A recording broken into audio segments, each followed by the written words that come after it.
Since 1976, Radial Tire Company has been providing the Washington, D.C. area with quality tires and the finest service. They have earned a reputation as a premier specialist in hard-to-find performance tire and wheel applications. They stock tires from all of the top manufacturers for whatever you drive, from small economy cars to SUVs to trucks. Their mission is to assist you in getting the most out of your tires and car.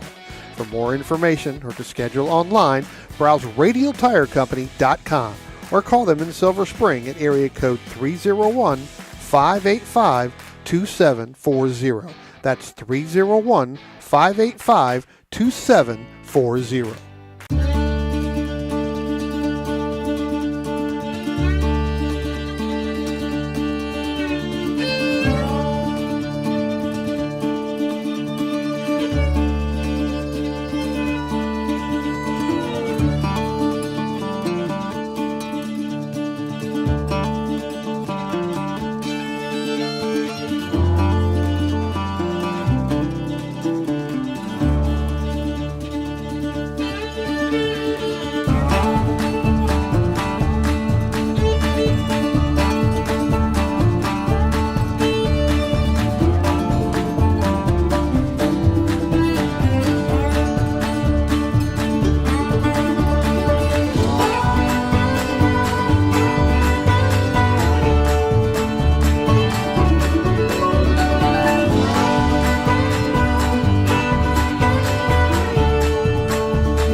Good morning, everybody, and welcome to Summit Point Raceway for the second day of the April MARRS presented by OG Racing and the Washington, D.C. region of the Sports Car Club of America. I'm Greg Ginsburg, along with Brian Donati. And Brian, after some rather damp conditions here at Summit Point yesterday that also took out some of our equipment, beautiful. It's shaping up to be a beautiful but somewhat chilly morning here. A great day for racing. I tell you what, damp is an understatement. It poured yesterday right around lunchtime, kind of put us. Unfortunately, our turn 8 camera was a victim of that. Yes. Between the hail that came down over there and basically ruined that camera. So we're going to be down a camera today, but we'll make it up going through turn 8, but then we'll pick them up right back up turn 9. We've got pretty good camera where we can see it as they come up underneath that Toyota bridge. So we'll be able to pick all that stuff. But I tell you what, Greg, I'm excited for today.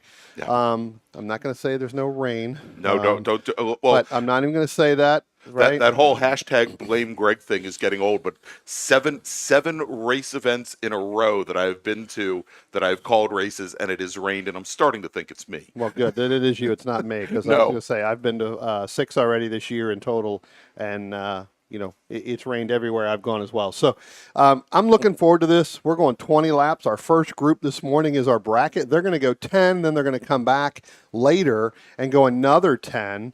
I believe that's going to be right after lunch. So they're going to have a little bit of a break before they come back and do their second 10-lap race. And everybody else is going to go 20. So we're in some of them, we went 15 yesterday. Some of them we went 12 at the end just due to the weather and some of the delays we had. We're going 20 laps today. That is going to be exciting. Yes. And, the winners from yesterday, you got to buckle down and you got to focus even harder today. That's right. And so the temperatures, no rain today, and there are definitely the clouds, some light, fluffy clouds in the sky you can see with our 3 remaining cameras here.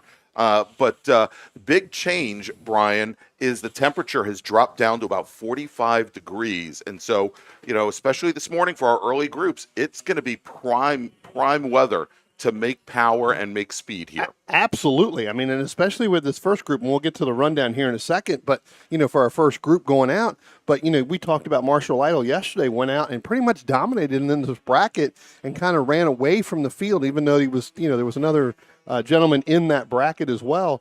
What's going to end up happening is this is going to be even more power for him. Exactly. All right. So, Brian, we've got the pace lap underway. You can see the field coming down through turns 1 and 2 as we speak.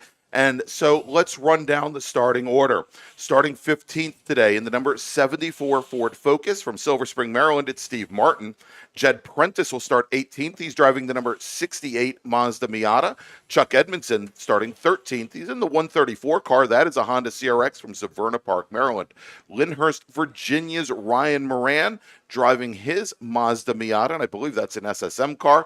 The number 88 machine starts 12th. Starting 11th today in the number 83 Scion FRS, it is Nick Chiavilli. Then we've got starting 10th. In the number 2 Spec Racer Ford from Wayne, Pennsylvania, it's Richard Herman. Roger Maeda is running in his Honda Prelude. He's from the South Jersey region and starts 9th today, and I'm sure we'll see him a little bit later as part of the U.S. Touring Car Championship, which is joining us here this weekend. Starting 8th, driving the number 5 Spec Racer Ford, it's Mike Koseth from Westchester, Pennsylvania. Then we've got Aaron Meisner. He's starting 7th. He's driving the number 25 Spec Racer Ford. He's from Baltimore. From Frederick, Maryland, is Eric Prepsius. He is starting 6th today. He's driving the number 51 Spec Racer Ford. And we've got Keith Frazier in the number 7 Spec Racer Ford. He's from Annapolis. He starts 5th. On the outside of row number 2, driving the number 13 Spec Racer Ford Gen 3, it's Andrew Waldorf. He's from Leonardtown, Maryland. And then we've got Vienna, Virginia's own John Hall. He's going to start 3rd today in the number 71 Spec Racer Ford. Your front row will be Mac Harrison in a Spec Racer Ford Gen 3. And then Marshall Lytle in his E36 BMW M3. He is your pole sitter today. That is the number 14 machine as they are coming onto the front straight as we speak, Brian. We've got Josh Cockey on the starter stand looking over the field, and a green flag is in the air as the drivers had just come to the end of the pit wall here on the front straight, and they're making their way down into turn number 1. Marshall Lytle, like he did yesterday, Brian, opening up a pretty good gap to the Spec Racer Fords, and a lot of that is the torque of that inline 6-cylinder engine versus the much smaller 4 cylinders in the Spec Racer Fords. Yeah, as we get through turns 1 and turns 2 right now, it is Marshall Lytle starting to pull away from Mac Harrison, John Hall, and then throw in Andrew Waldorf. Remember yesterday, Greg, we saw Andrew Waldorf and Keith Frazier battle it out almost the entire 15 laps. They've got 10 laps now to get it done. We'll see as they head up through turn 3 and down the chute turn 4 for the very first time today. They're going to come through turn 5. Marshall Lytle is going to lead this entire pack. Yeah, so for those of you that weren't with us yesterday or perhaps haven't been with us previously, the bracket racing think of it very much like drag bracket racing, where you put your car into a time bracket, in this case, slices of 2 seconds, and we have 10 different brackets that you can be in, and the goal is to not only beat the car ahead of you or behind you, but to stay consistent, to stay in a bracket, because what can happen is you could find yourself leading your bracket, your little time slice, but if you get too fast, you end up in the next bracket ahead, and you may now find yourself, instead of leading, you may find yourself at the tail end of a bracket by even a couple of seconds. And so they start off, we've got, as I mentioned, 10 different brackets. The fastest bracket is for cars that are that can run a minute 17 at some point or faster. That's called bracket A1. And then we've got a minute 17 to a minute 19. That's A2. A minute 19 to a minute 21. On and on and on. And that's we've got brackets A1 through A5, B1 through B5. Basically, any driver that runs more than a minute 33 will find themselves in that lowest bracket B5. Yeah, no, absolutely, Greg. And it's going to take a lap or two, really, for these guys to get settled in and figure out which bracket they're going to be in to start out. And then they'll start jockeying around as they start getting, faster as we go through. I will tell you that last time by, coming through turns 1 and 2, John Hall, Mac Harrison, they were side by side for a couple seconds there. Then give that now to John Hall, a little bit ahead of Mac Harrison as they went down the chute down into turn 5. Keith Frazier there. Aaron Meisner, we saw him have a little bit of a problem yesterday when he ran his regular, SRF3 race in that group. Had some challenges there later on during that race. Looks like that car may be a little bit faster today, so it looks like they may have gotten those bugs worked out. Here they come now. They're going to complete the second lap here as Marshall Lytle goes through past the start-finish line down into turn 1. Mac Harrison's going to be second. Then John Hall's going to be third. We'll take a look at the brackets here. You've not Marshall Lytle, again, as you were talking about, Greg, in that A4 bracket all by himself after really 2 laps. Like I said, it takes a lap, 2 laps to really put yourself in the bracket. Then you've got Harrison, Hall, and Frazier. But now Mac Harrison, after the updates, Mac Harrison's in a group all by himself in the A5. So now you got Frazier, Hall, and Waldorf. They're racing to each other, and they're a little bit spread out, so it's going to be tough to get there. So, again, it becomes time. And so, Brian, and what we saw yesterday might actually give us a little bit of an indication how these different brackets and these groups will play out today. So yesterday, Marshall Lytle, who was our overall winner, he was the fastest of any of the drivers out. He was, made his way up to the A3 bracket, which is for drivers between a minute 19 and a minute 21. He was the only driver in that bracket, but directly below, and we saw this fight yesterday, was with Mac Harrison and John Hall. They ended up in the A4 bracket, which was for drivers that raced between a minute 21 and a minute 23. And Mac Harrison took the win yesterday over John Hall. But the probably the biggest bracket, and it was made up exclusively of Spec Racer Fords, was the A5 bracket. That's for drivers who ran a minute 23 to a minute 25. And it was Andrew Waldorf taking the win in that bracket, but he was racing against Keith Frazier, who we just mentioned, against Mike Koseth, against Eric Prepsius, as well as Aaron Meisner. So we're going to definitely want to watch that again today, much like you see in Spec Racer Ford Gen 3 sprint races. A lot of these drivers run very similar lap times here at Summit Point, and it keeps them all in that same associated class. Well, I tell you what, you talked about it a couple seconds ago here. The cooler weather's already this morning. That's helping Marshall Lytle. He just ran the fastest time that he's ran here all weekend, faster than what he did in yesterday's race one. He just ran a 120.415, which is his fastest lap here this weekend on in that M3. So that car is flying around here. Had a chance to sit down with Marshall during the last couple of years of driver school that we have here. Greg, you and I come up, we instruct, help the younger drivers, help the people that want to get involved in this, and really learned a lot the last couple of years from Marshall. Just listening to him, the way he talks about driving, Yes. I tell you what, he's definitely putting that into perspective today, because he has opened up a huge lead. He just ran even faster, Greg. He ran 119.365 in that BMW. So Marshall Lytle getting around this course relatively quickly this morning. All right, and so Brian, just got word down at turn one. We had Eric Prepsius, I think it was Prepsius and Aaron Meisner, the number 51 machine and the number 25 machine. Last time by, went down into turn one, and there was some contact. Aaron Meisner in the 25 car had spun around. So we might have gotten it on the cameras here. Maybe we should scrub back and take a look. But I believe, and the corner workers didn't have the number of the second car. I'm waiting for them to call it in, but I believe it was most likely the 51 of Prepsius. But a little bit further back, I'm watching a neat little battle here, Brian, and this is in the B4 bracket. This is for drivers that have a fast lap time of 131 to 133, and it's Nick Chevalier in his Scion FRS, and then we've got Chuck Edmondson in his white Honda CRX, and then right behind him we've got Ryan Moran, and they are all in very close proximity, about 2 car lengths separating them as they go through turn 3. They're going to be heading down the chute here momentarily. Take a look at them on the cameras as they come down through turn 5 here, come down through turn 4, going to head into turn 5. You're right, Greg. It's about a car length and a half in between each of those three, those cars as they hit through the carousel right now, turn 6. So it's going to be a pretty good battle. The other battle I'm looking at is let's jump a little forward, and then we'll pick them up as they come up out of turn 10, and that's Keith Frazier and Andrew Waldorf. We saw them battling all day yesterday. Well, guess what? They're doing it again.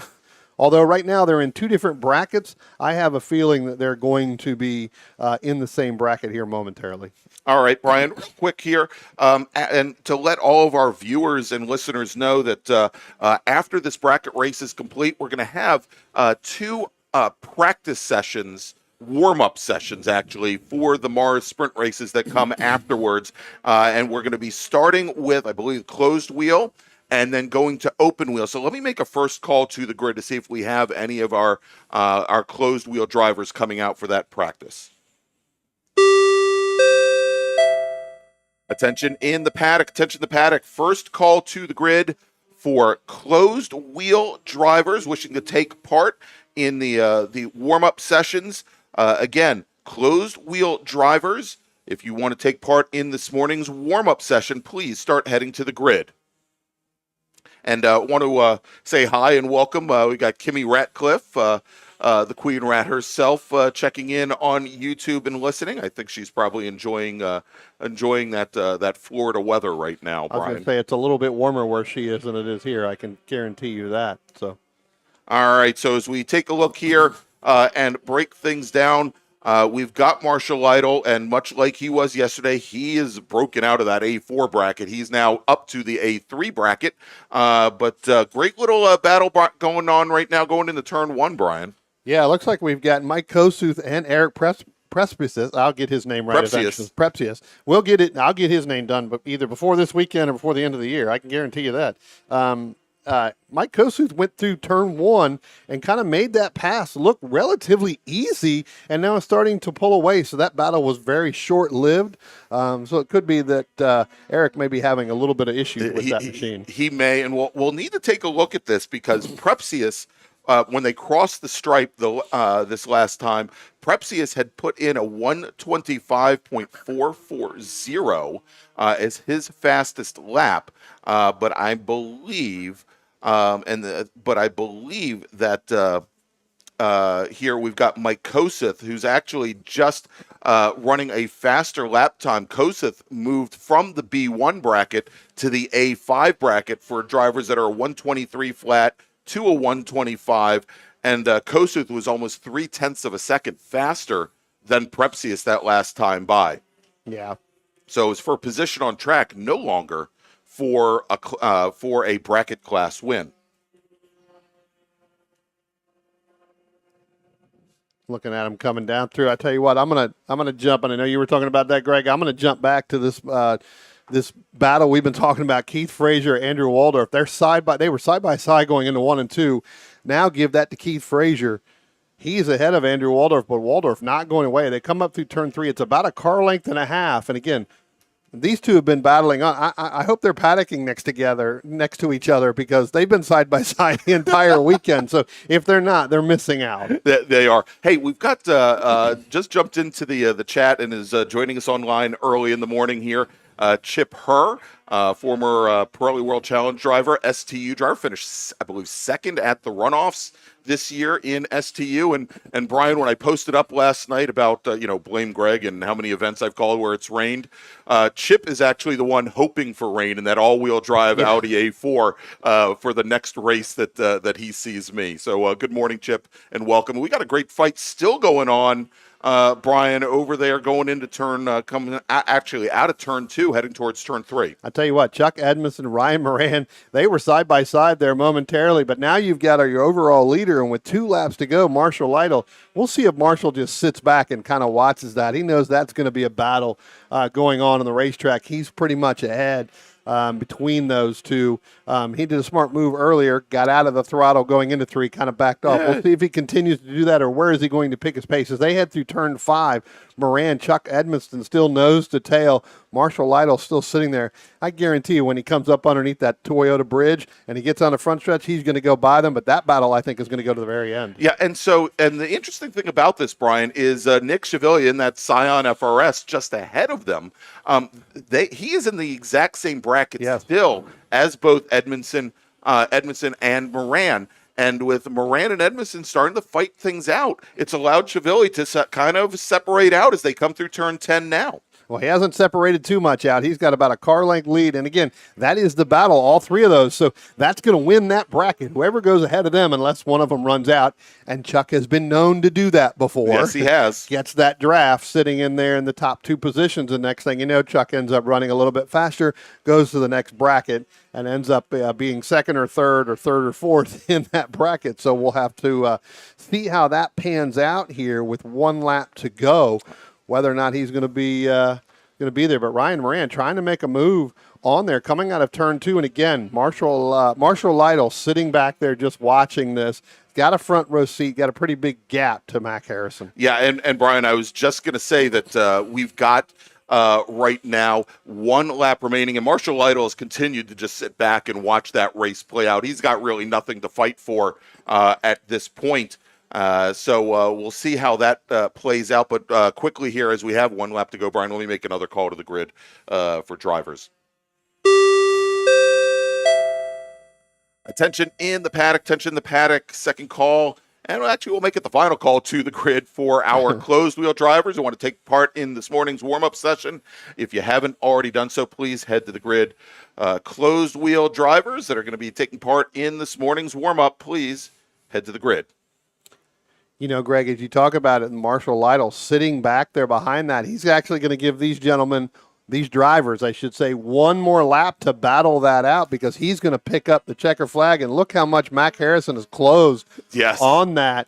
That gap became a big one as Marshall Lytle sat behind there. So. Well, to put it in perspective, Marshall Lytle's fastest lap of the day was a 119.1. That last time by, he ran a 131.6. So, almost basically 12 seconds off of his best time. But that was a very nice move there to let those racers continue to go. And so Marshall Lytle, he is going to win the A3 bracket. In bracket A5, Mac Harrison, who closed right up to the back of Lytle. Harrison will take the win in A5 with John Hall, John Frazier, Andrew Waldorf, who took the win in that class yesterday, finishing in 5th, or probably in 4th in that class. Yeah, Marshall probably leaning down into the glove box there to grab his morning coffee there on that last lap, because you're right. I don't think he was he was in no hurry to get through there. But you're right. I mean, it's a great deal. And you've got a pretty big lead there. You're looking in your rearview mirrors. You're taking a look at it. You're also looking out in front to make sure give those guys another lap. Let them battle that out. So we're still waiting for that battle to come around. But, Brian, so we ran through bracket A3 and A5. Eric Prepsius takes bracket B1, but he limped that car across the line. Apparently, he went off coming out of turn 8. But let's jump back over to that battle right now in bracket B4. Well, I tell you what, Moran's going to get around Edmondson. Shively's going to end up winning that bracket, I believe. That may be that B4, but Ryan Moran getting around Chuck Edmonston there, assuming through the carousel and back up through turn 10, because he came across the line just a little bit ahead of Chuck Edmondson. There you go. So the gap between Shively and Moran, 0.7 of a second, and Edmondson was another second back from there. So let's run down the rest of the order here. Mike Koseth, our sole driver, who stays in bracket A5. Aaron Meisner, our sole driver in bracket B1. Richard Herman, our sole driver in bracket B3. We talked about B4 with Shively taking the win, Edmondson coming in second, and then Ryan Moran, and then Chuck Edmondson. And then in bracket B5, Steve Martin and Jed Prentice. And it looks as though Roger Maeda and his Honda Prelude did not come out for the event. He's getting ready for that USTCC race a little bit later today. All right, so Brian, what we're going to do here, and so that everybody kind of gets an idea.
Since 1976, Radial Tire Company has been providing the Washington, D.C. area with quality tires and the finest service. They have earned a reputation as a premier specialist in hard-to-find performance tire and wheel applications. They stock tires from all of the top manufacturers for whatever you drive, from small economy cars to SUVs to trucks. Their mission is to assist you in getting the most out of your tires and car. For more information or to schedule online, browse radialtirecompany.com or call them in Silver Spring at area code 301-585-2740. That's 301-585-2740.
Since 1976, Radial Tire Company has been providing the Washington, D.C. area with quality tires and the finest service. They have earned a reputation as a premier specialist in hard-to-find performance tire and wheel applications. They stock tires from all of the top manufacturers for whatever you drive, from small economy cars to SUVs to trucks. Their mission is to assist you in getting the most out of your tires and car.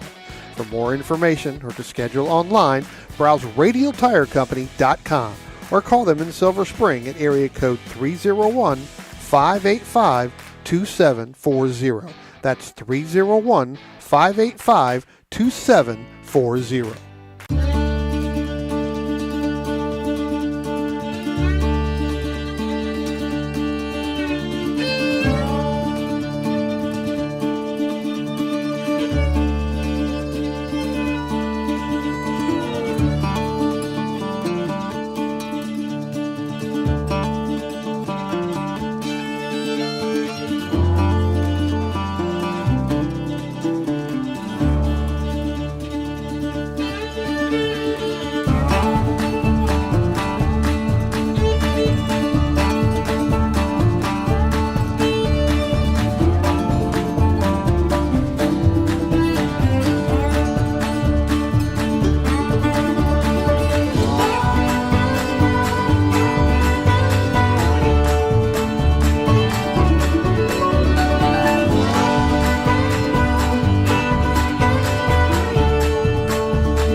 OG Racing carries just what you need to get on the track, from driving suits and shoes to helmets, data and video systems, to your favorite brake pads from Performance Friction, Hawk, and Paget.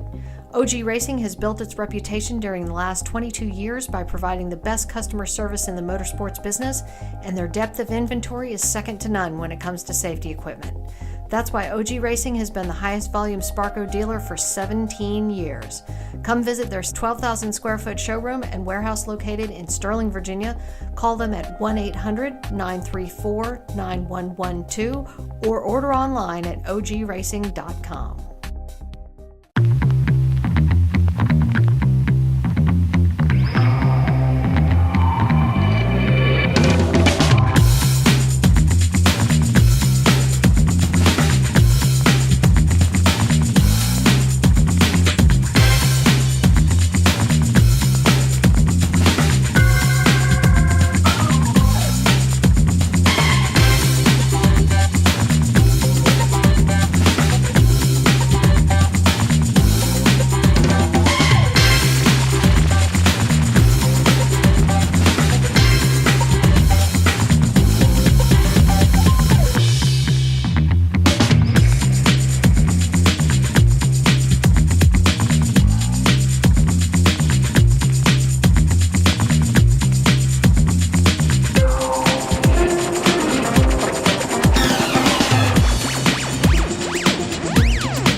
RP Performance is the only premier race shop in the region that specializes in both street and track Mazdas and is located right in the heart of racing at Summit Point's Gasoline Alley. RP has been involved in countless race wins and series championships across many classes with drivers of all ages.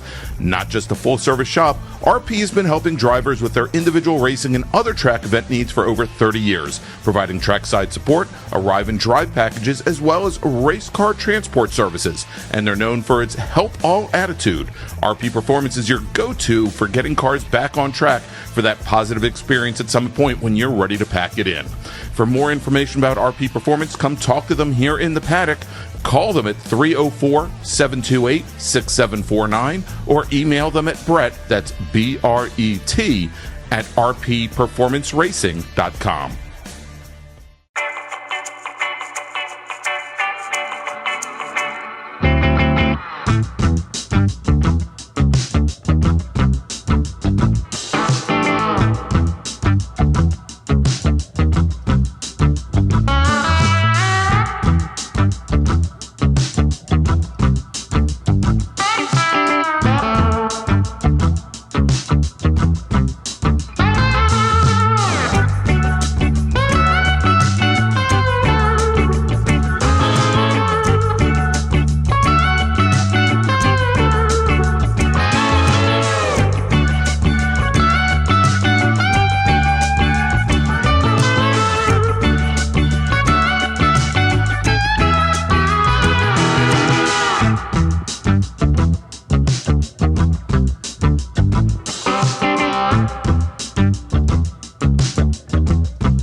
Since 1976, Radial Tire Company has been providing the Washington, D.C. area with quality tires and the finest service.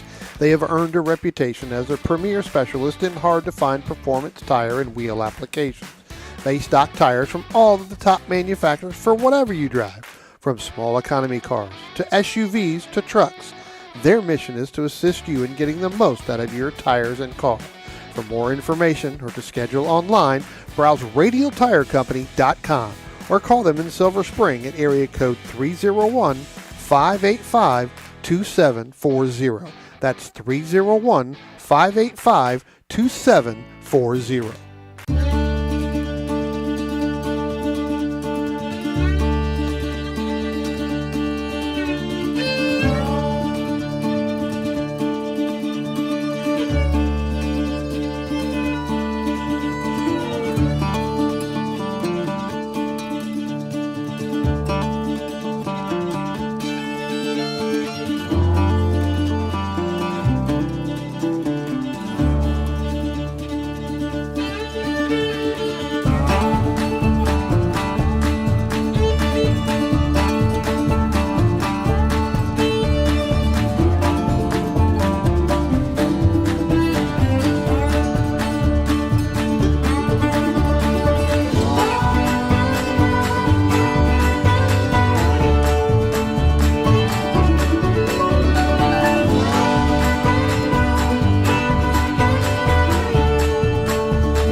And welcome back to Summit Point Raceway for the Spring Mars presented by OG Racing, our opening event of the 2023 Mid-Atlantic Road Racing Series. I'm Greg Ginsburg along with Brian Donati. And Brian, after we had our first bracket race of the day, we're going to go all the way up to lunch with Mid-Atlantic Road Racing Series feature races today.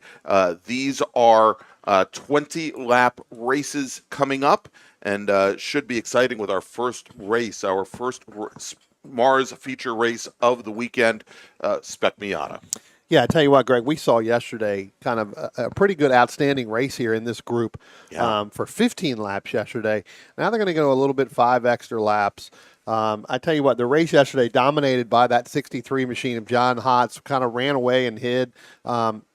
Look, trying to get up an early lead on the on the points this year. We ended up winning yesterday. It's all about the jackets. If you know, you know when I say if it's about the jacket. So pretty good battle. Michael Amena and Camden Gruber, pretty good battle yesterday with those two, second and third place all the way across the board.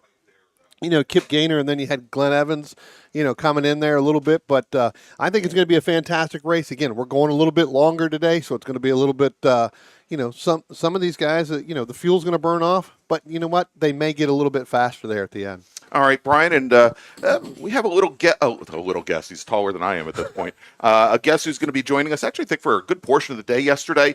After standing out on the starter stand yesterday, we've got Morgan Burkhardt with us today. How you doing, Morgan? I'm doing pretty good. It's looking to be a really good day today.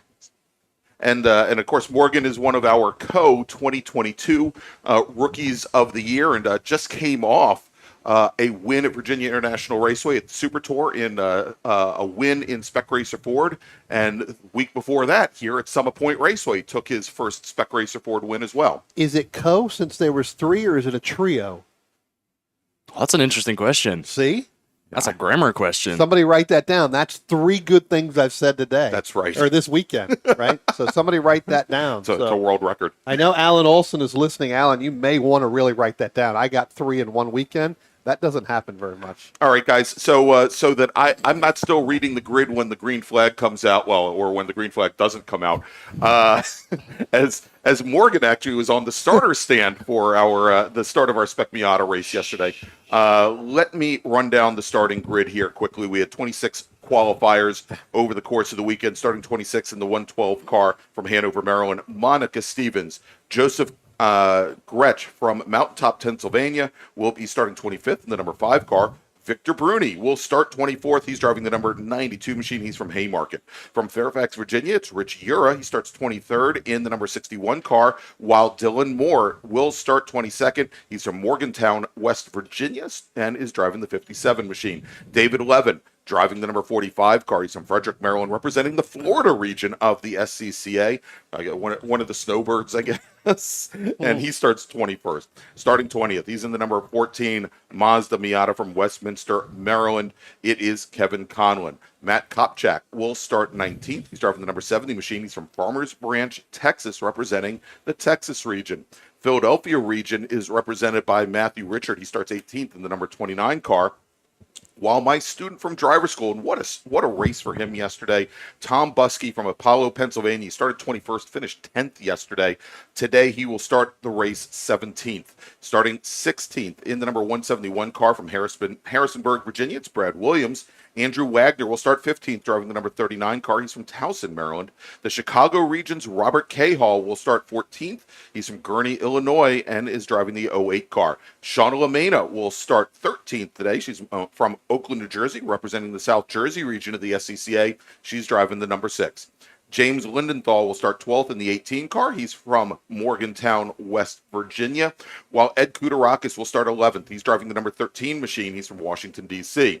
Merrifield's Benjamin Pollock will start 10th in the 48 car, with Michael Cohen from Owings Mills, Maryland, starting 9th. He's driving the 54. Ted Cahall will start 8th. He's driving the 178 car, and he's from Christiansburg, Virginia, while we've got Lebanon, Pennsylvania's Jared Odrick starting 7th. He's driving the 27. Thomas Paulino, he's starting 6th today. He's in the number 34 Miata. He's from Colts Neck, New Jersey, while Centerville's Glenn Evans will start 5th in the number 10 car. And your front 2 rows today, starting 4th, driving the number 44 Spec Miata from Durwood, Maryland, it is Kip Gaynor, with Camden Gruber starting 3rd. He's driving the number 24 car. He's from Winchester, Virginia. Starting on the outside of the front row, from Oakland, New Jersey, representing the South Jersey region, and in the number 88 car, it's Michael Lamena and John Hotz, yesterday's winner in Spec Miata from Sparks, Glencoe, Maryland, with a qualifying time, or a best time, of 1:27 flat. That was set in qualifying yesterday morning. It's John Hotz. 20 of the 26 drivers set their best time, obviously, in qualifying yesterday. Greg and Morgan, they were, because it was dry yesterday during that. When they went out for their race yesterday, even in the afternoon, before really the rains came, it was still kind of really starting to really gather some heat, or gather, the cloud cover. So a lot of it was done in the, in that rain there, or in some of those. So again, 6 of the 20. Wow, I'm going to get this right. 6 of the 20 said it during the heat race. Everybody else said it in qualifying. All right, Brian. So we've got the pace car now bringing the field. As you can see, that 26 car field coming down into the carousel right now as our drivers navigating turns 5 and into turn number 6. Again, we apologize. We don't have that turn 8 camera up and running this weekend, or actually today, after getting absolutely hammered by the rain yesterday. And so we'll make do with what we've got. You'll actually have to just trust Brian Morgan and I that we're telling you the truth, which we may not be. Well, again, a victim of the hail and the rainstorm yesterday. That again, SIM cards, phones, and that doesn't work well in water. So, becomes a little bit of a challenge there. And so, unfortunately, that's what happened with our turn 8 camera. But we'll get that dried out and fixed. Here comes our group now. Pace car is on pit road. We'll be looking for the start of this one as Morgan tries to stand up to see who's We've got who's Beth got the flag. Burkhardt on There's the flag. starter stand, and the green flag is in the air, Brian, and we are MARRS Racing here from Summit Point Raceway. And for the second day in a row, John Hotz gets a great start, is able to pull almost a full car length on Michael Lamena and slots in front of the Lamena machine, the number 88 car. But Lamena now moves to the inside, and he's got Kip Gaynor following him along. Lots of brake lockup going down into turn number 1, but making a run from the outside. John Hotz in that 63 machine, he turned in just a little bit later, and as he comes out, and he now leads the field out of turn 2 into turn 3. Kip Gaynor almost 4 wide with Glenn Evans, Thomas Paolino, and Camden Gruber as they come into turn 3. Tell you what, we saw the battle yesterday between Gruber and Lamena for that second position. Michael Lamena gets a great start off this, tucks it in behind John Hotz, but it was Camden Gruber and Kip Gaynor going side by side through turn 3. Neither one of them wanting to give an inch, wanting to get out there, but it does look like Kip Gaynor is going to get that momentum and get ahead of that, although Camden Gruber looks like he may have gotten through turn 4 a little bit faster. All right, Brian, is the field now making their way down through the carousel, and we saw this on the start yesterday as well, that John Hotz had, I think, anticipated the green, and that entire inside row yesterday had gotten a great jump on Lamena. Lamena, though, I think he played it really well today. He let the white 63 machine slot in front of him and then moved to the inside and had position going into 1, but Hotz just carries more speed. And as they come out of turn number 10 for the very first time, John Hotz now with almost a 6 car length advantage over Michael Lamena, the number 34 machine of Thomas Paolino running in 3rd. And then we've got Camden Gruber as they come down on the braking in the 1. I tell you what, Camden Gruber going to move drivers right, try to get by Thomas Paolino. Thomas Paolino's got his rain light blinking on there, so evidently that must be something to that's either sticking to be on electrical or that's on there by design. But they're side by side coming out of turn 2, heading up at turn 3. Paolino's going to have a little bit of the edge. Camden Gruber's going to fight back and go a little bit wider coming through the exit of turn 3. He's going to pick up that position and drive away. And now you've got Kip Gaynor and Thomas Paolino. They're going to battle that position out. There's been Camden seeming to like the outside of turn 3 tonight. It's a twice in a row around the outside of turn 3. He's making it work, and I think he wants to get to the head of this train, maybe try and run down a little bit on John Hotz. They closed up a lot in turn 1, but John seems to be doing the carousel a lot better. So I think if they can start to form up, run a 3-car train, they'll be able to bump right back up to him. Yeah, now what we saw yesterday was we had Lamena and Gruber working together, and for the first 4 laps or so, Lamena was the lead car, and I think they kind of realized that that Gruber was having his pace really hindered by Lamena. They swapped positions, and then Lamena could never get closer than like a car length and a half to Gruber as they come down the front straight, and that's where we are at the moment with Lamena running in second directly behind John Hotz. As they stick to the inside lane, Cam Gruber moves to driver's left, and he's going to try and go around the outside to get around Lamena.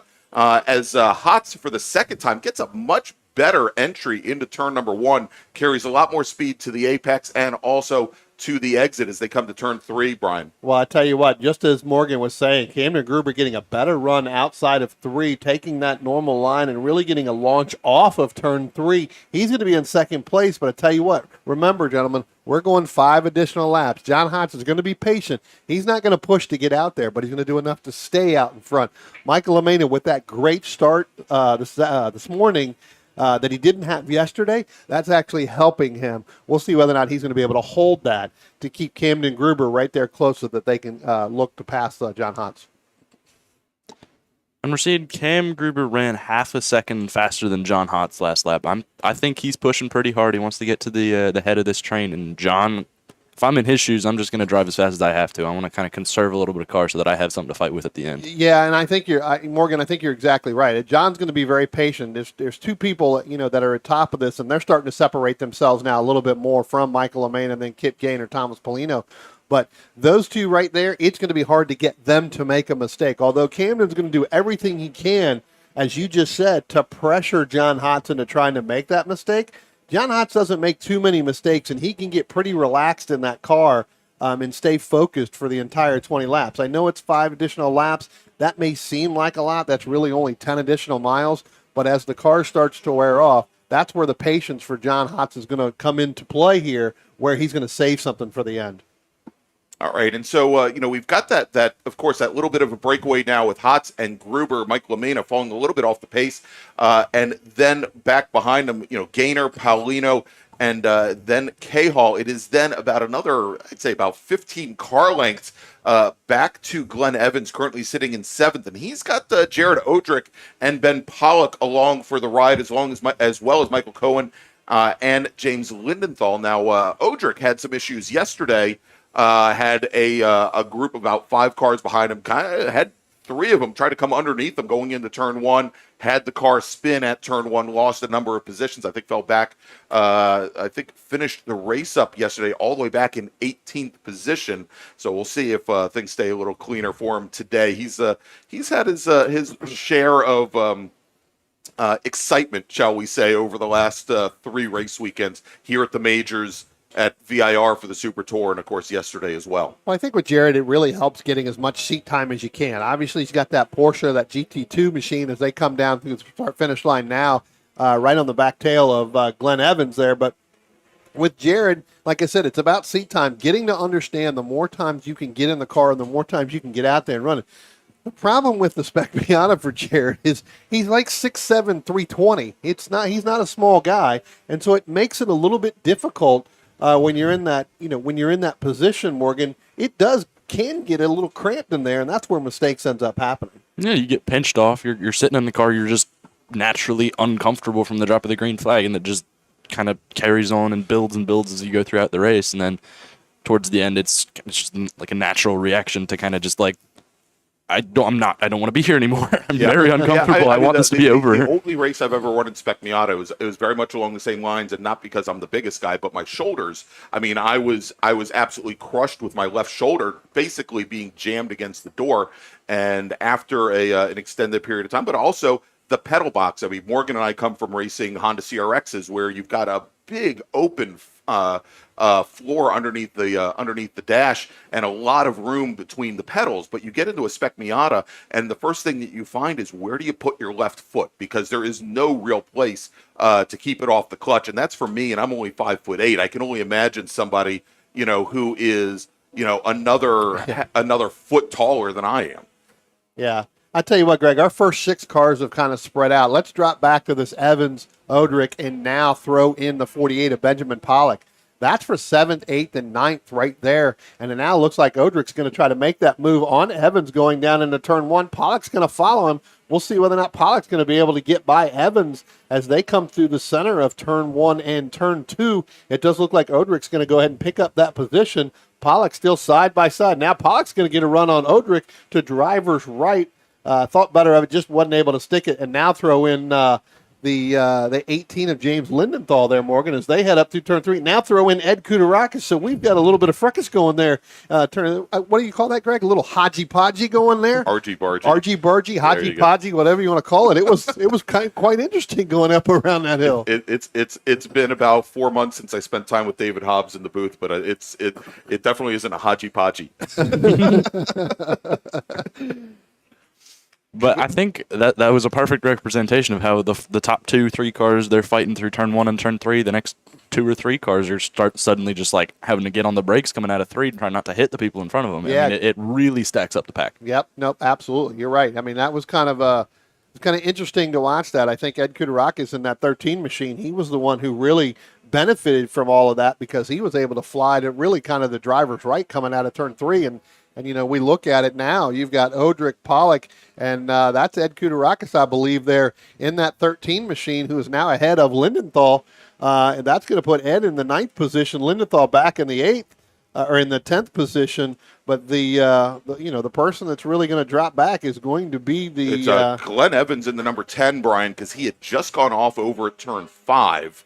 And he now, having been Glevin, who started sixth in today's race, he now falls all the way back to 16th position, having dropped 11 positions here on that last lap. Yeah, now you got Michael Cohen and Ed Kudarakis going to go side by side into turn 3. Kudarakis is going to have a little bit of a better advantage.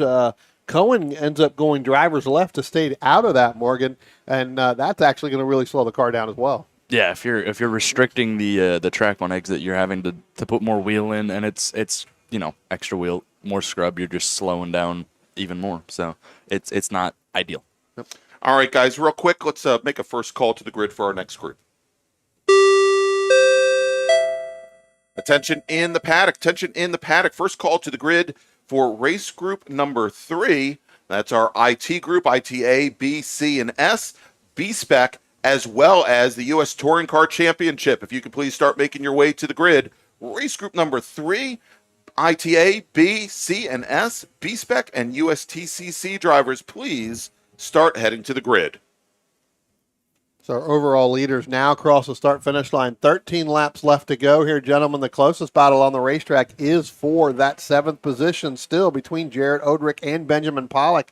They're still going nose to tail down into turn 1. Thomas Polino gaining a little bit on Kip Gaynor as they come out of turn 2. That's as close as it's been for at least the last 2 laps as they head up into turn 3. And then a little bit further back, it looks like you've got the Shauna LaMena machine. She's in a tight battle with the Ed Kudarakis, Michael Cohen, and then we'll throw in the that's Tom Buskey, Greg's person there. He's kind of up in there as well. Yeah. So we'll throw that. Tom's made up 3 positions. He's up to 14th now, having started 17th. And Robert Cahill, good start for him. He started off in 14th position. He's up to 12th. Yeah, pretty good battle there between all of them. Morgan? It seems as if turn 4 is standing yellow. I'm not sure what's going on over there. We can't really see it on the cameras, but it looked like people were coming driver's left immediately coming out of turn 3. So looks like Greg's maybe getting some reports. Yeah, I'm trying to get word now. Driver is off driver's right coming out of turn 4. They don't have the car number yet because the driver's door is open. The driver's getting out of the car currently. And as soon as I get a number on it, we'll let you know. We may know soon enough as we'll probably see somebody start to drop through the order. Well, Greg, I'm going to jump in here. Thomas Polino did not come back through the last time when I said he was close to Kip Gaynor. Thomas Polino starting to drop heavily. So It may be that is the 134 machine or the 34 machine of Thomas Polino. He is not adding here because here comes Kip Gaynor out of turn 2, headed up into turn 3 right now. So it could be. And then you've got a little bit of a huge pack back there between Odrick, Benjamin Pollock. Then you've got James Lindenthal. A little bit further back to Ed Kudarakis, Michael Cohen, Robert Cahill, Shauna LaMena, and Tom Buskey, along with Glenn Evans back in there. So that's going to be a huge battle coming down to the end here. That's really going to be for 8th all the way down. As Rescue 1 looks like they're headed out to probably pick up that Polino machine. Yeah, and we'll see if that vehicle is coming across the cutover road. And so he's going to rejoin just before turn number 3 here to go and try and retrieve the number 34 machine. As we are now 8 laps into this 20-lap feature race, 12 laps to go. Your leader is John Hotz, our pole sitter. Camden Gruber second, Mike LaMena running in third, and you said it, Brian, starting to stretch out again, much like we saw yesterday. LaMena now about 4 seconds. Probably about 2.5 seconds off of Camden Gruber, and Kip Gaynor running 4th with Ted Cahill, Jared Odrick, Ben Pollock, James Lindenthal, Ed Kudarakis, and Michael Cohen. You were top 10. Well, Morgan, I tell you what, that lap there, Camden Gruber was 0.2 faster than John Hotz. I saw you look down at the thing there, so we'll see how much faster he's going to be on this lap here as it starts to wind down. 11 laps to go. He was a little bit faster. I've been watching these gaps for a couple laps, and it's been John Hott's kind of been eking out a 10th or 2 every lap, and Kip and Michael LaMena have been kind of keeping with Cam. But now I think we're starting to see it turn around because it was 1/2 a lap, and now it's swinging the other way 1 or 2 So maybe Cam is starting to turn it back up. Maybe he was kind of breathing it a little bit, letting the car just take a little bit of a breather, and now we're almost to the halfway point. So I think. Yeah, and he's going to need to get himself in a position to fight for the lead at the end of this race. So maybe it is a question of picking up a couple more tenths as we do have. It looks like we are going to a double yellow. Yeah, here, we're going to be going to a full course caution as we're sending some more equipment out towards turn number 4, and we'll see here. So we are now. As our leaders are coming across the stripe with 10 laps remaining. We're halfway through this 20-lap race. We are going to a full course caution as, again, we're having some more equipment deployed down there, and I think they feel that, some of the equipment is that we have here is owned by Summit Point Raceway as opposed to being operated by our volunteers, and it requires a full course caution. So that is where we stand. Again, John Hotz, your leader, Camden Gruber. And Morgan, we were just talking about, this might be time for Camden Gruber to start closing things up. Well, obviously, here's the opportunity. Of course, it's also going to bring, it's going to bring a Lamena and a Gainer back up as well. And that might not be a bad thing for Cam. I think if he can, depending on who he knows, who he's worked with, who he's buddies with, maybe Lamena and Gainer will try and push him through. So it could be a help, it could be a hurt, but depending on how long the caution takes, we could have a 5-6 lap shootout towards the end. So it could get very interesting. All right, so we've got the safety car now standing up at the top of the pit lane. Should pick up our leader, John Hotz, when he comes out of turn 10. I think what you're going to see, and I'm not 100% sure here, but Monica Stevens was the first one across the start-finish line as John was getting ready to lap her, right? Put her down a lap, I should say. Whether or not she's going to back out of it and give it up, or she is just going to go, because as you can see, Monica Stevens is going to be the first one behind the pace car there, so she's going to have to slow down. And then you've got Hotz, Gruber, Lamena, Gainer, and then looks like that is Ted Cahall. So, Again, it's going to be determined on what are they going to do with that, with her car, because as of right now, they won't send her around. Right? Well, at least until they get through the incident. They may send her back around afterwards, but and actually the word from race control is they are asking the safety car to waive the 112 car by. Yeah. And so Monica Stevens, hopefully she'll take the subtle hint. and move along. She should have already seen where the incident is, so we should be in good shape there. Knowing Graham will get up right next to her and point her to go by there. So she'll have to. I think you're right. I think once they get around, they'll. All right, and getting word now. We are going to be black flagging the event at this point, Brian. Word so they're is all going to come down anyway. Yeah, so they're going to come down past the incident right now, but we will have our safety car lead the field into the pit lane here in just a moment as we are going to black flag conditions here at Summit Point Raceway. Now, of course, under black flag conditions, the clock does continue to run, and this also probably is the easiest thing to move the 112 car back to the back of the field. Yes. Through the pit lane. They'll just send the rest of the field out and have her slot in at the rear. A lot easier than having her go full speed to try and catch the back of the pack. Yeah, I think when they all come down pit road, obviously she's going to be the first one to follow. They'll probably pull her out of line, set her over off to the driver's right side, then line Hotz and everybody up, along where they normally do, and then just tell her to go in at the end.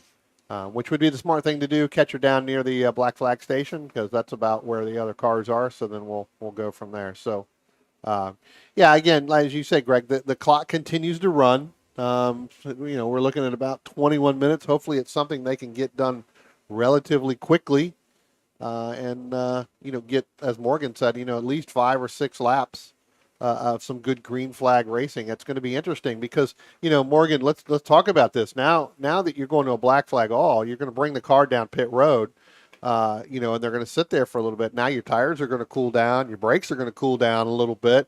That does, and you've burned off some fuel. That is going to change the characteristics and I said another big word, so somebody mark that down as well.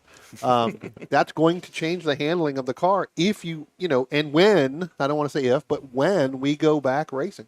It is. You're going to really have to make ample use of the outlap when they come back out of the pits to go green. You're really gonna have to scrub tires. You're gonna have to warm the brakes up so that you can use them as quickly as possible, because you're probably only gonna have 3 or 4 chances to use them. So you'll have to kind of get used to it really quickly, really early, and then just kind of play with it from there.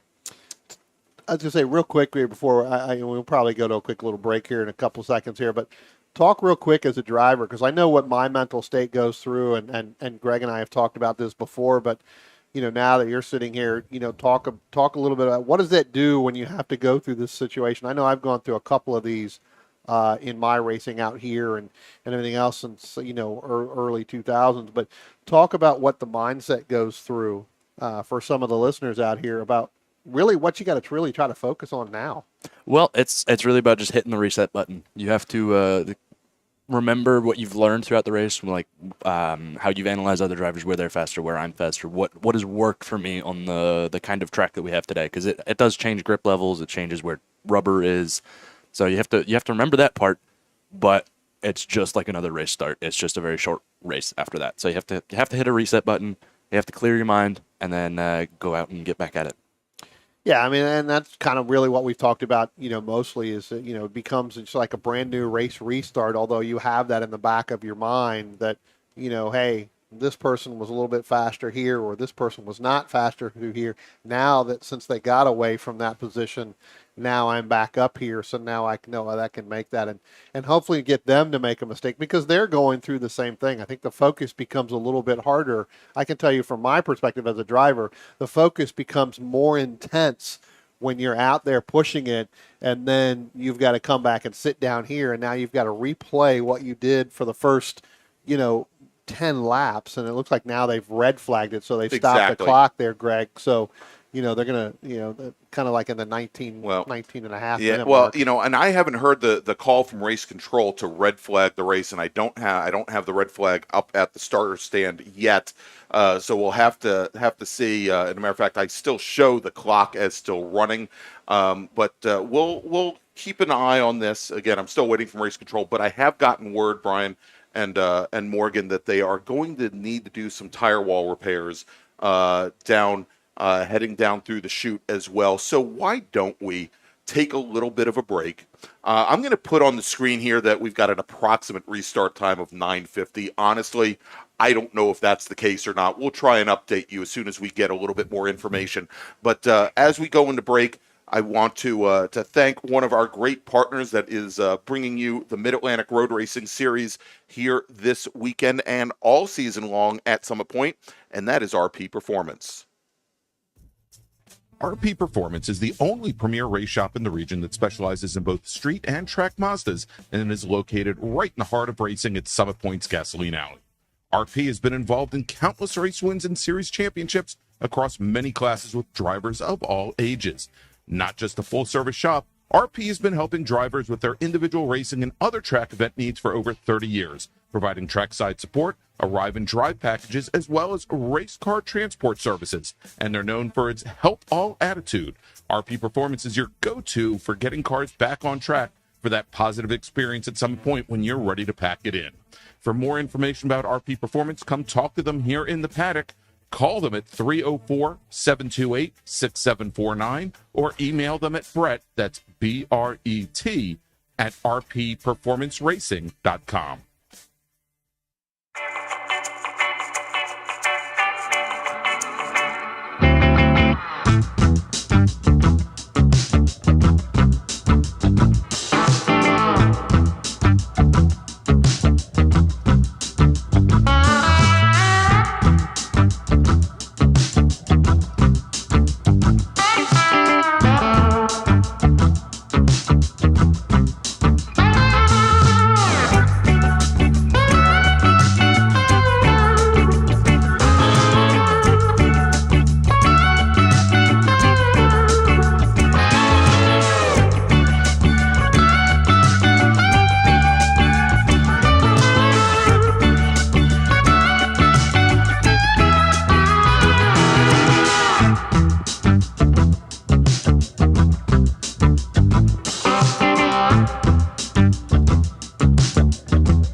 Since 1976, Radial Tire Company has been providing the Washington, D.C. area with quality tires and the finest service. They have earned a reputation as a premier specialist in hard-to-find performance tire and wheel applications. They stock tires from all of the top manufacturers for whatever you drive, from small economy cars to SUVs to trucks. Their mission is to assist you in getting the most out of your tires and car. For more information or to schedule online, browse radialtirecompany.com or call them in Silver Spring at area code 301-585-2740. That's 301-585-2740.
Racing carries just what you need to get on the track, from driving suits and shoes to helmets, data and video systems, to your favorite brake pads from Performance Friction, Hawk, and Paget. OG Racing has built its reputation during the last 22 years by providing the best customer service in the motorsports business, and their depth of inventory is second to none when it comes to safety equipment. That's why OG Racing has been the highest volume Sparco dealer for 17 years. Come visit their 12,000 square foot showroom and warehouse located in Sterling, Virginia. Call them at 1-800-934-9112 or order online at ogracing.com.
All right, and we are back here at Summit Point for the April MARRS presented by OG Racing. I'm Greg Ginsburg along with Brian Donati. We've got Morgan Burkhardt, and we may even have Jameson Huffman joining us in just a little bit if he'd like to throw on a headset. We've got it there for him.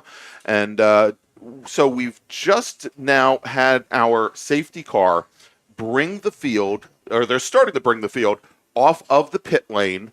And when they cross the start-finish line, the time will start again. And Brian, so we've got now, I think 9 laps remaining at about how much time? Yeah, so right now it still shows 10 to go. So, okay. 19 and a half minutes. We'll let that catch back up. Look, I think when they come to the green, they'll have 9 to go. Okay.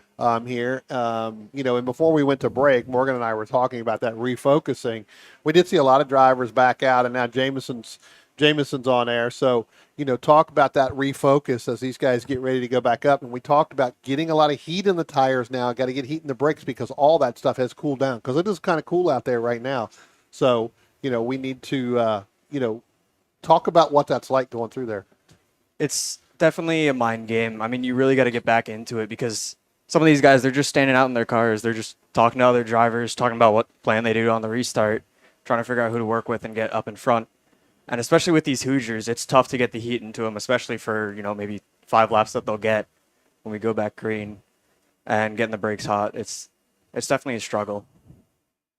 I'm watching them coming up through 2 and into 3, and I'm seeing a lot of gas brake, which is really, really what you need to do. They scrub down the front straight, and now gas brake, trying to get some heat in the brakes, throwing the car around, heats the tires from the inside, heats the rims, and then heats the core of the tire. So it's definitely going to be difficult. You have to kind of just forget about everything that's happened, and then go back, it's now even more of a sprint race than it was. So you have even less time to make any move that you thought you could. Yeah, I mean, look, right before they got back in the car, when they were told 5 minutes to go here, as we wait for them to come, coming around turn 5 now, headed up through the carousel. I saw Hotz, Gruber, even LaMena, all them standing there talking.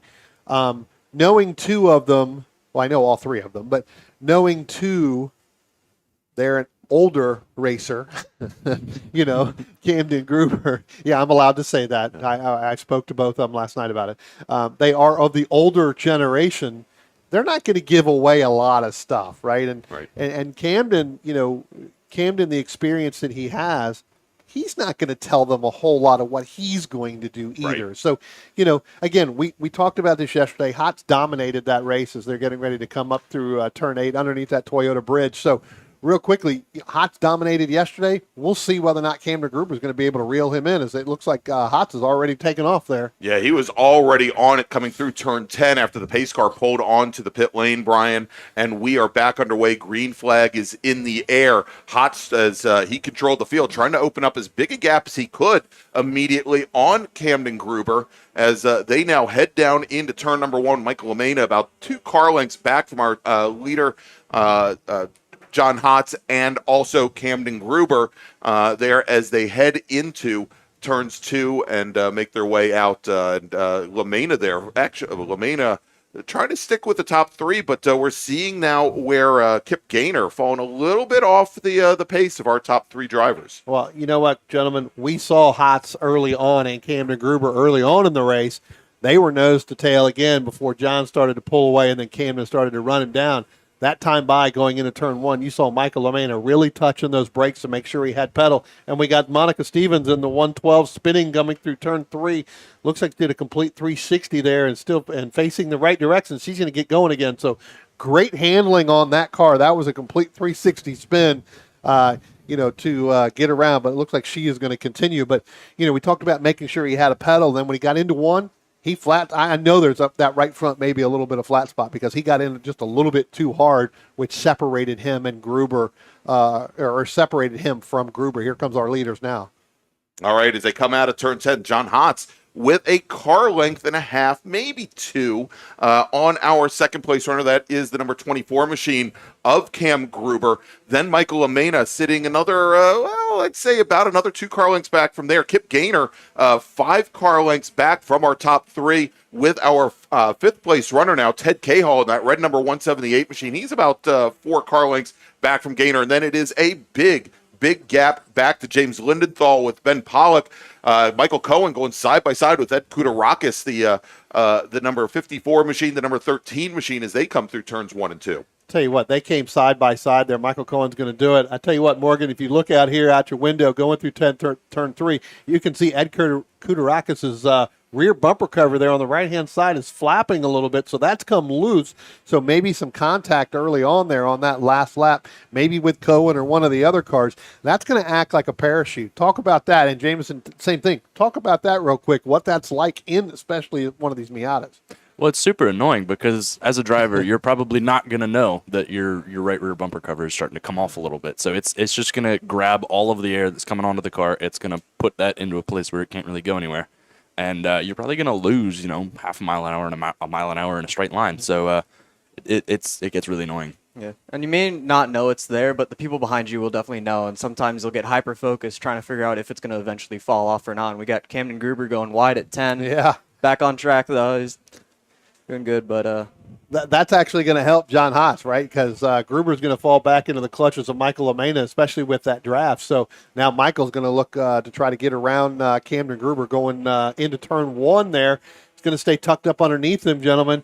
But that's going to end up being a draft. That actually, like I said, it's going to help Hotz a little bit, going to let him get away from Gruber.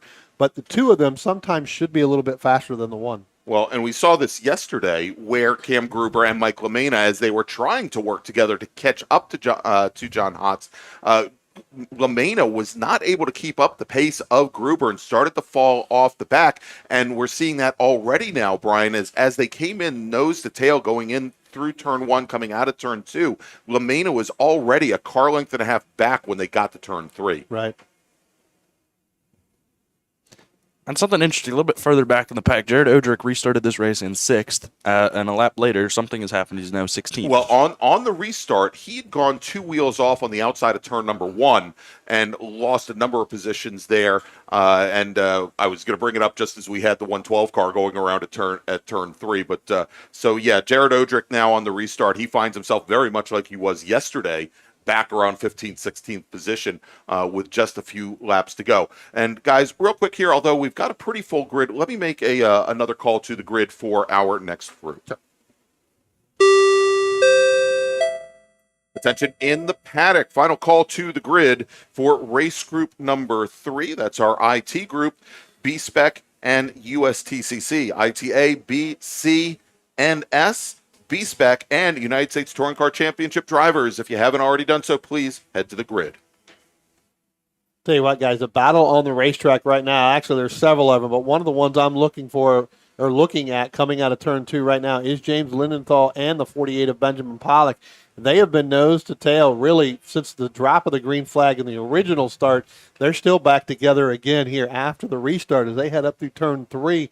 Looks like Lindenthal is going to open it up a little bit. Then you drop back a little bit further, and you had Glenn Evans, and then you had one of the Cahals there. I think that may be Robert Cahal, along with Shauna LaMena. They were nose to tail as well, going up through coming out of 2, going up into 3. Yeah, you've seen one red Miata with a Cahal in it. You've seen them all there. Yeah, that's Robert in the 08 machine, a school teacher actually out of the Chicago, Illinois area. Another one of my former driver school students. Glad to see him doing well here and running in the top 10. A lot of your students tend to go 2 wheels off here. So they do. Figure that out. That must be a new line. Well, I teach them to go 4, and they never quite work up to that for some reason. All right, so Cam Gruber now, gentlemen, starting to close things down on our leader, John Hotz. Camden Gruber has worked his way clear of Mike LaMena, and as they come down under braking into turn number 1, that white number 63 machine, he's only got about 2 car lengths back to the black 24 of Gruber. And Gruber running the fastest lap of the race last lap, almost 3/10 faster than John Hotz. So he's really starting to use up this car towards the end of the race. Yeah, I'm going to drop back here a little bit, gentlemen, as you're talking about those up there. Lindenthal, Pollock, side by side, going through turns 1, coming out of turn 2. They still may be side by side. This battle has not yet settled. That is for the 6th and 7th position. Now give that to Pollock. He's going to get a good run coming out of 2 and be able to propel him back by James Lindenthal in that number 48 machine. There's still bumper to bumper going into 4. We may have something in 5.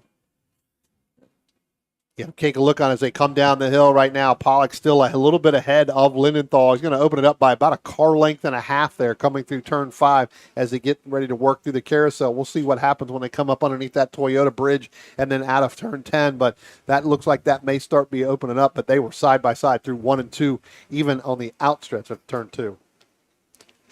All right, as our leaders now coming out of turn number 10, and it is still John Hotz, but Camden Gruber once again closing things down as they came out of 10. Gruber with a head of steam about 4 car lengths back. Then LaMena about 15 back from there, and then a big gap to get to your fourth place runner, Kip Gaynor. But Gaynor's got Ted Cahal right all over the back of him as he's coming down under braking. But a good fight now, gentlemen, as we have 4 laps remaining here between John Hotz and Cam Gruber, who once again resets fast lap and is definitely closing things down on the 63.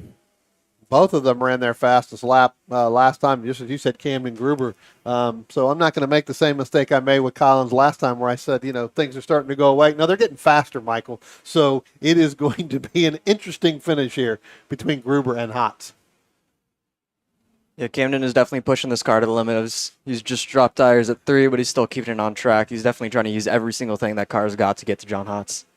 And back in the pack, Ed Kedarakis, a couple laps ago, I'm just noticing, our driver with the bumper cover starting to come off has dropped down to 20th from 9th. So something's happened in the middle of the pack. Yeah, we'll keep an eye on that next time they come by and they come up underneath the bridge and down through turn 10. I did not see him go across the line, so he may have gone through. He went through 3. The bumper cover is coming off a lot more, though. So probably knowing that that's coming off and probably, again, you talk about that parachute. Here comes our leaders. That parachute is probably opening up even more and more. So Now, John Hotz, that time by, goes the fastest lap of the race, gentlemen, 126.4. So, Camden Gruber putting that pressure on. John Hotz able to hold on to it here. 3 laps left to go.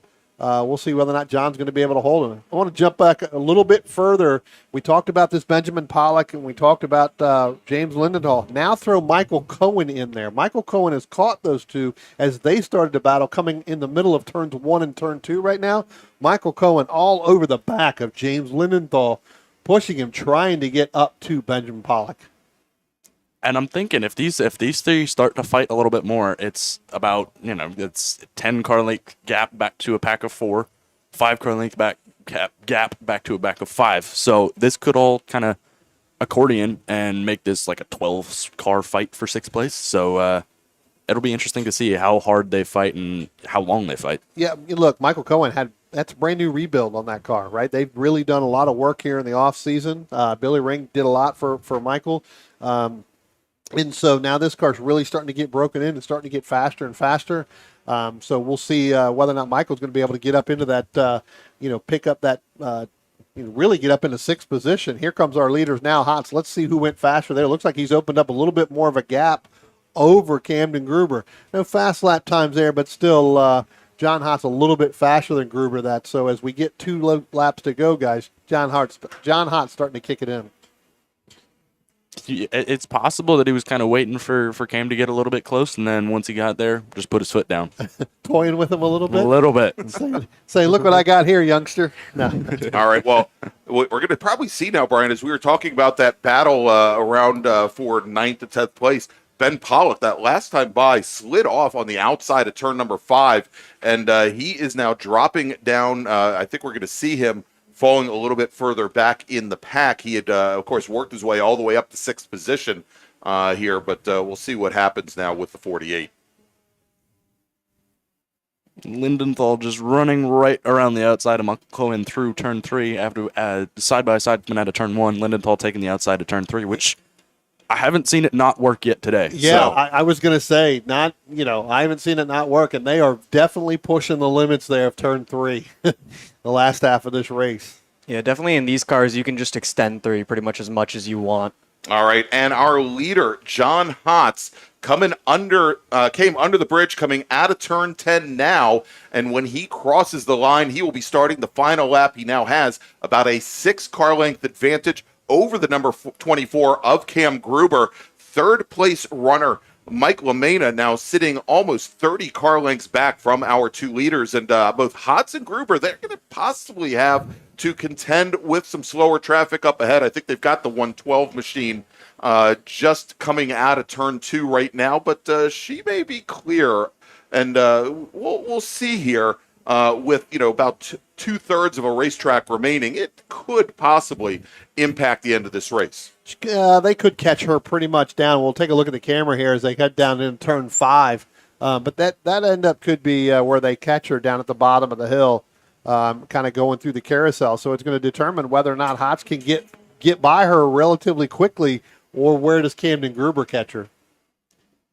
We talked about that Pollock and Lindenthal and Cohen. That seems to have gone away now. Pollock has really opened up over Lindenthal and over Cohen, so within a lap or 2. But the battle also is between Sean LaMena and Robert Cahill on the racetrack. But we're waiting for John Hotz to come through. We'll see whether or not he's going to be able to get past Monica Stevens. But it looks like they're getting ready to come up underneath the bridge right now, Greg. All right, and here we go. Coming underneath that brand new Toyota. It's not the new Toyota bridge, but second car in line actually is both John Hotz as well as Camden Gruber have gotten around the number 112 car, coming onto the front straight and taking the win.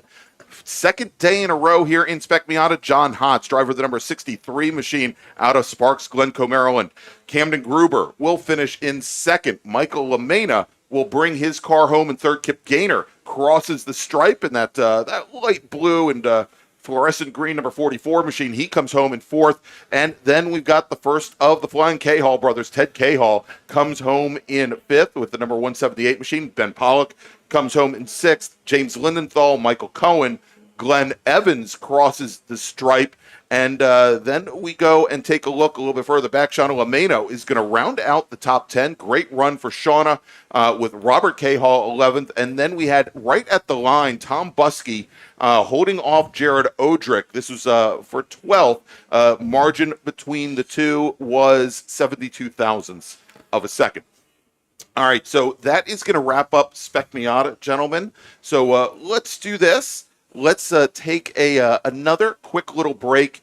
It's going to take a few moments for Spec Miatas to come back around on their cooldown lap and take a victory lap. We anticipate that we'll probably be back with you right around 10:20 a.m., maybe around 8 minutes or so from now. But we're going to take a little break, and we'll be right back with you here at Summit Point Raceway, where you're watching the Spring Mars presented by OG Racing. OG Racing carries just what you need to get on the track, from driving suits and shoes to helmets, data and video systems, to your favorite brake pads from Performance Friction, Hawk, and Paget. OG Racing has built its reputation during the last 22 years by providing the best customer service in the motorsports business, and their depth of inventory is second to none when it comes to safety equipment. That's why OG Racing has been the highest volume Sparco dealer for 17 years. Come visit their 12,000 square foot showroom and warehouse located in Sterling, Virginia. Call them at 1-800-934-9112 or order online at ogracing.com.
And welcome back here to Summit Point Raceway for the April MARRS presented by OG Racing.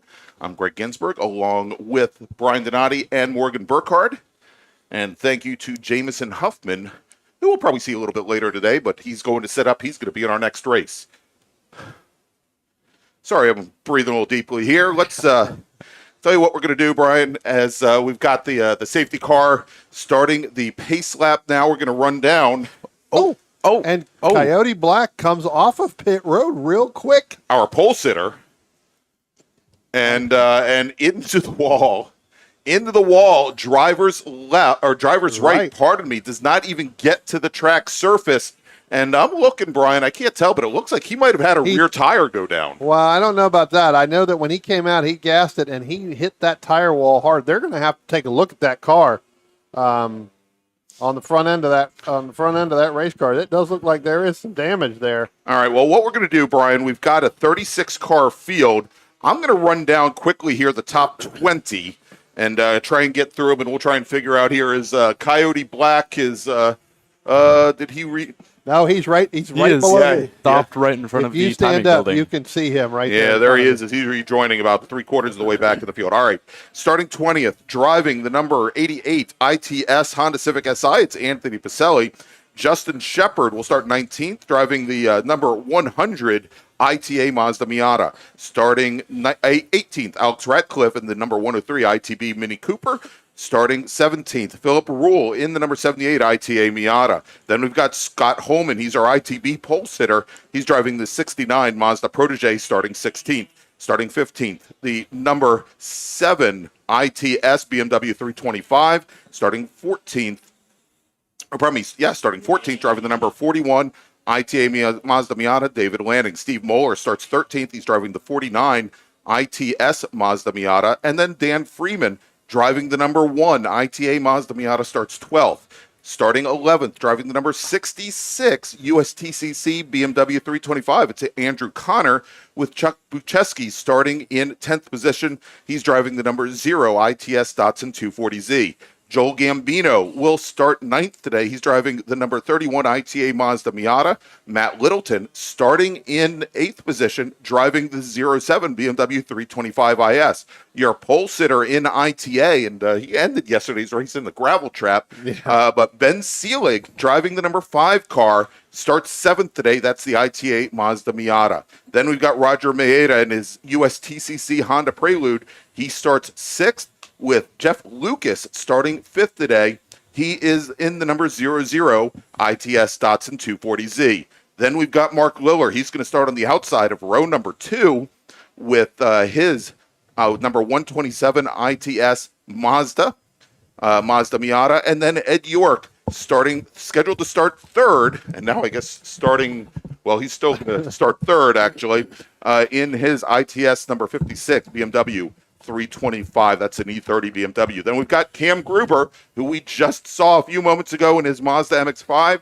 He's your pole sitter in ITS. And then Coyote Black, who was scheduled to be your pole sitter in his USTCC Cayman, starting a little bit further back in the pack, because we've got a green flag, Brian, and we're racing here at Summit Point. I tell you what, and both Morgan and I were sitting here watching it, the 78 machine of Philip Rule. He went all the way to driver's right to pit out to try to make that pass as they all head down into turn 1. I did not see the Coyote Black machine. I'm not sure where he went to, unless he went by, and I didn't see it yet, Morgan. But, the battle up front is between Ed York and Camden Gruber. Camden Gruber, again, for the 2nd race in a row, now drops back into 2nd place. Ed York going to lead, especially in that ITS battle right now early on. It's actually 3 ITS cores followed by USTC, followed by 2 more ITS, and then ITA. So it's a huge jumble of classes right here. It's kind of difficult as a driver to know exactly who you're racing and if you're supposed to actually race them or not. Yeah, it does become, especially in this, like you just said, in this ITS, ITB, and ITA, you're not really sure who you're actually racing, because in some of those cases, some of these ITA machines and some of these ITS machines, they're the same. Right, so you're not really 100% sure whether or not you should be racing that individual or not. Now I look down at pit road here, and it does look like Coyote Black is on pit road. So we'll see, whether or not he's going to go back out. Yeah, we'll see if he does that. There was a call that came in from turn 5. He was actually dead stick down at turn 5, got the car back underway, and of course he came straight to the pit lane, so he might have done some pretty serious damage, of course, with the radiators and everything at the front of that car, and the impact that he took to the tire wall could have been an issue. But we got a great battle here going on for the lead in ITS, as Cam Gruber and Ed York, former ITS champion, went side by side down into turn number 1. Ed York, many-time ITS champion, but Cam Gruber in that much newer Mazda MX-5 going right around that orange E30 BMW, and he is your new leader in ITS. That's just coming off of Ed York running the fastest lap of the race. And a lot further back in the field, it's a cluster is a good way to put it. Yes. It's a bunch of ITS cars and ITA cars starting towards the back of the pack, coming through the middle of the ITB field. I think it is Anthony Pacelli and Peter Doan going 3, almost 4 wide down the front straight into turn 1, but everybody sorted it out. All right, and now joining us, because we can't have one without the other, we now have the rest of the triumvirate, the rest of the 2022 Rookie of the Year class. Joining us, Deacon Greenfield, who's racing the number 32 Honda CRX in STL this weekend. Good to see him come over to the dark side, the Honda side, where it is definitely better. And we've got a car slightly off pace now, Brian, going down into turn 1. We'll try and get the number on that machine a little bit later, but we're watching now as our ITS leaders come out of turn 10 and across the stripe, and Camden Gruber now opening up almost a 10-car length advantage over Ed York. Now, remember, this race was ended early yesterday when the skies just completely opened up on the field. And I was talking to Ed York yesterday after the race was over, and he said he saw all that dust and dirt flying across turn 1, and he said that he knew the rain was coming. He actually pitted in right before the skies opened up, the only one who saw what was going on.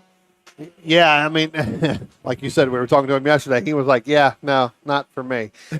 He pulled in. The car that was a little bit off the pace, that was kind of there, that was getting ready to get caught by our leaders, that is the 5 of Ben Seelig. So, all right, now here's I think a bit of a surprise for me as I'm watching the field now, going through turn number 3, and now things have righted themselves. When they crossed the line, we actually had Scott Holman, our ITB leader, ahead of our ITA leader, Joel Gambino.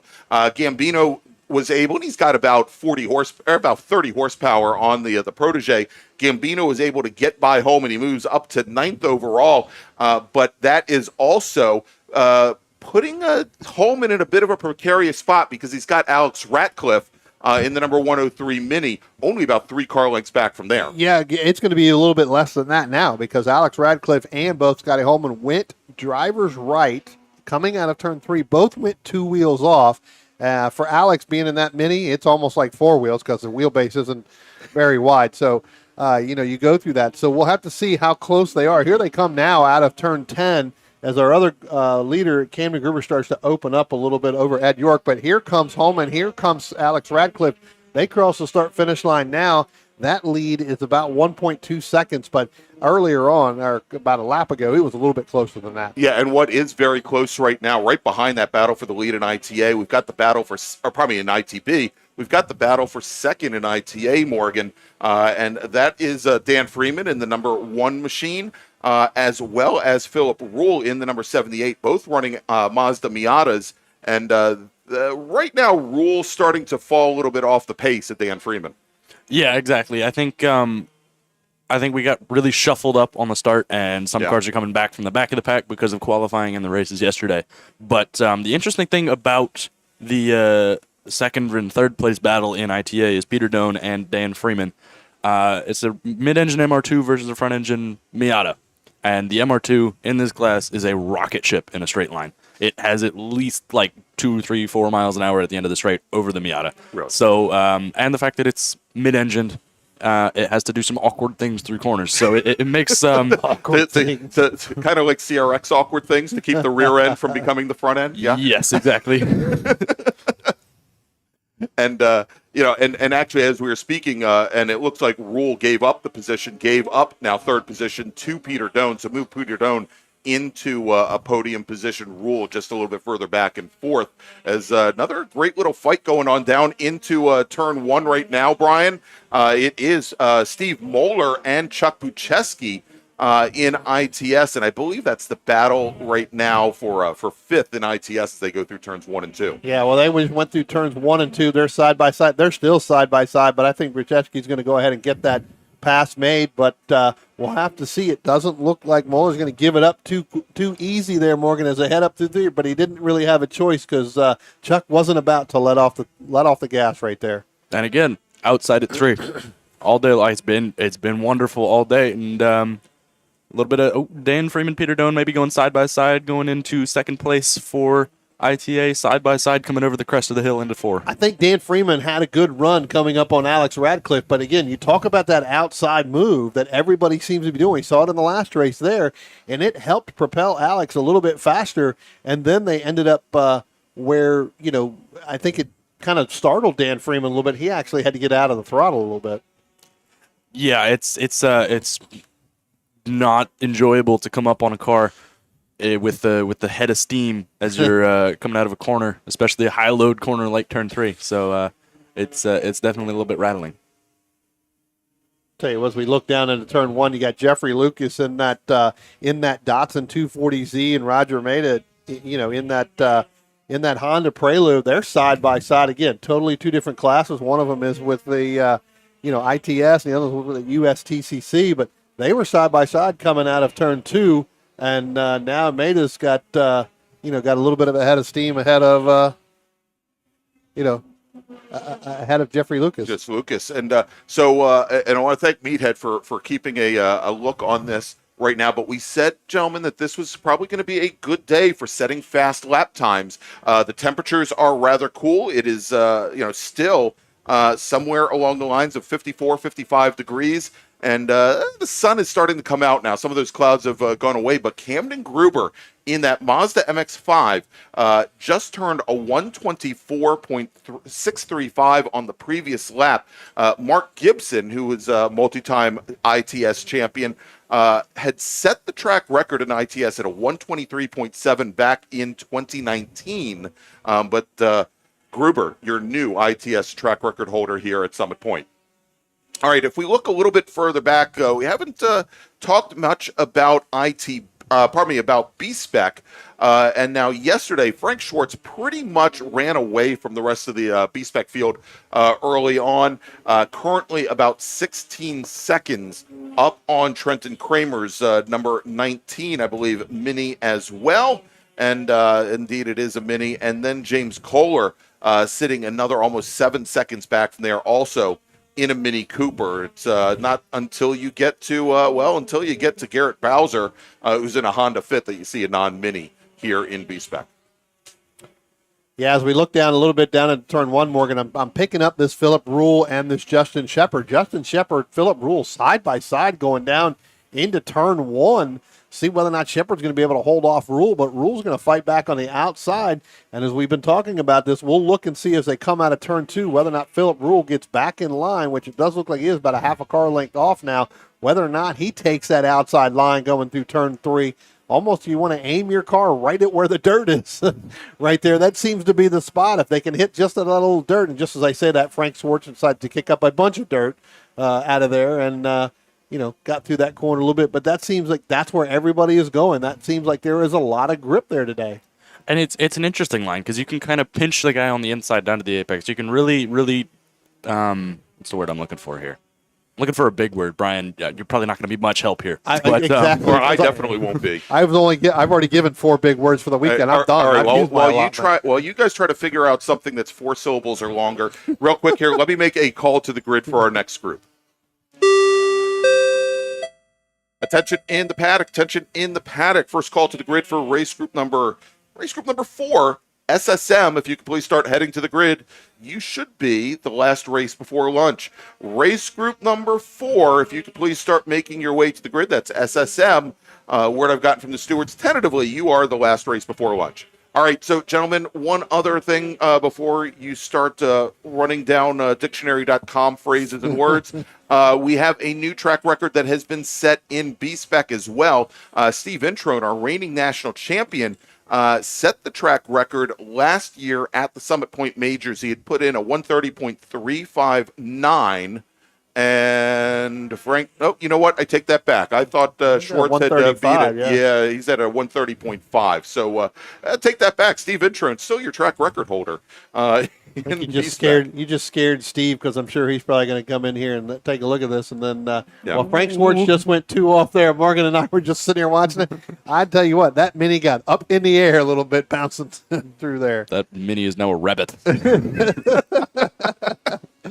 That was, and again, that is, that's the extreme that these drivers are going through today, right? And, Deacon's going to see that later today.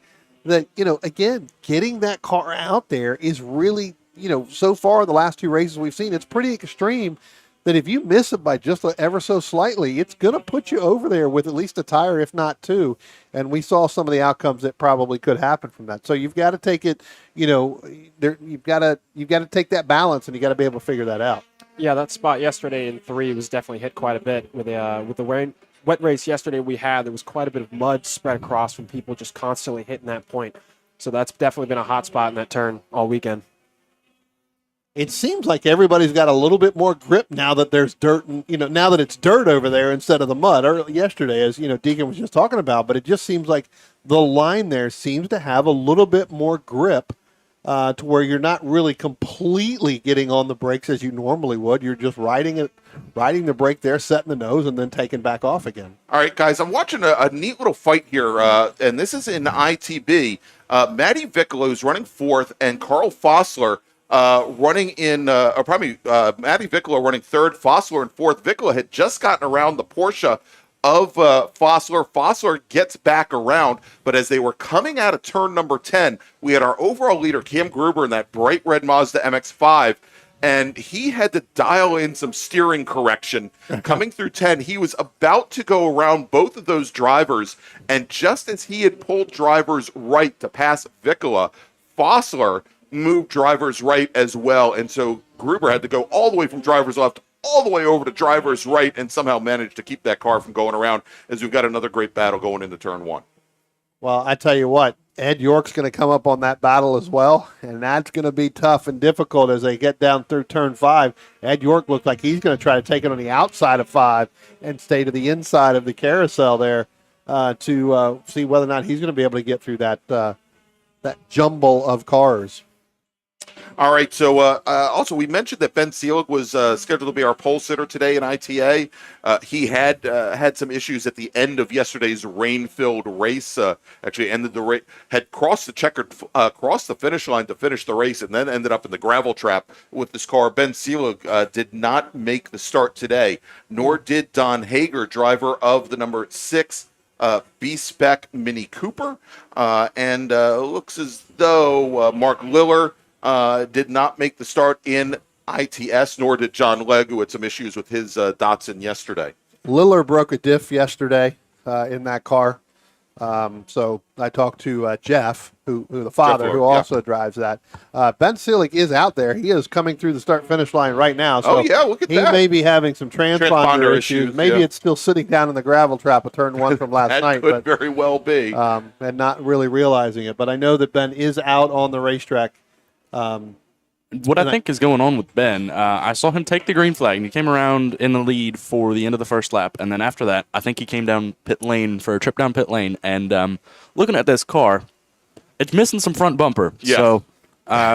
So something may have happened. Well, I think that is when he went through the gravel trap. As a matter of fact, they had some issues getting the car out of the gravel trap yesterday afternoon. There was also a good amount of mud there. They were worried about some of the emergency equipment actually sinking. So we've got our own sinkhole here over at Summit Point. He is out, and indeed, Morgan, he is currently showing 10th out of 10. All right, real quick, let's make another call to the grid as we're now halfway through this 20-lap race. Attention in the paddock. Second call to the grid for SSM race group number 4. If you could please start heading to the grid. Race group 4, please make your way to the grid. And we've got, gentlemen, also a debris flag being displayed over at start finish. And I think we've got more info on this, gentlemen. It seems as though there's yellow at turn 1. I can't tell if that's yellow or debris, actually. But That looks like a yellow. yeah, yellow at turn 1, debris at start finish. I think I'm looking at a lot of these cars come down the right side, driver's right into turn 1. There might be oil down. There could be fluid of some sort. But So looking at the binoculars, there is a big piece, and I can't tell what that is. I don't know if it's plastic. I don't know if it's metal or what. And Greg, you may be able to hear it on the radio. Yeah. They may call it in, but it's definitely a debris flag down at 1. There's a big piece of metal right as you get to the 200-foot mark. Oh, I see. There, it kind of in the center. So you've got to stay left. So if you end up where you're trying to outbrake someone and get into try to make a heavy braking pass getting in there, it's probably not going to happen. You're going to have to get either further right, which is going to alter your line going in. And now we've got 2 cars that are going to go that way, and it looks like one of them picked that up, realized that wasn't going to happen, and got back in line. Yeah, they moved out into the center lane, realized that there was a big object right in front of them, and they moved right back behind the car ahead. And that is indeed what turn 1 was just calling in, that there's apparently a rather large metal object there out on the racetrack. Yeah. it's about a car width on the left and about a car width and a half on the right. So Yeah. that makes passing in turn 1 very interesting. Like I said, it's going to be hard if you're trying to outbrake someone to go in. You're going to have to go, like you just said, stay on the line, or you're going to have to go very far right in order to get in there. But then that's going to alter your line trying to get into the apex of the corner of turn 1, which is going to alter your exit, and it's going to kill your exit speed. Yeah, and so they have just now dropped the debris flag over on the starter stand as most of the drivers have been through the situation. Whoa. Matty Vicola just ran it over. Yeah. So. I was going to say, we just saw Vicola move very late at about the 200-foot mark to move to the inside, and it looks like he took it out. Well, he didn't take it out. He just moved it to the center of the track now. So Yeah, now you've it's got a still car there. width and a half on the left and a car width and a half on the right. So he hit it, and then we're going to see Bruchetsky. We're going to see whether or not he's going to be able to get back in line. Yeah, he just misses it going through there. So, again, it is pretty big debris. It looked like maybe something of an exhaust or a piece of something underneath one of the cars. So we'll have to see as they get going. What it looks like to me is a little piece of, it's a plate of metal we use to bolt weight to the bottom of the car. It's like a big washer, which is very pointy. Yes. Yeah, it could end up hitting it the wrong way and going through a tire, or taking out a radiator for that matter. Well, and we see Alex Radcliffe coming deep all the way down to the inside, giving it a And lot somebody, of clearance. let's see, it looks like who's in the 7 there? That's Chuck DeHaven. Chuck DeHaven. That debris now is no longer on the racetrack, and I don't know if it went over into the grass or if it is under DeHaven's car, but he's still continuing on, but he hit that dead square. DeHaven seems to be okay right there, so that piece must have gone over in the grass. And, Greg, you may hear that on the radio that debris is now gone, but he hit that quite heavily. And it seems like we've got a ton of battles going on right now. We have Dan Freeman, Peter Doan, and David Lanning, and Justin Shepard fighting for second in ITA. There's where was the ITB field? I lost it. Oh, that's because they've gotten a little bit split up. It's Pegues, Fosler, followed by Trenton Kramer and Monty Vicola, split up in the middle by Scott Nicholson. But there's a lot of battles going on for the podiums in ITA and ITB. Yeah, matter of fact, we're watching right now going down into turn 1, Brian. Who is that?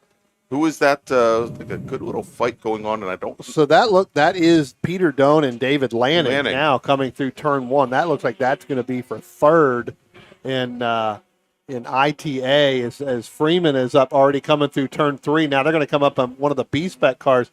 David Lanning is going to get that edge and be able to go and pull a little bit away from Peter Doan as they come up and over the hill. Again, Peter Doan catching that B-Spec car right in the not optimal space. Yeah, just as you want to turn in for turn 3. I think that was Garrett Bowser in the 152 Honda Fit, who was right there, and not much he could do. And that's a corner where those B-Spec cars want to carry as much speed as possible as well. down the hill. They're pretty much full on the throttle coming out of turn 2 all the way until they get to turn number 5. And the interesting thing about David Lanning's car, that car was in a pretty hefty accident at New Jersey Motorsports Park for the last MARRS event last year. Came out of the final corner, and the front of it was pretty grotesque. Add that one to the dictionary. It's a real big word right there. But that car's been completely rebuilt. It's got a new rebuild on the motor, so it is going along at a hefty rate. Yeah, I last weekend was sitting up kind of up a gasoline alley before I went across the street to race over at Shenandoah, and they were doing some dyno testing with that car, and he's running the Partridge Family bus scheme this weekend because he's got every different color there is. So I asked him if he was a big David Cassidy fan. He kind of looked at me and laughed. God. Because he barely didn't know who the heck David Cassidy was. Oh, no, he knew who David Cassidy is. Jeez. Just like two of the people in this booth have no idea who the Partridge Family is, I'm sure. That last time by, looks like Chuck DeHaven's issues continue. Not only is he ejecting pieces of his car, well, he's ejecting the car from turn 5. He just went off there and managed to continue, but DeHaven now sitting back in, I believe, 8th position behind Anthony Pacelli in that iconic Honda Civic. There it is. Yep. There it is. Knew it wasn't going to take long. all day. Chuck DeHaven right now going through turn 3. Battling with Alex Radcliffe, and he really had to get on the brakes hard. He didn't obviously take that power line that we've been talking about all day. So DeHaven had to get in back behind Alex Radcliffe, sitting there, and then he had Frank Schwartz right on his back bumper. So he had 2 minis beating up on a BMW right there. Yeah, I mean it's pretty clear right now that DeHaven's car is a little bit under the weather, I guess, and we'll see how he makes it out and see how he finishes here. As we have now just 5 laps remaining in this IT, B-Spec, and USTCC race. We haven't talked much about USTCC. Roger Maeda. Pretty much once Coyote Black had spun from the pole on the pace lap, Maeda in his Acura, probably not Acura, his Honda Prelude was your de facto pole sitter for the class, and he leads Andrew Connor now by a pretty good margin. Yeah, Roger looking really good right now. As you said, in that Prelude, setting some pretty good times out there, and I think that would have been a good competitive race between the two. Talking to Coyote last night, and again, not sure what really happened coming off of pit road. Not sure if mechanical made him turn right there, but he talked about that Honda Prelude, and he said that it's getting faster and faster, and that he expected a pretty good battle today. With him and in that 22 and with Roger. So. And it's the interesting thing. Andrew Connor started pretty far down in this field from the qualifying and races yesterday, but he's still running. I mean, he's still getting faster. With about 5 laps to go, he's still running about a second a lap faster than Roger. So it's going to be, I don't think, unless there's something catastrophic happens up in the front of the pack, I don't think he's going to catch him, but Andrew just keeps getting faster. Well, here comes our overall leader now, heading into just past the start-finish line with 3 laps left to go. So we'll have to see what that gap is again. Here comes Roger Maeda now out of turn 10, coming through there. So we'll have to take a look at where that 66 is. There's the 22. We'll have to see whether or not he's going to catch for Andrew Connor. As it looks like he's just now coming out of turn 10 now, so he's crossing the start-finish line. Maeda all the way down into turn 1 right now. So he is gaining on him a little bit. Just ran a 123.8 to Roger's 127.7. So that's 4 seconds that he's making up. And Roger is in heavy traffic trying to get by Philip Rule and the 117 of Derek Richlick.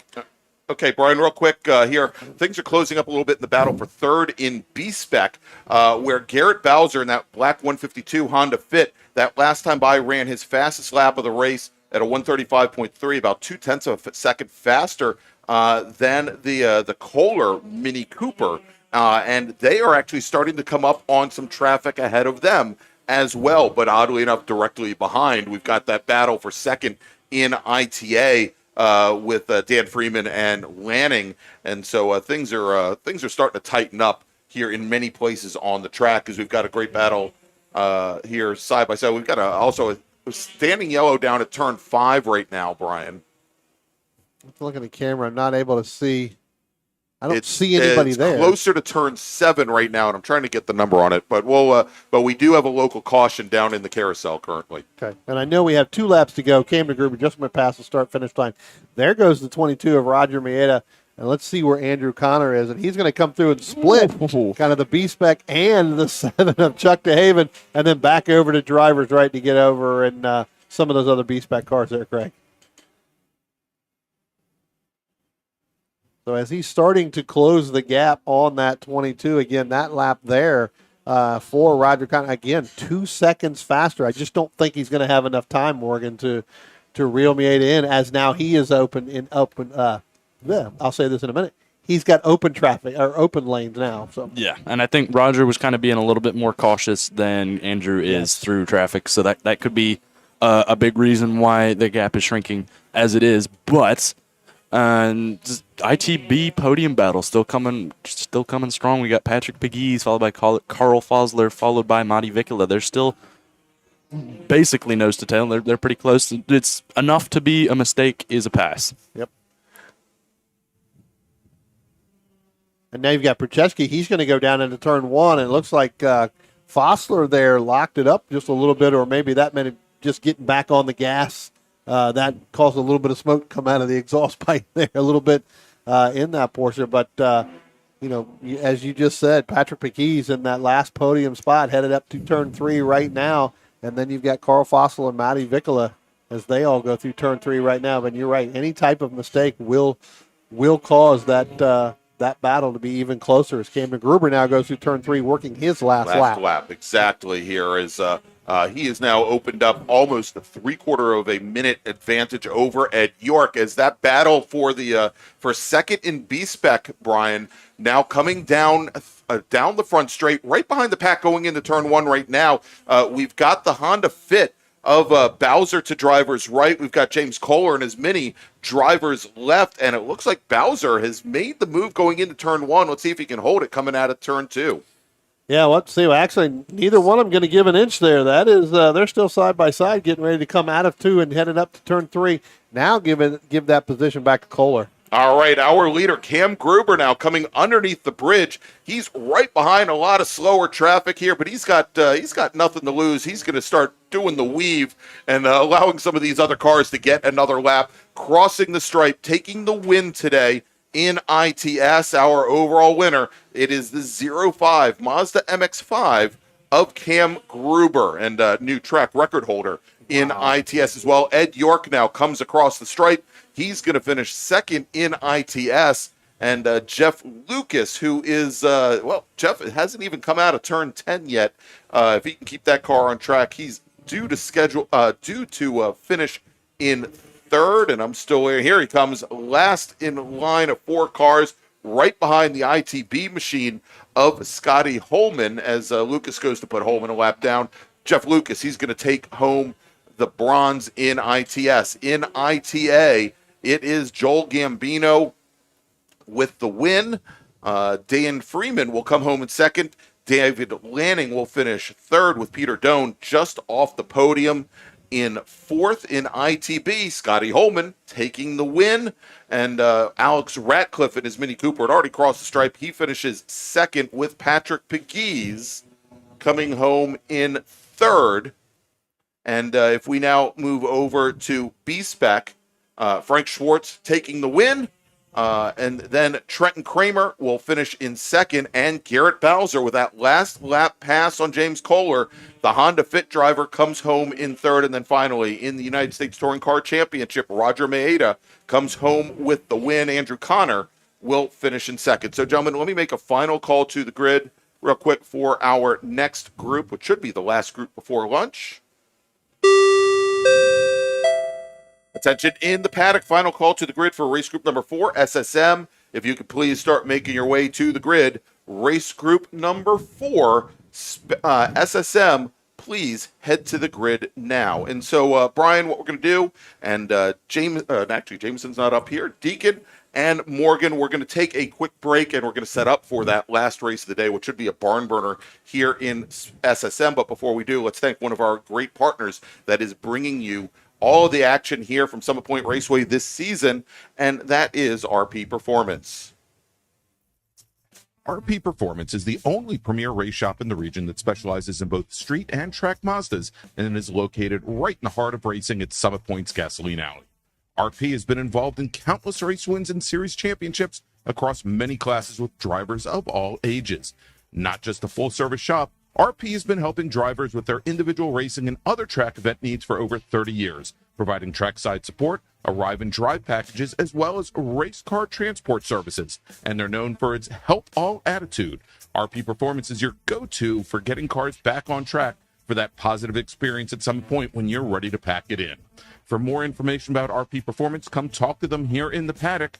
Call them at 304-728-6749 or email them at Brett, that's B-R-E-T, at rpperformanceracing.com.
And welcome back to Summit Point Raceway for the April MARRS presented by OG Racing. I'm Greg Ginsburg along with Brian Donati. And guests here with us again is Morgan Burkhardt along with Deacon Greenfield as we get ready for our next race, and this should be our last race before we take an hour-long break for lunch. It is going to be SSM, and before we get started, I wanted to thank one of our SSM drivers, Angela Jago, as well as her husband, Kelton, who this morning brought food and drinks up here for us, a full spread from good old Duncan, and we needed it. I am no longer going to have to worry about whether or not I can make weight in the heavy class that I run in kart, because after eating 2 of those donuts, I think I'm now over that.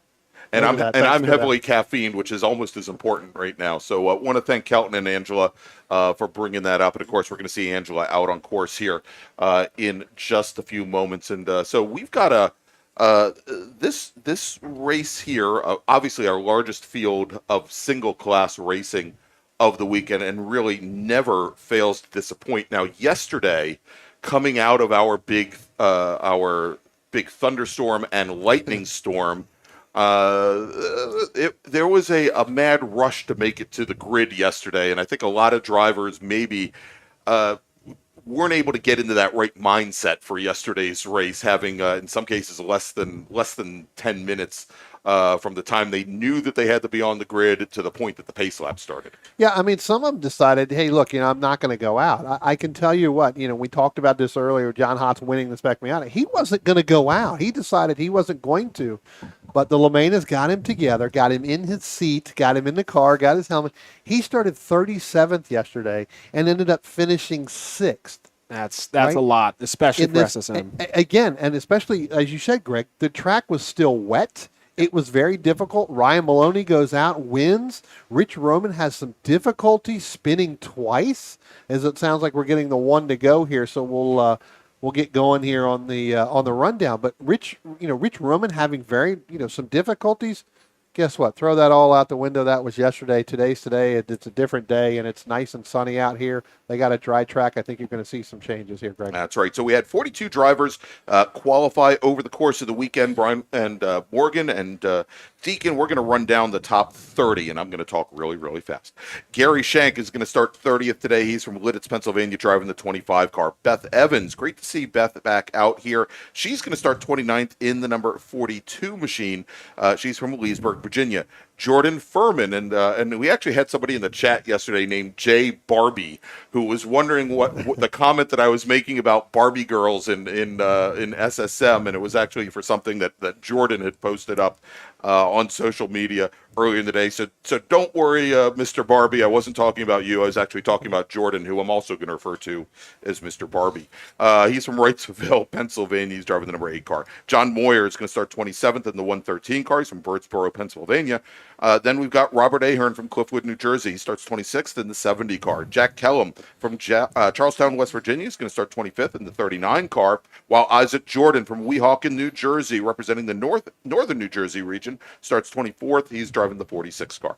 Davey Ahern from Washington, D.C., he's going to start 23rd. He's driving the number 7 car, with John Maslin driving the number 51 car and starting 22nd. Starting 21st is Arif Kazim in the number 98 car. He's from Silver Spring, and starting 20th from Fairfax, Virginia, it's Brooke Hunt driving the number 65 car. Then we've got Victor Bruni, father of our national champion in Spec Miata. He's from Haymarket, Virginia. He starts 19th in the 92 car. Jay Bindrum out of Nokesville, Virginia, starts 18th. He's driving the 88 car. And Ben Sarley from Millersville, Maryland. He's driving the 199 car. He starts 17th. Jonathan Franklin, he's going to start 16th in the number 23 car. He's from Frederick. And then we've got Ryan Harrison from D.C. He's starting 15th in the 146 car. Starting 14th in the number 21 machine, it's Jonathan Murchison. He's from Sykesville, Virginia. Then we've got Ryan Franklin driving the number 37 machine. He starts lucky 13th. He's from Frederick, Maryland.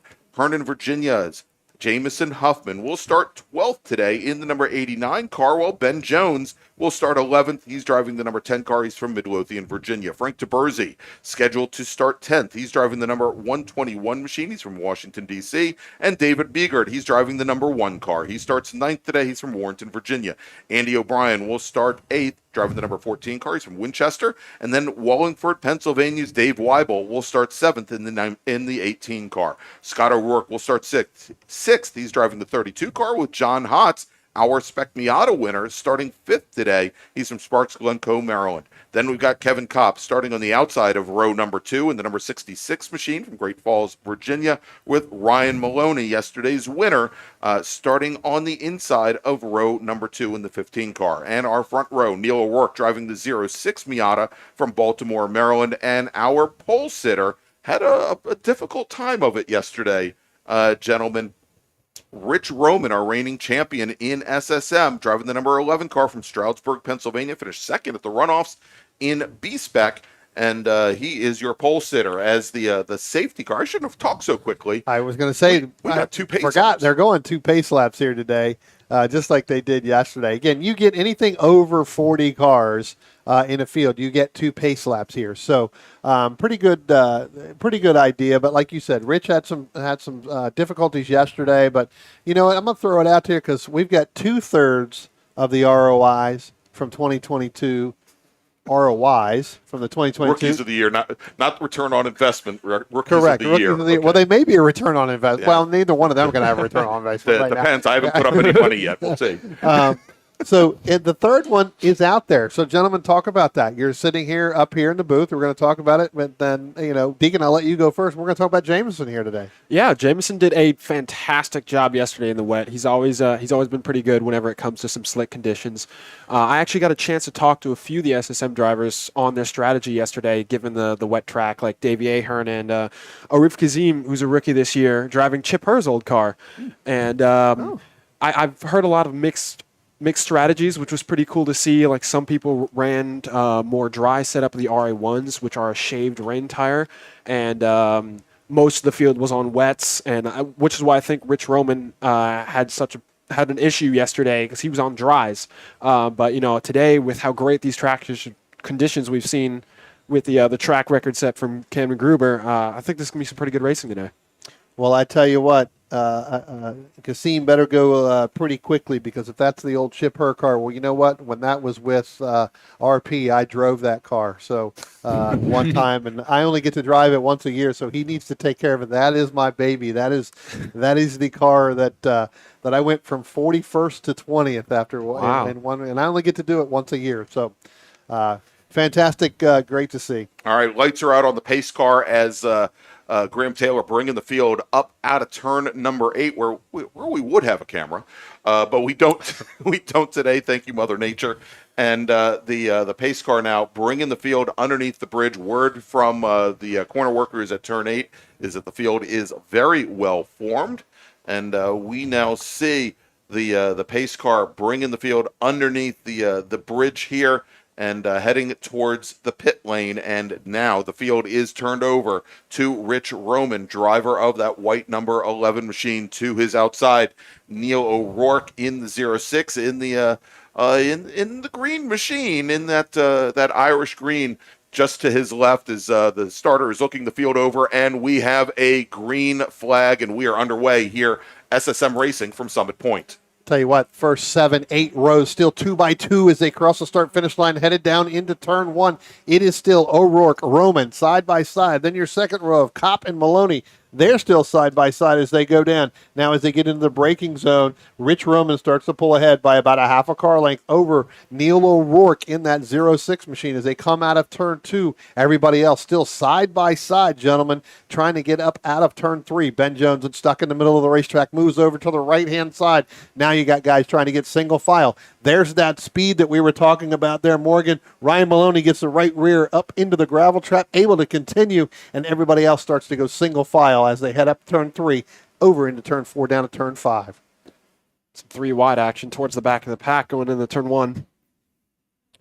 As they come through turn 5 right now, Roman ahead of now. They're going to give that to Maloney in second place. O'Rourke drops back to third as they start to head through the carousel. So again, coming out of turn 3, when we've been talking about this now, really the last 2 groups, give it another for the third group. Ryan Maloney able to propel himself, taking that outside line out of 3, headed up into carrying him down into 4 through 5.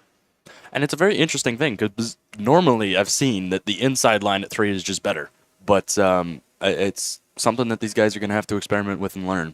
All right, and we've got looks to be a 4-car breakaway at the moment here at the front of the field. It is Rich Roman, and then it is Ryan Maloney, yesterday's winner, running in second place, only about a half a car length back. Then falling back into third, it is Neil O'Rourke, and directly behind Kevin Kopp, as our second, third, and fourth place cars all move to drivers right behind, with Roman staying to drivers left.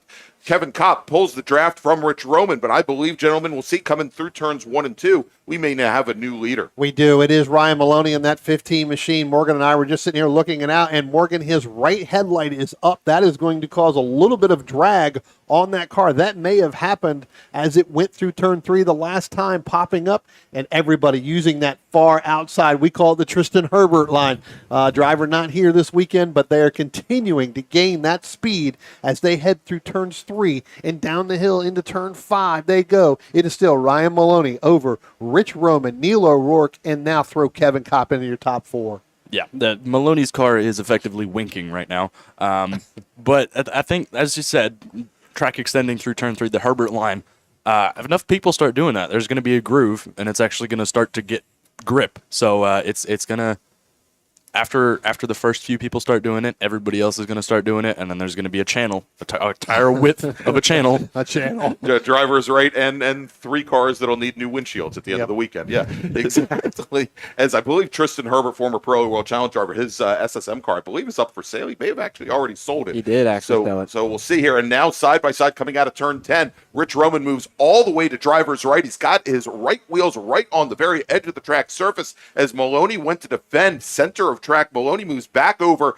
to driver's left. He's got Neil O'Rourke directly behind him as Kevin Kopp tries to follow Roman through. Kopp right up to Maloney's door as they go into turn number 1. But for the moment, it looks as though the number 11 car, Rich Roman, has retaken the lead. Greg, that was a strong move by Rich Roman. He was able to do that by himself. It wasn't until Kevin Kopp got in behind him to help push him through turns 1 and 2, but he makes that move over Ryan Maloney, headed up through turn 3 all by himself. Maloney's looking for a room. I think this is going to be a back and forth between those two all day. And it's the really impressive thing about this top 5, top 6, top 7 even pack is that they can go through corners inches apart and not touch each other. They don't really lose time on entry, and they don't lose time on exit. They stay incredibly close through all of the corners, which makes it that much easier to bump draft down straights. Yeah, it does. And, and I always look at this, from being an IT racer, and you have a lot of cars with very different performance envelopes, and you're very rarely sitting, with the exception of maybe on the front straight or long straightaway in the draft, very, very rarely staying that close to the cars ahead. But to be able to spot your turn-in points, exits, and essentially, we always teach drivers to see through the car ahead of them. In SSM or in Spec Miata, it's something you always have to do as our leaders come out of turn 10 onto the front straight. And Roman now trying to break that draft. He's got a 2-car length advantage, but we've got Ryan Maloney with the advantage of the 66 machine of Kevin Kopp and also the 06 of O'Rourke, pushing him right down into turn number 1. Yeah, they tried to push Ryan Maloney past Rich Roman there. Wasn't able to make that happen. Kevin Kopp at the last minute moved back to the left to get into that entry into turn 1. He's still going to hold third place. Here comes Neil O'Rourke. Now throw in the 63, our winner from earlier, John Hotz. Gentlemen, it is now a 5-car battle as they head up over the hill, down to turn 4 and into turn 5. All right, and I just got word from our experts in SSM, which isn't Dallin Olson, by the way, that the Tristan Herbert car was sold to Adam Volatile before the season started. So Volatile, who started 32nd today, driving the number 04 machine, is in that old 33 car. And a good run here by Adam. I know he probably is just getting the feel of that. I know he sold his car too as well. He had his car up for sale to buy the Tristan Herbert. So give Adam, a couple races in with that machine, and I think that that you'll see Adam move up through this field in this SSM within the next couple of races. I bet. That was a very quick car when I was running with him. As our leaders are coming out of turn 10 onto the stretch, it is 5 cars deep, and Ryan Maloney is just right on that tail, chasing the draft right past start finish. And so, again, he's got that headlight bucket sitting up in the air. It's got to be catching a little bit of air, and it may not be worth much while you're in the draft, certainly, but once you pop out of the draft, it's got to be a bit of a problem for him. Yeah, and we just saw the last lap by as they come out of turn 2. They tried to push Ryan Maloney. Kevin Kopp tried to push Ryan Maloney past Rich Roman coming down the front stretch. Wasn't able to get that done and had to get tucked back in. That could be a deterrent as this race goes on, Greg, of whether or not, and again, another big word, whether or not they're going to be able to make that work. They're going to have to figure out. Maybe it is O'Rourke and Kopp that work together and unfortunately may leave Ryan Maloney out. Wait, deterrent? That was the big word? Well, that's like a medium-sized word. But for me, that's a big word. Okay. Because I used it in the right sentence. So. That is true. And the bad thing about getting shuffled back in a big pack like that, the Ryan Maloney running second, if he gets shuffled down to 4th and if John Hotz gets by again, it's down to 5th, you're having to look through 4 other people's windshields to see where your corners are. So Right. it gets very, very difficult. Yeah, I mean, at that point, it's all having a feel for the track and that timing. And that's, again, we see these drivers, they race here 5-6 times a year, sometimes more than that in different classes, and you just kind of get a feel for it. But now coming out of turn 10 to complete lap number 5, it is Rich Roman, and he once again has opened up now almost a 6-car length advantage over Ryan Maloney. Directly behind is Kevin Kopp and then Neil O'Rourke. They closed down a little bit in the draft, but I'm starting to wonder, as you said before, as Kopp was trying to push Maloney up closer to Rich Roman, if perhaps the aero disadvantage that Maloney has is really impacting the 3 cars behind. Now, sitting back just a little bit further back from there, sitting in 5th position, is John Hotz, and Hotz doesn't appear to be making up all that much ground on the 3 cars ahead of him. Yeah, he's kind of just sitting there on his own, and he's got to make sure that he stays with him, because if he doesn't stay with him, he's going to lose it. He's going to fall back to the Scott O'Rourke machine. Picking up coming out of turn 1 and turn 2, Jamison Huffman, and we talked about him earlier, and Ryan Franklin, they were side by side going through turns 1 and 2. Now give that position to Ryan Franklin. Yeah, and I saw them come out of turn 3, coming up on the car in front of that. I believe that was Benjamin Jones, coming out of turn 3, going over the crest of the hill into 4, really running up on him. So I think it got pretty compressed coming through the chute. Yeah, we'll have to see next time by when they come out of turn 10 what happens there. Unfortunately, without a turn 8 camera, it's going to be kind of hard to see. But here comes our leaders now. Again, Rich Roman still opening up. I'm going to say, like you said last time, Greg, that's 5-6 car lengths.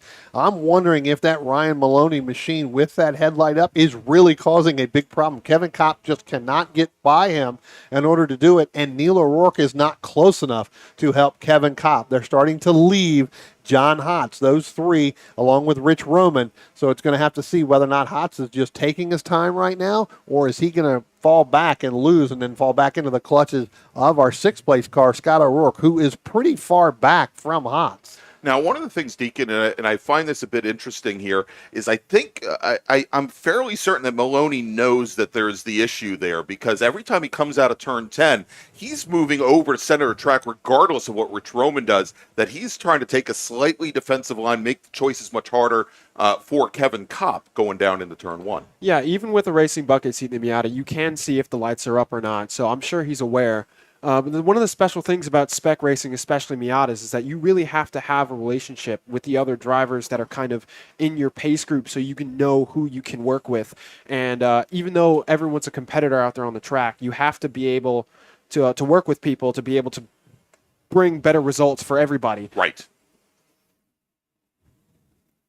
And the other thing with Kevin Kopp, Neil O'Rourke, I wonder how long they're going to play nice until they decide that Ryan's not going to be able to do it for them and they should go out and lead it on their own to try and run down Rich Roman. All right, just got word that Brooks Hunt, driver of the number 65 machine, running 17th as this lap started, had a little bit of a challenge going down through the chute.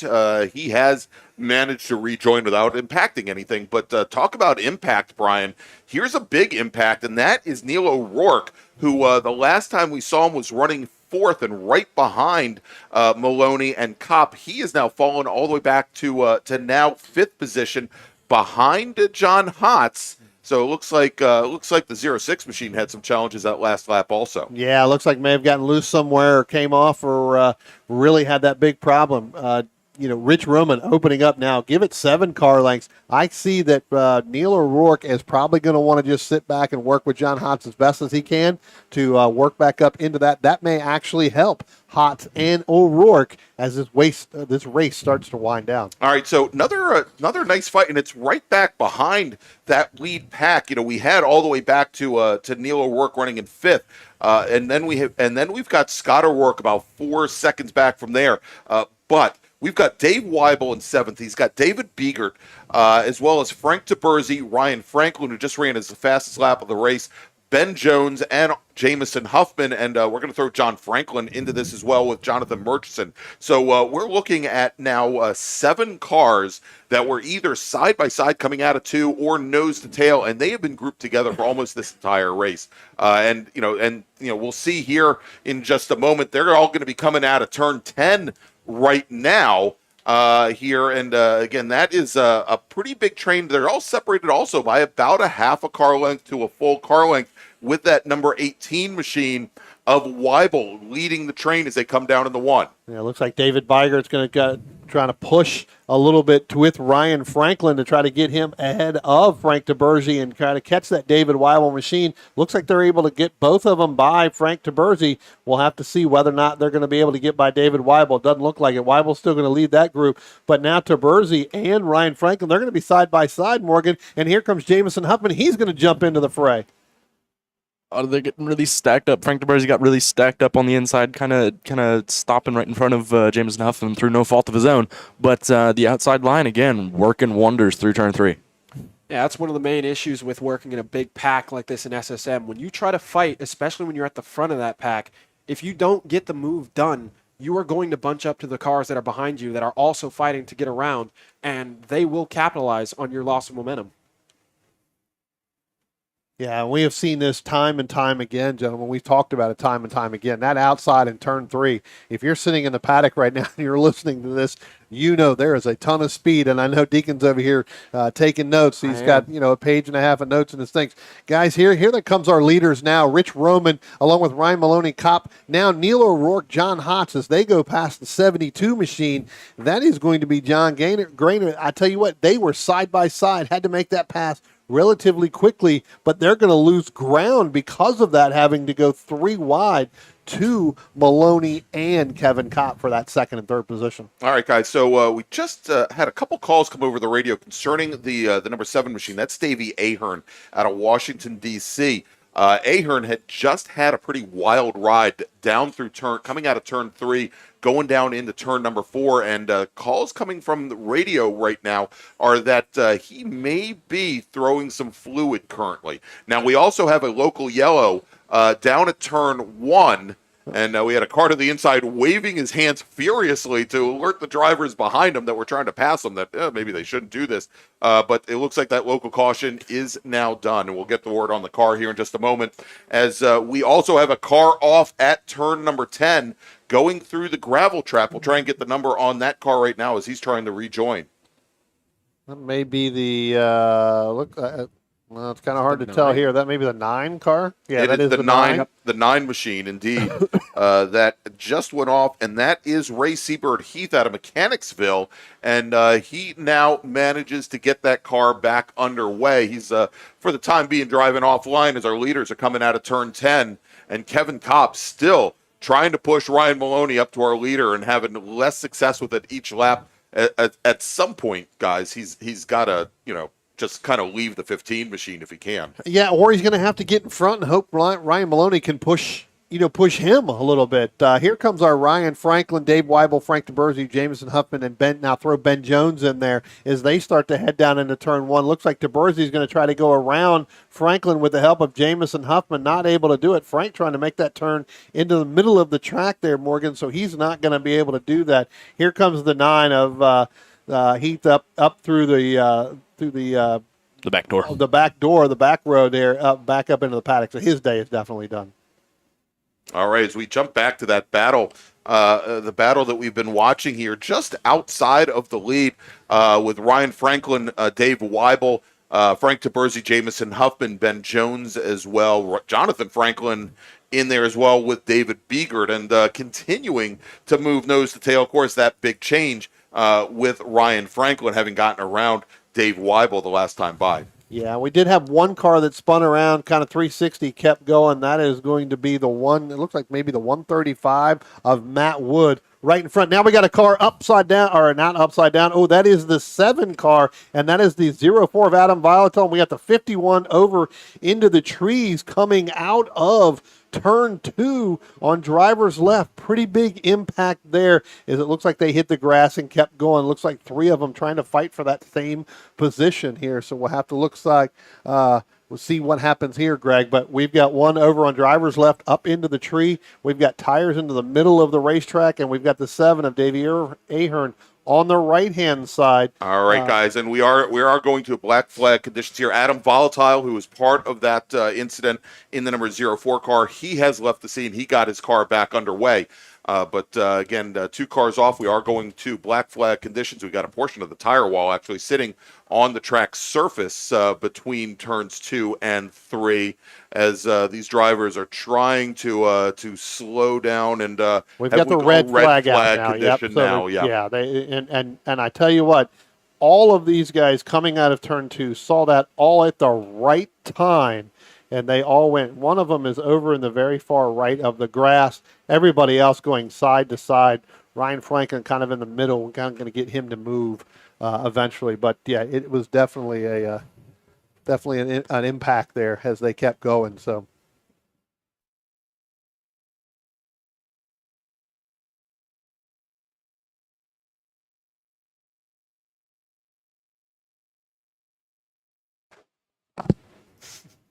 All right, so we've got our corner workers responding to the incident right now. And again, we are under red flag conditions here at Summit Point Raceway. That stops the clock. That stops the lap count.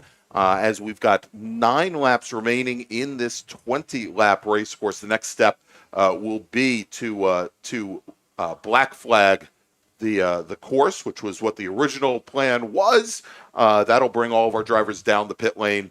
And we'll hopefully get things back underway again, as we've got our emergency services teams responding to the incidents here. So, gentlemen, what we've seen so far, as we look at the front end of the field here, of course, this is going to, as these drivers most likely, assuming we don't end this race early, will be rolling off the grid, and we'll have that single file restart. That lead that John Hotz had built up.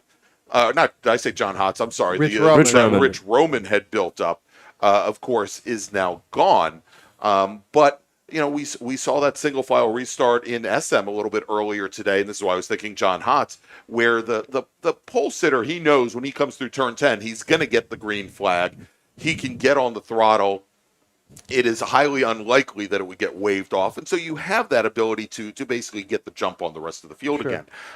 But this might give Kevin Kopp possibly an opportunity to, and he's going to have to really anticipate that green flag, but this might give him the opportunity now to get past Maloney. And the other thing is that if they're coming into the pits, they're doing a black flag all, it could give the opportunity for Ryan to just bash his headlight back into the car. That is, now the crew is not supposed to work on the car under black flag conditions. So that is something to consider. But if I happen to be walking around the car and I fell onto the headlight bucket, so it happens. Or if for some crazy reason he's not seeing the car in front of him, just hits him a little bit too hard, and that headlight just suddenly unloosens itself. And that's kind of what I said, right? I mean, at some point, Kopp's going to have to, and we talked about this earlier on when we had our SM race, at some point, Kopp is going to have to try to work to get around him.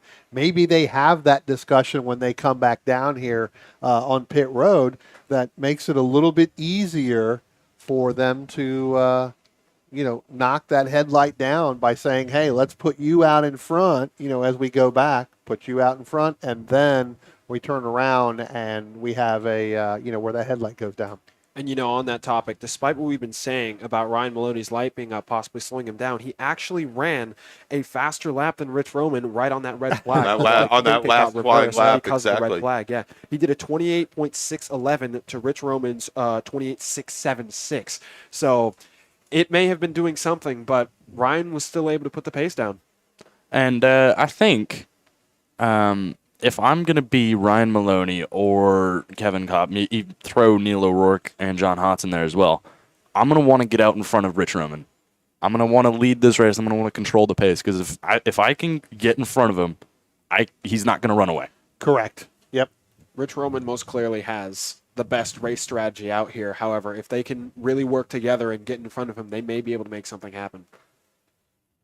Exactly. If you can get out in front of him, you get to control the pace. You get to kind of work around him. Because I think if I'm Kevin Kopp, if I'm Ryan Maloney, I'm going to want to work together. I'm going to want to bump Ryan or I'm going to bump Kevin instead of Rich. Because Rich has obviously been just that little bit faster. He's been able to kind of eke out a little bit of an advantage even with the draft. So I'm going to want to work against him kind of and kind of keep the pack together, keep my options open towards the end of the race. Yep. No, absolutely. Pretty We've good got strategy there. Plenty of race left to exercise that strategy with 10 laps to go.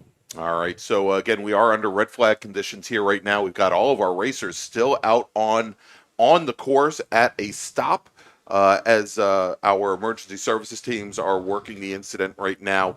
We did have 3 cars go off between turns 2 and 3. And I'm looking to see if you can actually see in our camera view at 1, and I realize it's not the biggest view. You can see some of the cars are lined up coming out of turn 2 as they've stopped on the side of the track.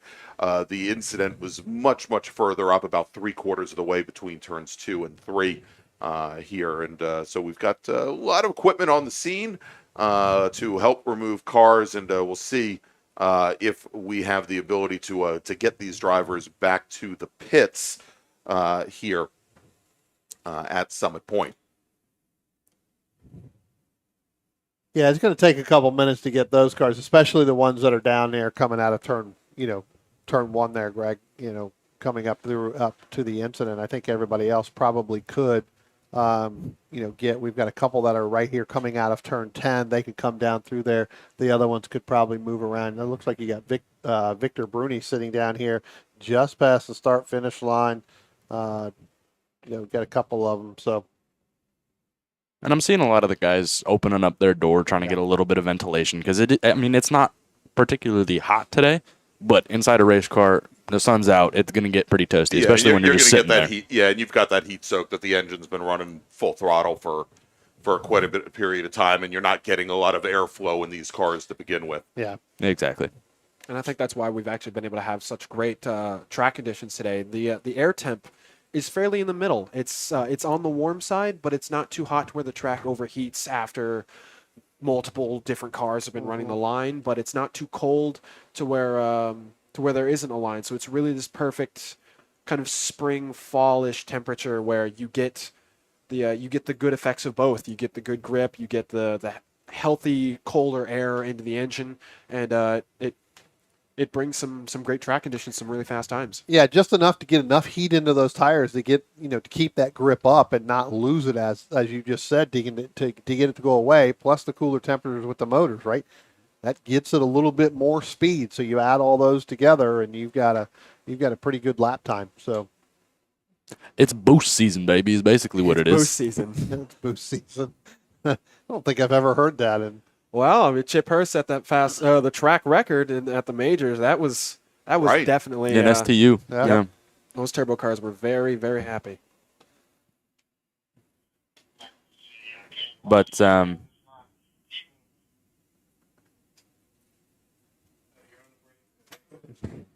yeah, so we'll look, I think that when you get to this point, with this type of conditions, as we talked about, this is the optimal racing. Greg and I have talked about this many times.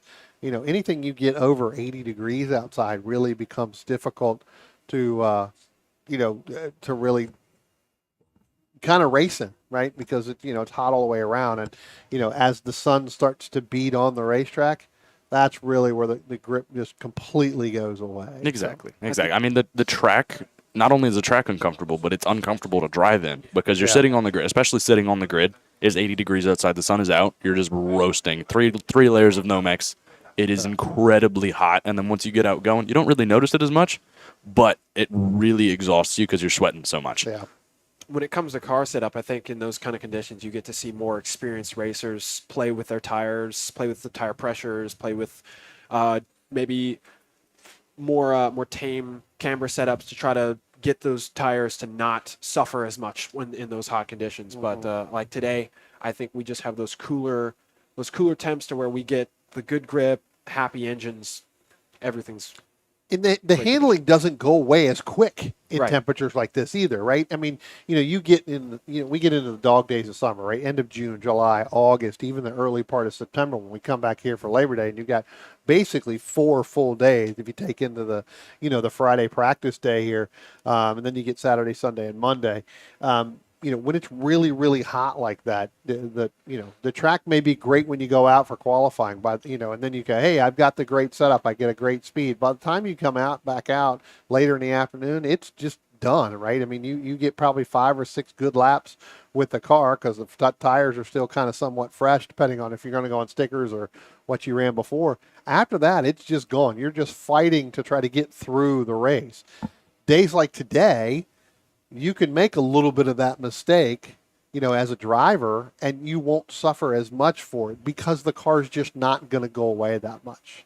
There's a lot more opportunity for consistency out here. When there's a good race, you're in a good pack, or you have a lot of clean air, you get a lot of chance to really see how your car's doing or see how you get to get a lot of good data that you can find and you can use throughout the season to see how you can improve. And this is just a great day for racing. Yeah. And I know this class is not necessarily multi-class, but if it was IT or small bore or something like that, and you get the bunch of front-wheel drive cars when it gets really hot, you have to worry a lot more about tire degradation because it's front-wheel drive car. You're making the front of the car do absolutely everything. Everything, yeah. All right. So here, just a quick update for our listeners here in the paddock and also at home is we've currently got one of the 2 cars on a flatbed. We're starting to get the second car up as well. We hopefully will be able to black flag these drivers in just a few moments, but in order to remove the one car that was drivers left, that flatbed is actually creating about 100% track blockage at this point. So, but hopefully as they're starting to roll it, pull it back onto the rollback, we'll be back underway here soon enough. I think we do still have maybe a little bit of tire wall repair, drivers right, but hopefully this won't take all that much longer. Now, Brian, I believe we were working lap 11. We had just started lap 11 when this incident occurred, so we're technically just past halfway. We'll have to see what the decision and hear what the decision is from race control on how we want to continue on with this race. And again, this is for those of you staying with us, and I want to thank you for staying with us, that this should be the last race before lunch. And hey, perfect time to do this. Well, not really, but if you like what you see here, I gotta do it now. If you like what you see here, if you like red flag conditions, no. If you like the product that the Washington D.C. region is giving you, please consider giving us a thumbs up. It is very important to us. And also, if you haven't already done so, please subscribe to the Washington, D.C. region's SCCA, the Washington, D.C. region of the SCCA's YouTube channel. Well, you're watching us now. Go ahead and click that subscribe button, and also click on the notification bell so you can find out every time that we go live. And I'll tell you a neat little secret is when we are setting up for these live events, there is actually a little button if you go early to the WDCR YouTube page where you can say, remind me, and you'll actually get an email the minute we click the button to start streaming here, which is actually a neat little thing that YouTube can do for you. But please go ahead and give us that thumbs up. We'd really appreciate it, and it'll help more people find out about the DC region and the Mid-Atlantic Road Racing Series. And my understanding is that we are one of only 2 regions that brings you live video and streaming broadcasts of races here in the SCCA. For regional events. It's both here, the DC region, and also my good friend Brian Volansky with Cow Club all the way out in California. So want to thank you all for joining us here. And what I think you meant to say, Greg, was smash the subscribe button. Yes, smash it. Demolish the like button. That's right. That's and exactly just how you do it. drop kick the notify me button. Yes, thank you. There you go. And I'm never going to remember that, but I'm going to have you write that down and send it to me on, like, I don't know, Instagram or TikTok or Facebook or something like that. As the black flag now is being displayed, and we've got all of our drivers. They are going to head back to the pit lane. And hopefully we will have a little bit of information about when we are going back to racing here at Summit Point Raceway. It looks like the majority of our emergency services teams have also left the scene. We've still got a few vehicles there, but track maintenance is taking a look at the tire walls. And I think as we get all of the race cars out of the way, they'll have a little bit more time to take a look at the condition of the tire walls drivers' right, because we know there was a little bit of at least one of those bundles, the bolts that hold tires together didn't necessarily hold all of the tires together, but that has also been moved out of the track surface. But I'm sure they're going to want to double check that. Well, on this restart, I bet Jordan Fuhrman in that Red Bull Miata is going to be able to get some good content for those great videos. That's right. Our SSM Barbie girl is going to have a nice video coming out of this race, I'm sure. And hopefully he'll use our commentary. The amateur racing experience where it's not actually representatory of any SCCA event or amateur racing experience anywhere in the country. That's right. Always the disclaimer. Although I guarantee you, the DC region likely would not be putting up a copyright strike on just saying, if there was no disclaimer, we probably wouldn't care. All right. Looks like our last car that just went through is the 74 machine. So that's going to be the last car that kind of comes around. That's Jack Murchison. They're just now getting down the hill in turn 4 through turn 5. So once they get back in there and once they finish doing their cleanup checks over there on that side, which it looks like, Greg, they've got that tire wall pretty well back intact. They'll try to do a little bit of cleanup there on that side. It looks like some of the workers are just walking around there just to make sure 100%. But once they do that, I think we could end up going back to getting a lap under the double yellow and then back to green. Yeah. Now, early on, and this shouldn't surprise anybody who's been listening to the commentary as cars have been going 2 wheels off on the exit of turn 3, that there had been a call earlier in the race from the turn 3 corner workers asking for track maintenance to bring the blower truck up and blow all the gravel back off the track surface. Now, while they were responding to that incident, that did not happen. So, that is something that these cars, as they get up to speed, as they have some of the, as they have their tires at much lower temperatures at this point, something that they're going to have to contend with. They're not going to have that pristine. Gosh, I'm using pristine in some point in the same sentence. Somebody shoot me, but that pristine surface at turn number 3. That's Greg's big word of the day, by the way. Yeah, there you go. Just so you two know. Only 2 syllables. Though. Yes. Only 2 syllables. I'll write that down. So, yeah, it looks like now I think we've got pretty much all of our cars back there. And well, and just as I say that, appearing out of nowhere.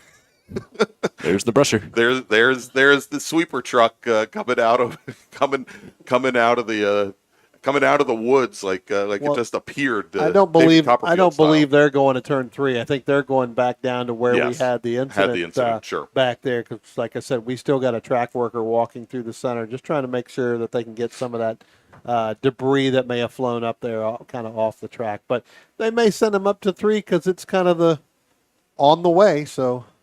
One more pass? Yeah, I mean it's in the same vicinity, so it's within a couple hundred yards. That is true. So, but I would think, why would you waste a good thing there? Let them go ahead and finish out on there. That seems to be the fastest way around the racetrack, and everybody seems to be able to handle it. It's only going to be in the same situation at the end of the race anyhow. Yeah, this is true. They're going to have an hour to do it during lunch. So let's let's not worry about it now. Everybody seems to be handling it quite well, and we'll push them through. So, and we touched on this earlier on, but taking the Herbert line through turn 3 kicks up a lot of stones, and everybody following gets all the stones across the front of the car, the windshield. Yeah. And I was driving an MR2 here at the majors, coming through turn 10, I forget what I was. I think it was a Honda Civic. I was following in an F production race. Right. And he dropped a tire coming off the rumble strip at turn 10, kicked up a bunch of stones, 3 cracks in the windshield on lap 1. Of course. See how he blamed the Honda, Deacon? Stones. He blamed the Honda on that, Deacon. It was he probably, races a Honda. I was going to say. Honda it was, on Honda crime. No, I'm okay because I race a Honda, though. That's right. See, the rear wheels in a Honda, they don't do anything other than keep the rear end of the car They're off just the a pavement guide. and Yep. to destroy the windshields of the Yep. car behind. They're just All a right, guide. so the black flags that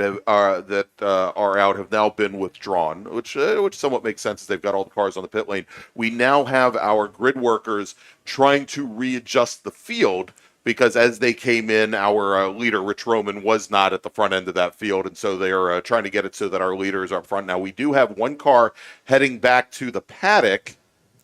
That may be the 18 of David Weibel is I what think it it's looks Weibel. like, and it may be that he may not be going back to the paddock. He may be going back around. I think there was one other car they sent around the pickup Be at the easier end of the to paddock. get to the back end of the field. Maybe yeah. because there's really no way to go through. I was going to say, saw you're the right, Deacon. 98. I saw a couple of them decide to go back out too. So it could be that they may send them back all the way around and pick up the tail end of the field. Although, when you cut through there, you have to cut through those cones at the end of the grid entrance, and you really don't want to do that. So we'll keep an eye on where Weibel goes. Looks like he may be going back to his paddock area. Yeah, I think. Seems as though. Yeah, it looks like he's pulling that car in, and his day is done there. As the street sweeper has left the scene, as has the remainder of our emergency services team. So hopefully we'll be going back to green flag racing once we get these cars repositioned on the pit lane. Now, we had just started, as we mentioned, lap 11. Of course, because we went to a black flag, we could roll back to the last completed lap. So that should put us, again, just about halfway, and they'll be starting that 11th lap when we go green. Yeah, again, you'll probably have good 10 now. Looks like they've got Roman up there in that top spot. Maloney, Kopp, Neil O'Rourke, and then throw in John Hotz there. That's going to be your top 5 as they go, and then they'll start to jumble because there is a lot of them in there that need to be jumbled, pulled out, moved around. But And I should mention that as I'm looking at the pit lane right now, nobody happened to fall on Ryan Maloney's windshield bucket. It is still nobody went near it, did they? No, it is still. Well, I'm trying to find a suitable word that won't get me in trouble. Knowing Ryan, he was probably sitting in the seat rocking back and forth, knowing that could at any moment drop down. But look, as much the speed as it has and the wind and everything else, it may be stuck up there right now, and it's not going to go down until somebody comes out and pushes it. It's not like a loose, like a loose wire or something that will just drop it down. It's probably something that is going to stay in that position for at least the rest of this race. All right, so we've got the safety car now staged up at the end of the pit lane, and we're still positioning cars. We've got the top 5 cars. So from Rich Roman back to John Hotz, then a bit of a gap, and they're still placing cars in the correct order here. So going to be a few more minutes before we roll off. So we saw David Weibel go back. That was your 7th place car. Yeah. Right. So now you've got Ryan Franklin 6th. That's going to move to Bursey up to 7th. Jameson's going to move up to 8th. Ben Jones is going to move up to 9th, and it looks like Jonathan Franklin may move up into the top 10. So that should be your top 10. Although looking out down here, it looks like they're going to. It looks like they've got the 72 car right behind the Hotz machine, which, I'm showing the 72 way back. He may even be close to a lap down. So it may be if they go back and revert to the last lap, that's the place he was in, but he's not in that position. Right. Right. So now you've got Ryan Franklin that's going to be behind that. Then you've got Taberzi, then Huffman, then Jones, as I said, and then you'll drop back down a little bit from that. You'll have Jonathan Franklin and then David Beigert. That should be your top 11 as they start to do that. But they've thrown the 72 in there, which again I think was more than likely close to being a lap down. Yeah. So I don't know if we got through all of the car numbers. I know we talked about Volatile's car being involved. I don't know if we got the So you had the 7, the 7 car, and then the 51. the 51, which is John Maslin, Right, exactly. right. That was off, and those are the 3 cars. Volatile was able to take his car back to the pits after the incident was done, and it was funny because we had just been talking about the 7 car, that there had been a question whether or not it was putting down some fluid after having an off the lap before, and we actually thought. We had the car go off at turn 5 the lap before that incident. We thought that perhaps it was laying down some fluid. Yeah. So don't have the full story there, but again, we are all cleaned up here at Summit Point. Want to thank you all for staying with us, and we should be hopefully back underway here in just a few moments. One of the things that, being that this class is a regional class only, right? When you're racing SM, you must have a camera in there. That is mandatory this year. SSM is not mandatory. It is a regional. We'll have to check that because I'm fairly certain that is for everything SCCA road racing, but we'll check it out. Yeah, I'm not sure on the SM. We will check that out. Last I heard, it is not mandatory in the SSMs. Because it is a regional race only, but I'm sure there were cameras involved and camera do it. So, again, when we get into SM, that is mandatory that every time they are on track, you must have a camera on. Okay. According to the letter that went to drivers before this event, it says all cars must have a forward-facing camera. Okay. And then cited the portion of the GCR, which is not broken down by category. Right. It is outside, so even the regional only classes would be under the purview of that there. And they say that there must be a digital file, so it can be viewed in a MS Windows compatible viewer. So you Mac users, good luck with that. Well, not unless you download the parallels onto your computer, you can move it over there. I'm getting pretty familiar with that because I actually did that on 2 machines. So there is a Parallels app that you can use to make your Mac work as a Mac and a Windows machine. There you go. Actually, I remember running iRacing on a Mac with 20 frames per second and potato graphics. It's potato graphics. You're coming down the front straight at Summit Point. There's no trees, there's no buildings, there's no grass, there's no nothing. There's no turn 1. It just keeps on going and going. Right. You end up in Martin Burke's backyard. Exactly. Yeah. That's the iRacing on a Mac experience. I've been there. I've been there as well.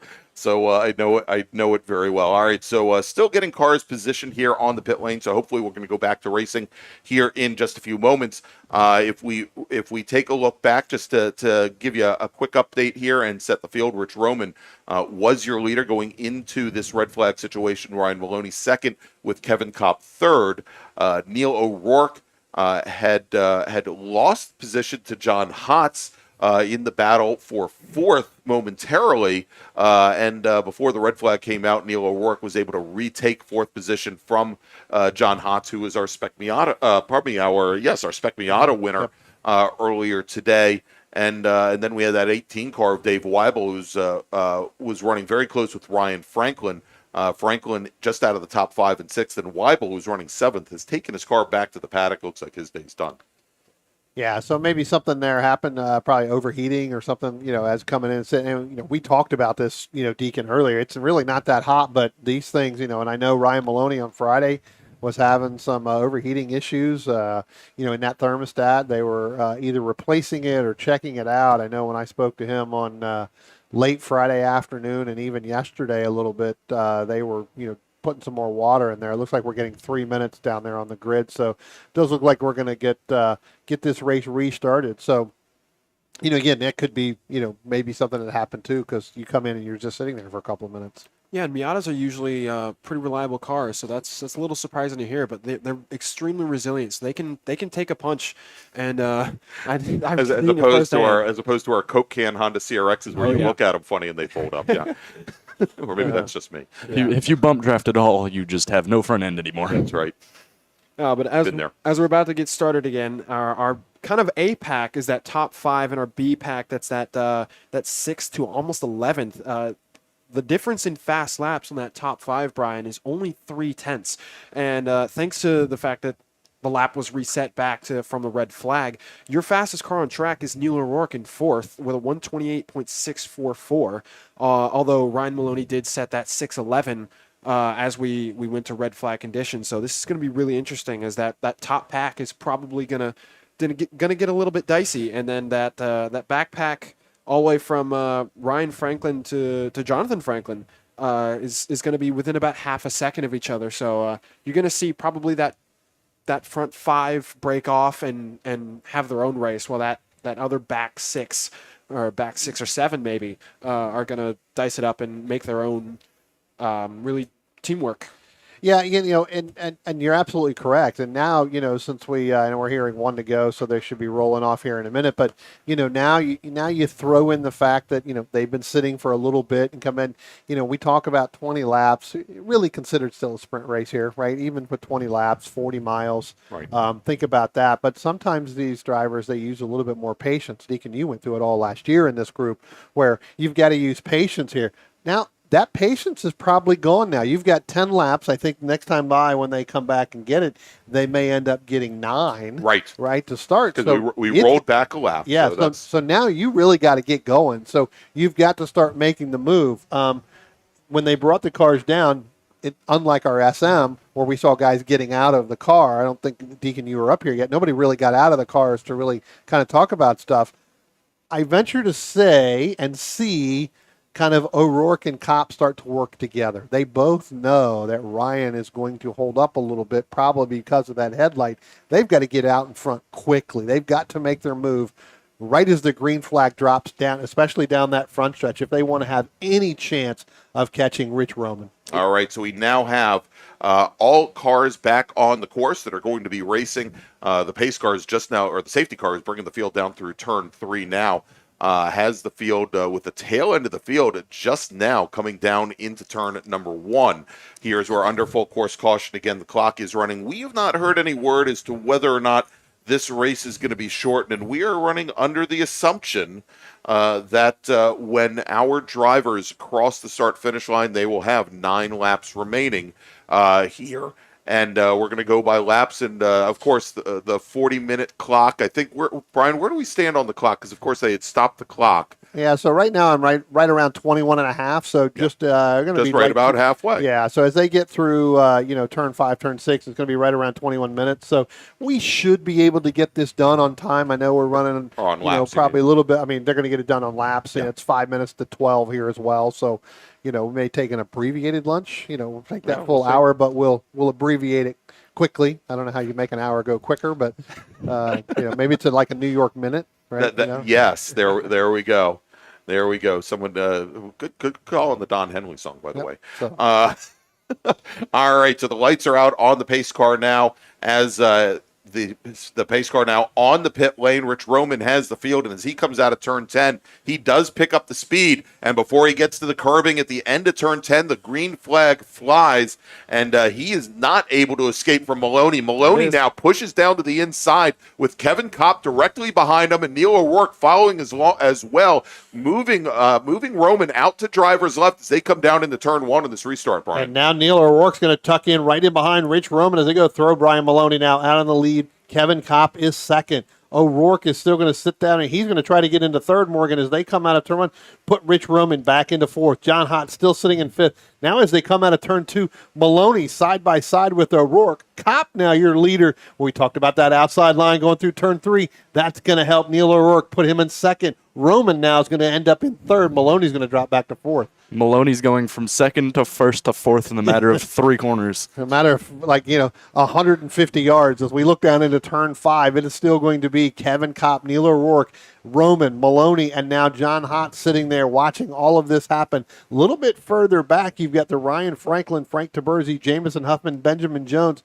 That, and we have one car that went off in through turn 5 that looks like they may take that shortcut and go straight through. It was a white car. I did not get the number. So, Greg, you'll be able to hear that on there. But they completely missed turn 5 and went dead straight. So we'll see what happens with that to figure out which car that is going to be. All right, we'll try and get the number on that as our leader is now coming out of turn 10, and it is Kevin Kopp, your leader, with Neil O'Rourke with a great run out of turn 10. He pulls up right alongside the the number 66 machine. And for the moment, O'Rourke, he's able to just drive right by the 66 car, coming past the start-finish stripe. Then it is a 3-car battle for third right now, as we've got John Hotz, Ryan Maloney, and Rich Roman all side by side. And actually, that is not John Hotz. That is Ryan Franklin in that battle. And gentlemen, I think, and we may have missed this, I don't think John Hotz came out for the restart. No, John Hotz did come out for the restart. That may have been John Hotz that went through the turn 5, but I think that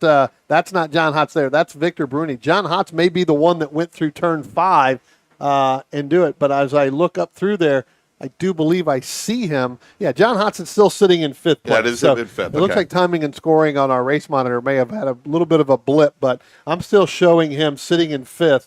With that number 63. So we'll catch him on the camera real quick, and then we'll see next time by. But I still believe he is behind Ryan Maloney and Rich Roman in that 6th position. All right, as our leaders now coming up towards turn number 8 and underneath the bridge, let's take a look as we just got word that there were apparently and this was perhaps before the incident. We had the reports of some passes under yellow. We'll try and get a little bit better idea. But coming out of turn 10 right now to complete lap number 13, it is Ryan Maloney, probably Neil O'Rourke, your leader, with Kevin Kopp running second. Then about 6 car lengths back from there, it is Rich Roman with Ryan Maloney behind him. And I guess that is John Hotz in that white number 63 machine. But then about 10 car lengths back from there, it's Franklin, Taberzi, Huffman, and Jones. All they were 2x2 going down to the 1. I'll tell you what, aside from our front 5 cars, as they start to go single file, a little bit further back, you talked about Ryan Franklin, Jamison Huffman, Frank Taberzi.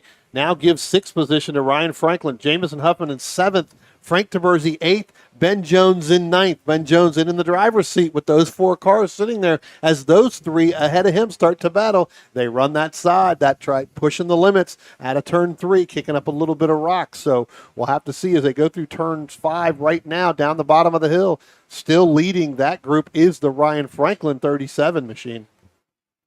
Yeah, here coming into this race, I really think strategy is going to be what's winning, because even though Kevin Kopp and Neil O'Rourke are out there working together, Rich Roman was still the faster of the 3 at that front pack. So this is going to be a really interesting teamwork battle to see who comes out on top. So you talk about teamwork now. Kevin Kopp up there by himself. Normally, last year, you would have seen Tristan Herbert up there as they come out of turn 10. O'Rourke, different team. Kevin Kopp, single team. Rich Roman, single team. And then you've got Ryan Maloney. They're starting to pull away, Greg, a little bit from John Hotz. So the front 4 battle, you got 4 different teams. Normally, you would see 2 or 3 cars from the same team up there. Not any longer. That's right. We used to talk in that team. Of course, we had Kevin Kopp, we had Tristan Herbert, and I think I heard somebody refer to him as a lumberjack, Jen Bonstock, who was on that team as well. And now it is just Kevin Kopp all by himself as Neil O'Rourke leads that field through turn 2, heading up towards turn number 3 as Kopp and Maloney running 3rd and 4th are right in the thick of that in the battle for the lead.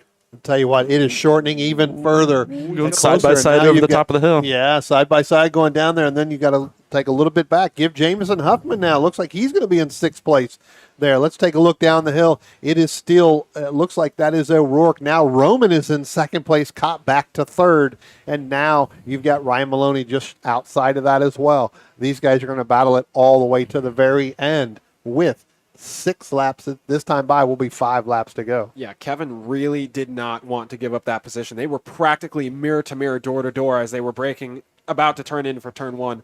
So that's going to be a very fierce shoot to the line. I don't think anybody was asking if they had any Grey Poupon during that exchange. Neil O'Rourke still leads the field coming out of turn 10, coming on the stretch, and Rich Roman is right on that bumper, giving him the bump, actually. That's interesting. Looks like he's trying to run away from Kevin and Ryan back there. Well, I tell you what, Rich Roman now at this point probably can, thinks he is a little bit faster than Neil O'Rourke. So if he can push O'Rourke out far where those two can battle it out at the end, that will end up leaving Kopp and Maloney back a little bit if they can work together. But we know that's not going to happen. They are all four going to try to make things work and make things single file right now, but it is still 2x2 or 2 and then 2 as they head up into turn 3. Roman could be in the catbird seat. And it is John Hotz all on his own, followed by a pack of, how many cars is this? Jesus. That's 5, Like 6, 7 9? cars right there. And Jameson Huffman was leading that pack a lap ago and has now been shuffled back to 9th on the front straight, passed by 3 cars down the inside. We talked about that outside of turn 3. Ryan Franklin goes outside and goes past Frank DeBersey. DeBersey had to get hard on the brakes into that turn 3, into the center of that apex. That scrubbed off a ton of speed. That allowed Ryan Franklin to go around, and that actually brought Jameson Huffman right up door to door with Frank DeBersey last time by. All right, as our leaders are coming up the hill, and I feel a little vindication now in talking about John Hotz, because apparently they're gonna show him, not that he can do anything about it while he's behind the wheel of the car, but going to show him the transponder board so that he knows that there is an issue with the transponder on his car, and he'll have no problem seeing it because he's now fallen about 25, almost 30 car lengths back from our top 4 drivers as Rich Roman now comes down drivers right alongside Neil O'Rourke as they come down to the 500-foot mark going into the braking zone of 1. Directly behind him, we've got Kevin Kopp and Ryan Maloney, and Rich Roman beats the green O'Rourke machine to the apex, but they are side by side coming out of 2, Brian. Tell you what, trying to make a power move there, Greg, not going to make that stick. Now they come up into this fast turn 3. We've been talking about it all day long. How much is Neil O'Rourke going to give up? He's not going to give up any. Roman, they're going to go side by side going through turn 3, headed up over the hill. If you look into the cameras, they're going to come right at you. They're more than likely still going to be side by side coming down into turn 5. We'll see who's going to have the advantage to get through that tight left-hand turn there. And it does look like it is going to be Roman, then O'Rourke, side by side now with Maloney and Kopp. That's 3rd and 4th position. So, gentlemen, this is not over. Rich Roman with a power move to try to make that move out of through turn 1. All right, and as we have 4 laps, or actually 3.5 laps remaining here in our SSM race, our last race before lunch. Yeah, pretty good power move there, Deacon, going down into turn 1, and that helped him when we talked about it all day long with this turn 3 here being pretty quickly as they come out of turn 10. We'll see what the gap is now. Roman back out in front over O'Rourke, then Kopp along with Ryan Maloney. Then further back is John Hotz. But again, Kopp and Maloney still trying to battle. Those guys have got to stay single file if they want to catch, Roman and O'Rourke, because it looks like they're about 2 or 3 car lengths starting to pull away. All right, and a little bit further back in the pack, we've been watching this battle with the 37 of Franklin, Ben Jones, then Jameson Huffman, Andy O'Brien. Franklin's opened up a little bit of a gap back to 7th place, Ben Jones, but Huffman now all over the back of the number 37, probably the number 10 machine. Then did he just try to attempt the pass going down in the 1? I think he did, but he is going to fall back a little bit further from that. He's going to have to tuck back in under Ben Jones. Got to give it to Ben Jones. Ben's having a really good run here this weekend. Andy O'Brien, again, yesterday, loved to have the rain there. Did really well. Ended up finishing 2nd. Now he's falling back in the dry in that clutches of that David Bygert and the Frank DeBersey machines. And as Ben Jones and Jameson Huffman start fighting a little bit more, it's going to separate out Franklin a little bit more. Just trying to open up that gap. He's definitely in that car, just hammering as fast as he possibly can, trying to give himself as much breathing room as possible to get away.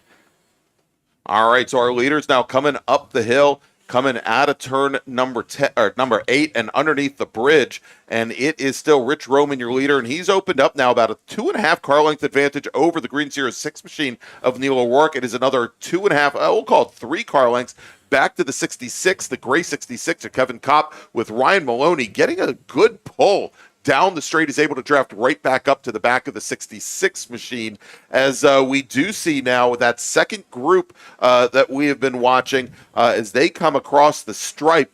Jameson Huffman has gotten around Ben Jones, so move Huffman now up into 7th position with Jones in 8th and Frank DeBersey, Andy O'Brien. Well, I'll tell you what, Greg, that was short-lived because now Frank DeBersey just gave Ben Jones a nice little shot past the start-finish line down into turn 1. They're both going to go around Jameson Huffman, so So move Jamison Huffman down behind the Ben Jones machine of the 10 and the 121 of Frank Taberzi as they try to set their sights now to catch Ryan Franklin as they head up through turn 3.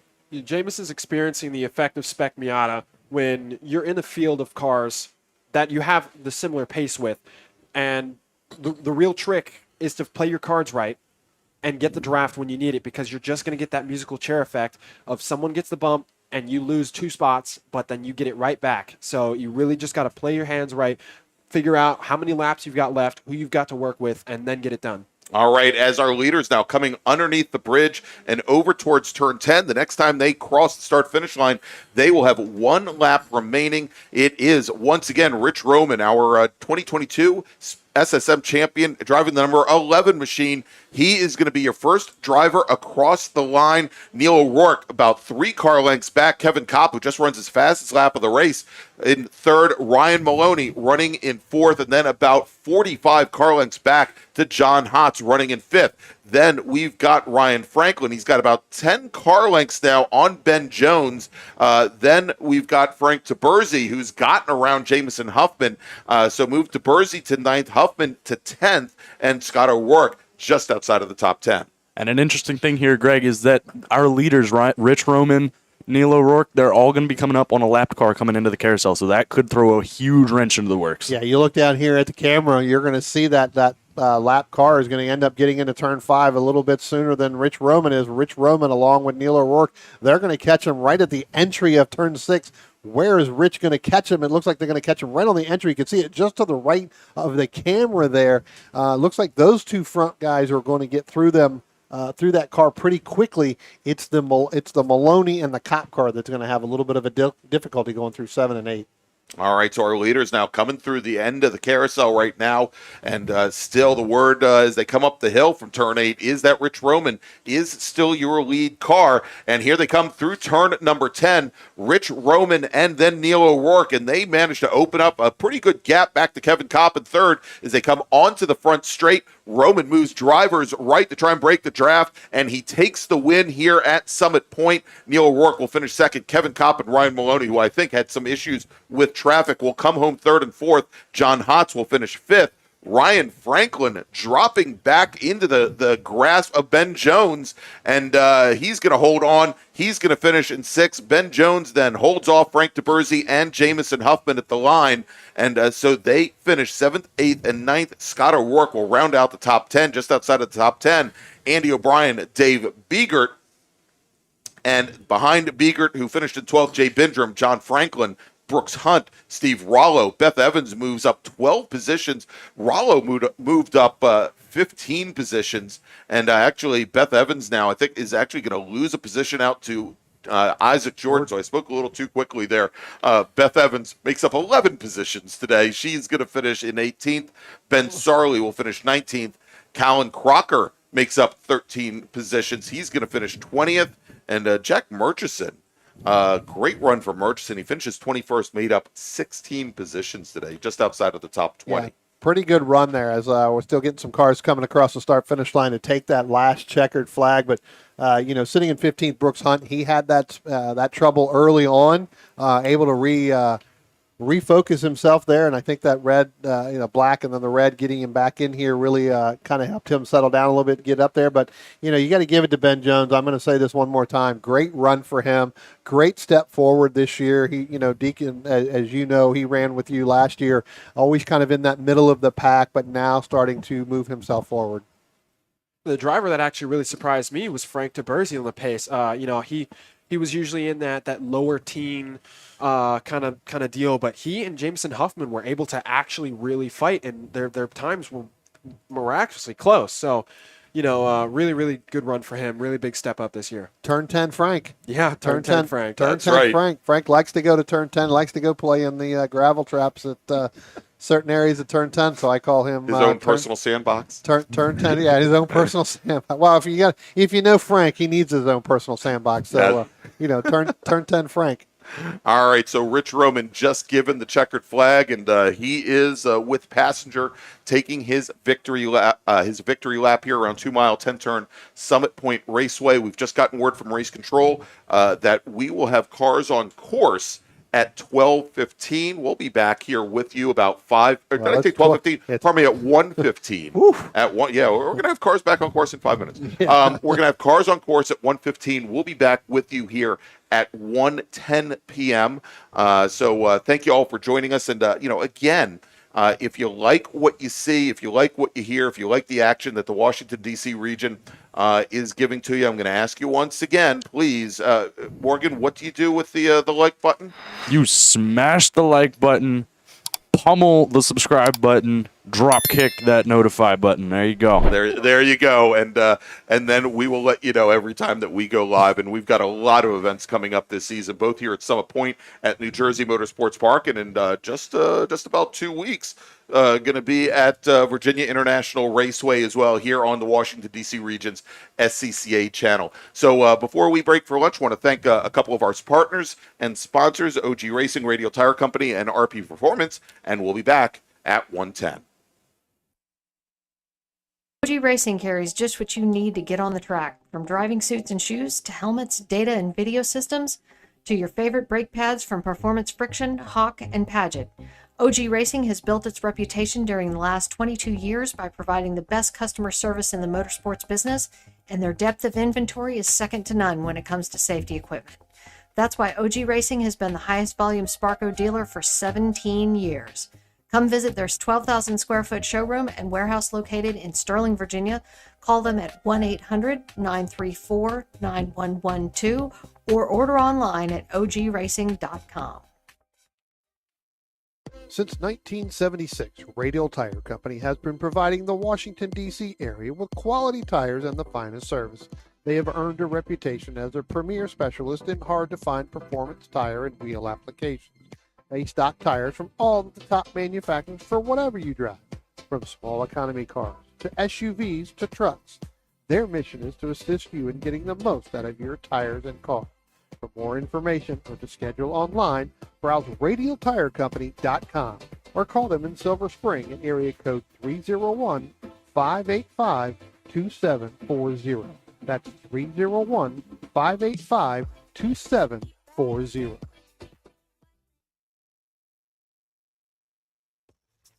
RP Performance is the only premier race shop in the region that specializes in both street and track Mazdas and is located right in the heart of racing at Summit Point's Gasoline Alley.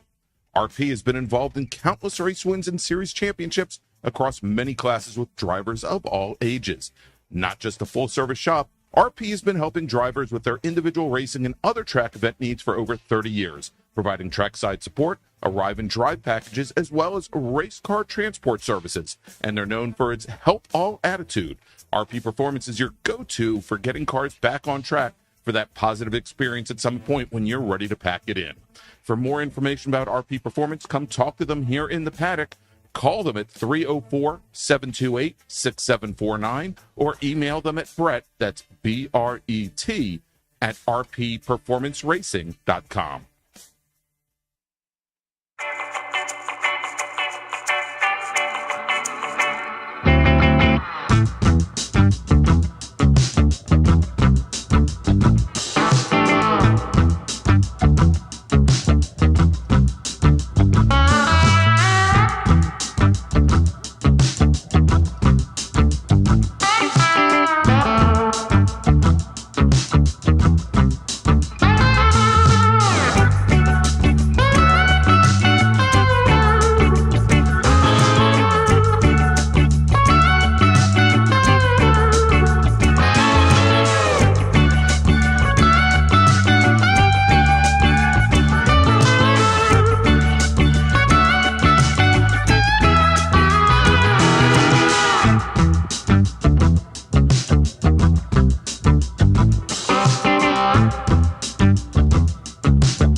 Since 1976, Radial Tire Company has been providing the Washington, D.C. area with quality tires and the finest service. They have earned a reputation as a premier specialist in hard-to-find performance tire and wheel applications. They stock tires from all of the top manufacturers for whatever you drive, from small economy cars to SUVs to trucks. Their mission is to assist you in getting the most out of your tires and car. For more information or to schedule online, browse radialtirecompany.com or call them in Silver Spring at area code 301-585-2740. That's 301-585-2740.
Racing carries just what you need to get on the track, from driving suits and shoes to helmets, data and video systems, to your favorite brake pads from Performance Friction, Hawk, and Paget. OG Racing has built its reputation during the last 22 years by providing the best customer service in the motorsports business, and their depth of inventory is second to none when it comes to safety equipment. That's why OG Racing has been the highest volume Sparco dealer for 17 years. Come visit their 12,000 square foot showroom and warehouse located in Sterling, Virginia.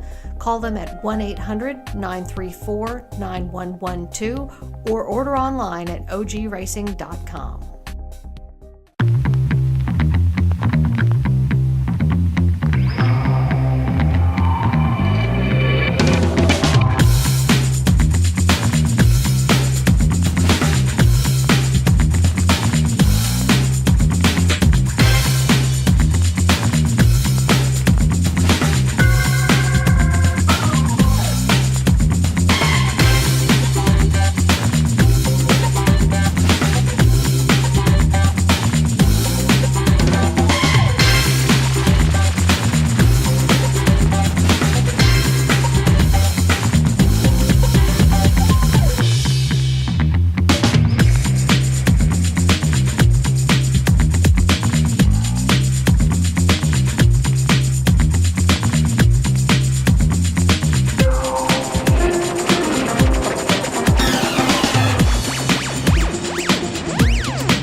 RP Performance is the only premier race shop in the region that specializes in both street and track Mazdas and is located right in the heart of racing at Summit Point's Gasoline Alley.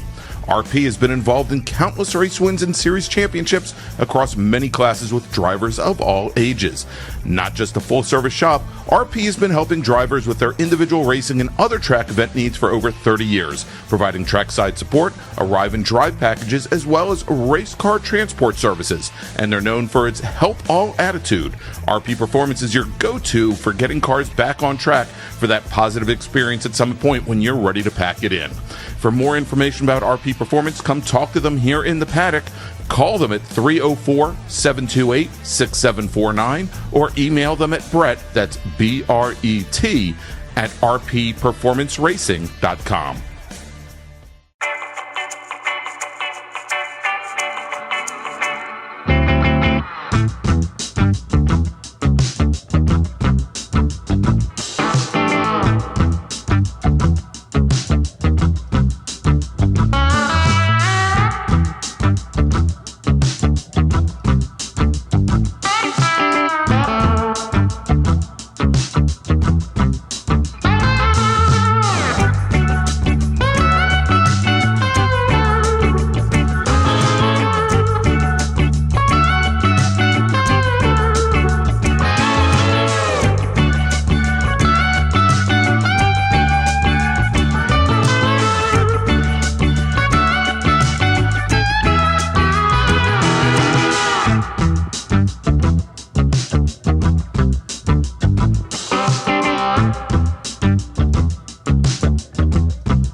Since 1976, Radial Tire Company has been providing the Washington, D.C. area with quality tires and the finest service. They have earned a reputation as a premier specialist in hard-to-find performance tire and wheel applications. They stock tires from all of the top manufacturers for whatever you drive, from small economy cars to SUVs to trucks. Their mission is to assist you in getting the most out of your tires and car. For more information or to schedule online, browse radialtirecompany.com or call them in Silver Spring at area code 301-585-2740. That's 301-585-2740.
OG Racing carries just what you need to get on the track, from driving suits and shoes to helmets, data and video systems, to your favorite brake pads from Performance Friction, Hawk, and Paget. OG Racing has built its reputation during the last 22 years by providing the best customer service in the motorsports business, and their depth of inventory is second to none when it comes to safety equipment. That's why OG Racing has been the highest volume Sparco dealer for 17 years. Come visit their 12,000 square foot showroom and warehouse located in Sterling, Virginia. Call them at 1-800-934-9112 or order online at ogracing.com.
RP Performance is the only premier race shop in the region that specializes in both street and track Mazdas and is located right in the heart of racing at Summit Point's Gasoline Alley. RP has been involved in countless race wins and series championships across many classes with drivers of all ages.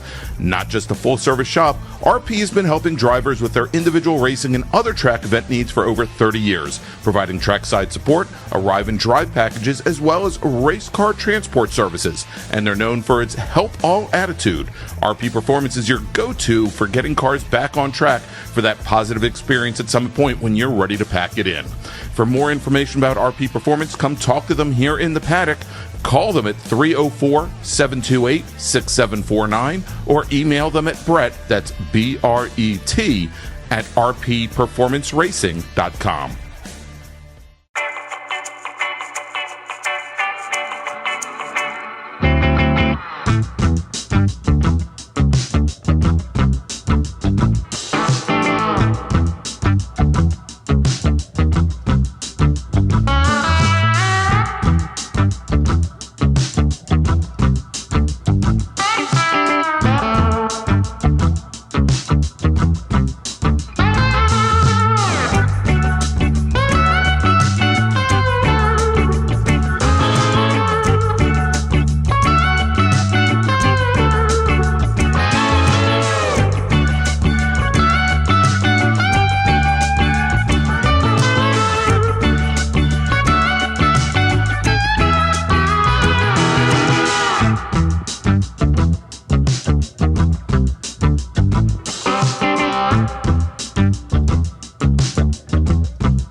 Since 1976, Radial Tire Company has been providing the Washington, D.C. area with quality tires and the finest service.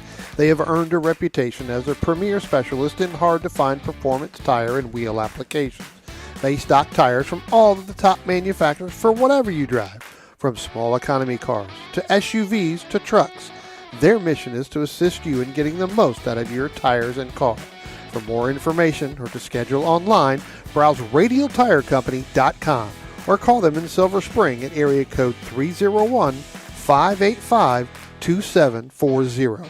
That's 301-585-2740.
OG Racing carries just what you need to get on the track, from driving suits and shoes to helmets, data and video systems, to your favorite brake pads from Performance Friction, Hawk, and Paget. OG Racing has built its reputation during the last 22 years by providing the best customer service in the motorsports business, and their depth of inventory is second to none when it comes to safety equipment. That's why OG Racing has been the highest volume Sparco dealer for 17 years. Come visit their 12,000 square foot showroom and warehouse located in Sterling, Virginia. Call them at 1-800-934-9112 or order online at ogracing.com.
And welcome back, everybody, from lunch here at Summit Point Raceway, or we're here at Summit Point Raceway for the April MARRS presented by OG Racing. I'm Greg Ginsberg, along with Brian Donati.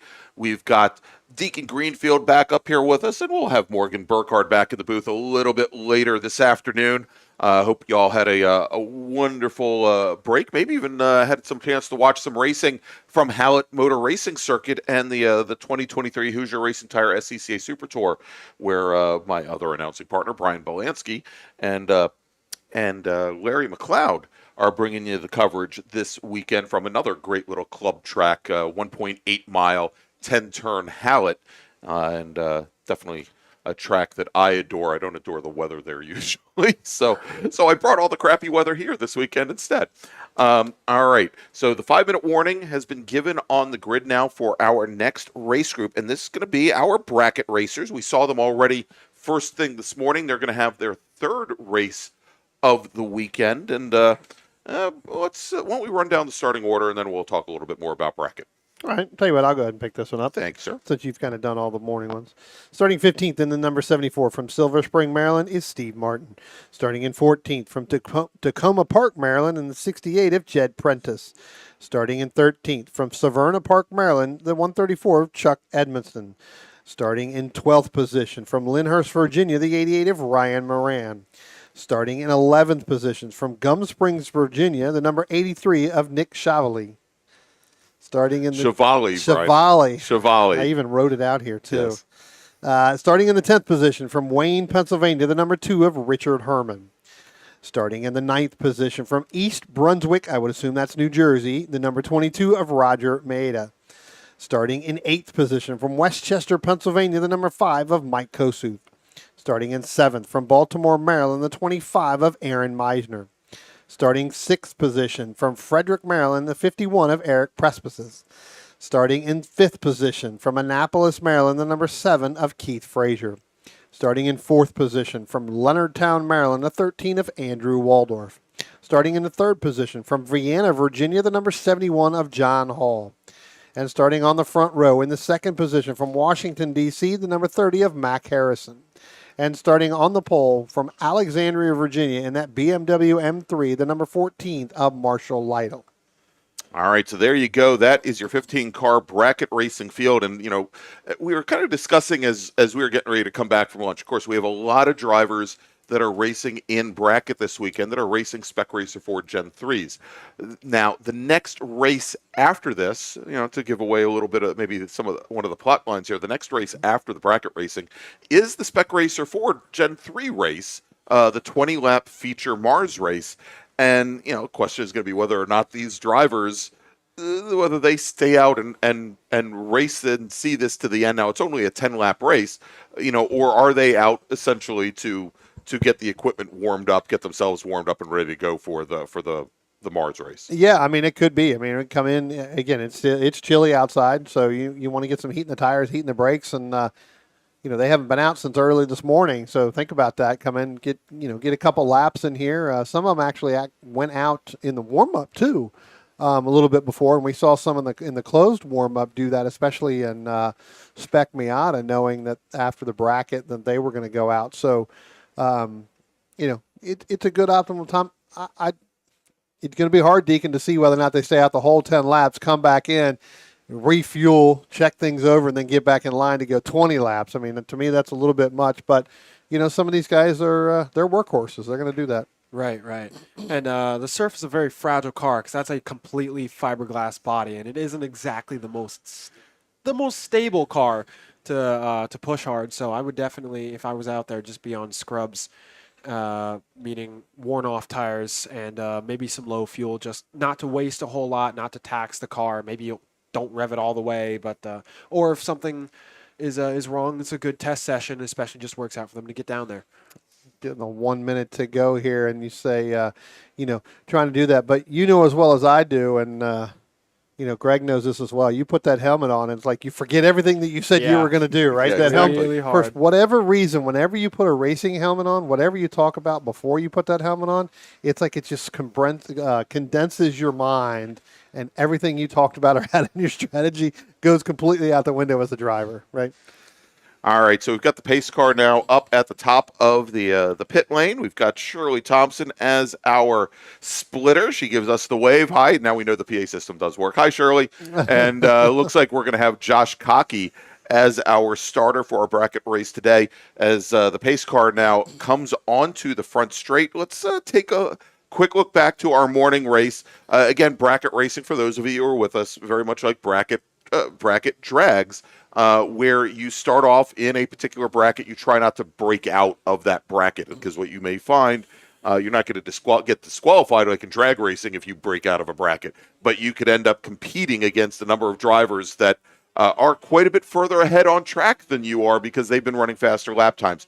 There are 10 different brackets, and there are 2-second gaps or splits between each one of those different brackets. We start off with bracket A1, which is for drivers that run a minute 17 or faster, all the way to bracket B5, which are for drivers that are a minute 33 and slower. And so our overall winner and our fastest driver on track here during the first race was Marshall Lytle, who was our sole driver in the A3 bracket. A3 for drivers that run between a minute 19 and a minute 21. And then we had Mac Harrison hold off John Hall in the A4 bracket, which is for drivers that stay within a minute 21 and a minute 23. But we then had a really nice race for the second day in a row in the A5 bracket. This is for drivers that are running lap times between a minute 23 and a minute 25. And today, I believe we had Andrew Waldorf take the win with Keith Frazier, Mike Kosef, Aaron Meisner, and Eric Prepsius. That was the 5. In bracket B1, just a sole driver, that was Roger Maeda in his Honda Prelude. Ran a 120. He was in again, B1 is for drivers, a 125 to 127. Richard Herman, our sole driver in bracket B2 for 127 to 129. And then a nice, actually, this was a nice battle. Nick Chevali in his Scion FRS, Ryan Moran in a Spec Miata, and then Chuck Edmondson in his Honda CRX, all battling it out in B3, and all were very close at the line. There were only, I think, about a second or so separating them. And then finally in bracket B5, it was Steve Martin taking the win over Jed Prentice as the pace car now brings the field up and underneath the Toyota bridge. And we've got the pace car now making that right-hand turn onto the pit lane, and that is going to turn the field over to our pole sitter, to the Admiral, and that is Marshall Lytle. There is the green flag.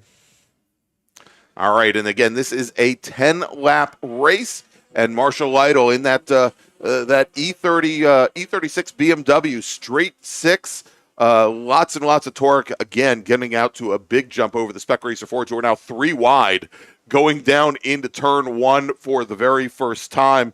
And I believe we just had Andrew Wald, or probably it was John Hall, coming down the inside along Matt Harrison, and also Keith Frazier trying to outbrake Jonathan Waldorf into turn 1 as well. Yeah, Mac Harrison gets out in front of that group. Now you got Frazier and John Hall side by side. Aaron Meisner is going to be that's going to be your next car. That's going to be your 4th car in line there, and then you get the Andrew Waldorf. Tell you what, these guys, especially in the Spec Racer Ford, Deacon, you kind of don't want to push the issue right now. You were just talking about that before, and then we talked about when once the helmet goes on. But you definitely don't want to push the issue because your group's coming up after this, and I think you'd much rather prefer getting those points and information like that. I did talk to Ryan Moran earlier, and I guess when they were preparing that car for this weekend, because that is normally an SSM car. Right. They broke something on it. Then they were going to run it, and they couldn't get it fixed. They were going to run it in one of the improved touring classes. They would have had to add 70 more pounds. Again, I don't know exactly what was broken on that car. So they just said, you know what, let's just go run it. We'll run it in bracket and just have some fun. So that's what they're doing. There you go. All right, real quick, as we have Marshall Lytle crossing the start-finish line to start lap number 2, and we take a look at the Spec Racer Fords all crossing the line. Mac Harrison and John Hall in running mid-126s. Then we have Meisner, Frazier, Kosuth in the 128s, 129s. We're going to give you the rundown by bracket here in another lap or so. And we understand, of course, our timing and scoring that you see on the screen not quite isn't going to break things down by bracket, but we'll give you those brackets here in just a few moments. But Brian, before we do, let me make a quick call to the grid for our next race. Of course, a good portion of them are out on the racetrack now. They're not going to hear it. Attention in the paddock. First call to the grid for race group number 5. That's Spec Racer Ford and Spec Racer Ford Gen 3. If you could please start heading to the grid. Your race is next. Race group 5, Spec Racer Ford and Spec Racer Ford Gen 3. Please start heading to the grid. Yeah, I'm trying to pull up the bracket racing, which kind of categorizes them in the brackets, and I'm not getting mine to work. I don't know about you, Greg, but we've got the timing. We'll look and see if we can't make it up. But right now, mine is not working. Yeah. Mine's showing yesterday's T4 and all different kinds of Actually, cars together. We're seeing the warm-up from this morning. Yeah. Yeah, and still not picking up any time. So we'll try and piece this together. Yeah. Brian, and we know, and Deacon, I've told you how horrible I am at math, and maybe I should be the one still going to school and not you. But we'll try to piece things together here. And let me play a little window management here and move the brackets over to one screen while I've got my timing and scoring on another. And so Marshall Lytle currently with a 119.97. That is bracket A3, which is where he finished up earlier today. And then Mac Harrison and John Hall. Harrison with a 122.879. He is actually sitting at the top of bracket A4. John Hall at a 123.44 is currently in bracket A5 with Aaron Meisner at a 125.5. He is in currently bracket B1. So a lot of these Spec Racer Fords all at the moment all separated out into different brackets. But besides Meisner, we got Kosuth and Waldorf all currently in that same B1 bracket, as well as Eric Prepsius. And it's not until we get to Keith Frazier. Frazier right now with a 128.7 is currently sitting in bracket B2. Yeah, I was going to say, real quick, I just wanted to pick up on something. We talk about Keith Frazier in that number 7 machine, Greg. We talked about him from yesterday and even today, always running up the Andrew Waldorf. They've battled on. He's a little bit further back, so maybe they're trying something. But one of the things I noticed, it takes a while for that car to come in, and then he gets faster as the session goes on or as the laps go on. So keep an eye on that. That could be another reason why he's out there, knowing it's going to take a couple extra laps to do it. But Greg, I'm going to drop back here and pick up, and Deacon, I'm going to pick up the Ryan Moran, Chuck Edmonds. We saw them this morning, in that Miata and that Honda Civic. They're side by side going through turns 1 and turns 2 right now. I think Ryan Moran's going to get sneak a little bit edge out over Chuck Edmondson, but I think Edmondson has a little bit of the straight line speed there, Deacon, than Moran may. And that's the beauty of bracket. You get the beauty of bracket is you can get special cars that don't really always fit into another class, and or you can just get people who want some extra track time, and then we get like Chuck Edmondson in that STL ITA CRX against what was that, an SSM car, SM car? Yeah. Mm-hmm. So and they're fighting for about the same time, so it gives the opportunity to get some extra practice for those who don't mind the extra abuse on their cars, and it gives the opportunity to race against some other things like front wheel drive versus rear wheel drive, or some things that sometimes don't always get to mix.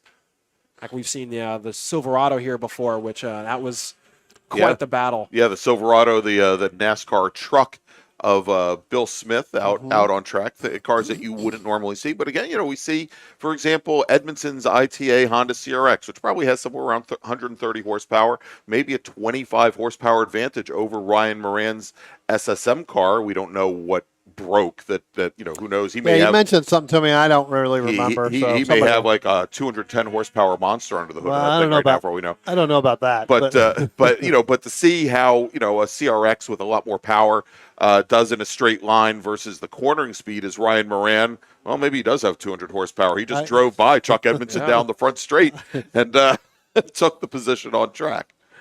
Maybe whatever it was he broke, he added. So.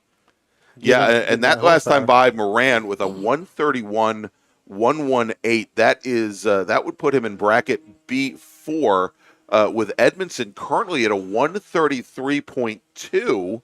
And, actually, Edmondson's fastest lap is at a 132.165. So they are both now sitting right in bracket B4. Yeah. All right, and so Brian and Deacon, we are halfway. Let me make another call to the grid for our next group, and I don't see any of them on the grid because I think they're all out racing right now. Attention in the paddock. Second call to the grid for Spec Racer Fords and Spec Racer Ford Gen 3. That is race group number 5. If you could please start heading to the grid, your race is next. There's one. There's one. It's the only one that's not out on track right now. Probably. Oh, there's two. There's two. They're popping up. They're multiplying like flies here. Well, I did talk to Phil Ackley today, and when I was down there, and we talked about him yesterday, Greg. About running not only this, but also running the Baby Grand. The Baby Grand. While it looks like they've had a fuel leak or something in there, or one of the transmission is leaking in that car, so they decided not to run that. He got in here. He's running in the in the SRFs and going to have some fun with those guys, is what he said. So Phil has run one of those a couple years ago. So getting back behind the wheel of those, he does like those, and so he's continuing to learn, as he goes out each and every time. And we talk about horsepower. That number 14 E36 is a rocket down the straight. And even in the turns, that big wing is definitely helping it out. I mean, doing competitive STU times. I was just going to say Marshall, who for years ran an ITS here in the Mid-Atlantic Road Racing Series. We call him the Admiral because, he is. He is. In the Coast Guard, and I think at one point was the CISO, the Chief Security Officer for the Coast Guard. I'm sure I got that wrong, and I'm sure he'll correct me. But he's got a lot of time behind the wheel of E36 BMWs, and he's running now. Just put in fastest lap at a 119.397, which even for an STU car is pretty darn quick around here.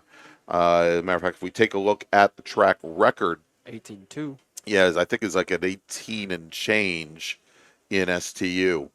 Yeah, 18.6 actually by Kevin. Well, actually, it's the Chip Herr reset the track record. 2 weeks ago. Yeah, 2 weeks ago at the majors. The previous track record holder was Kevin Bohm in his Civic Type R powered Honda Civic.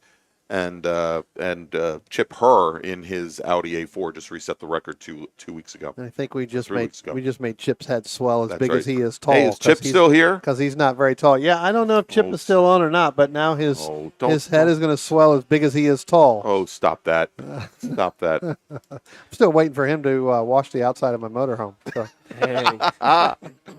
Oh my gosh! All right. So starting to heat up is this battle right now, coming across the line, coming out of start-finish with Meisner, Kossuth, Waldorf, and Keith Frazier. Now, these drivers, let's see, and I'm trying to track to see what bracket they would be in at this point. Let me come back over to my bracket grouping here. There we go. All right, so Meisner, the 25 machine. Fast time of a 124.3, which would put him in bracket A5. Mike Kossuth at a 123.9. There you go, A5. So, but here's the interesting thing. Right now, Meisner is pretty much based on fastest lap, is the slowest out of the 4 drivers that we're tracking here. Meisner, Kossuth, Waldorf, as well as Keith Frazier. All of those drivers are in the 123s or even the 122 range. Eric Prepsius also at the 123s, yet Meisner currently leading that group. And I think what we've seen, Brian, and we talked about this morning, is you've got some of these Spec Racer Fords dealing with the effects of the draft. And now here comes Mac Harrison. Yeah, I was going to say. That's the first one to start peeling off. Yeah, that's the number 30 machine. He was running second overall for a while. John Hall now is overtaken second overall. Mac Harrison's fastest lap time, a 121.840, which he ran on his last full lap of the circuit.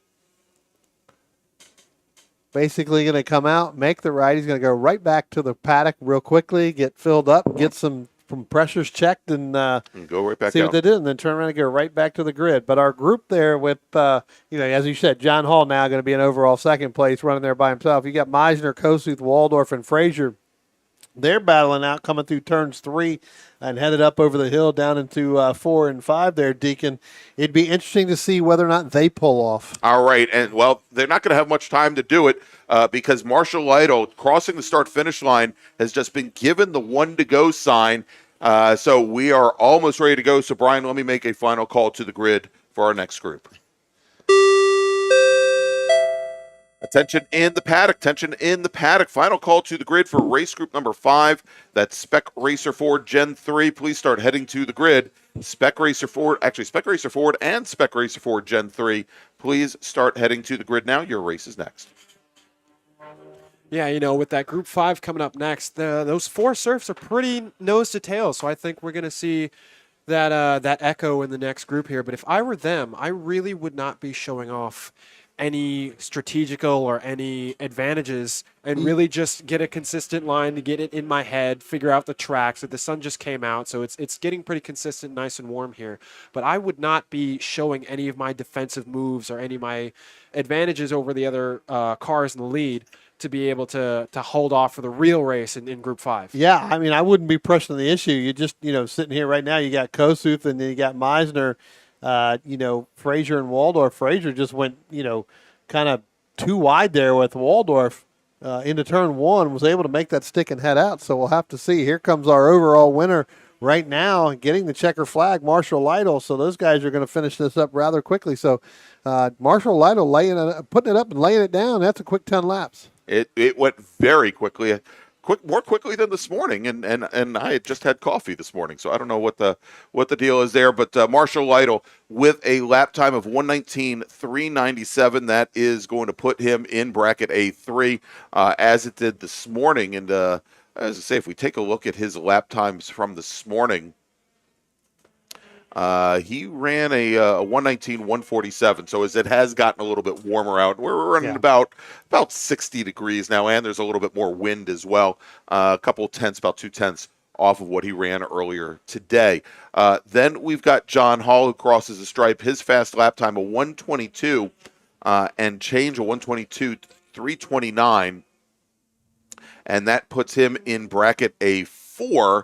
Along with then in bracket A5, Mike Kossuth, Aaron Meisner, as Kossuth finishes up beating Aaron Meisner to the line. Margin there, 0.13 of a second. Both of those drivers stay in bracket A5.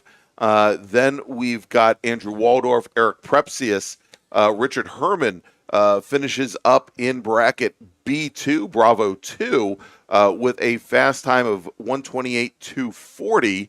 And then in bracket B3, with a lap time of a 1:30.655, it's Ryan Moran. He finishes up this race ahead of Nick Chevalier and Chuck Edmondson, pardon me, in that B3 bracket.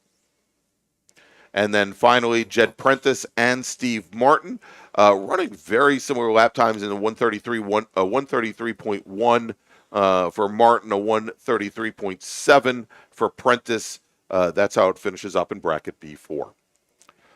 All right, so gentlemen, that is our last bracket race of the day, and it is nothing now but MARRS feature races. We have 4 more races to go today.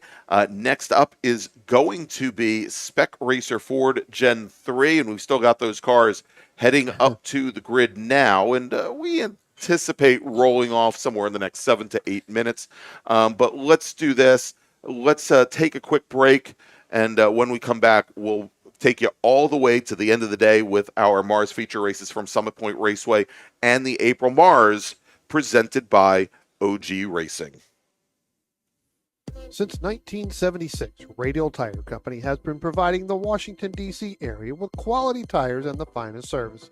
They have earned a reputation as a premier specialist in hard-to-find performance tire and wheel applications.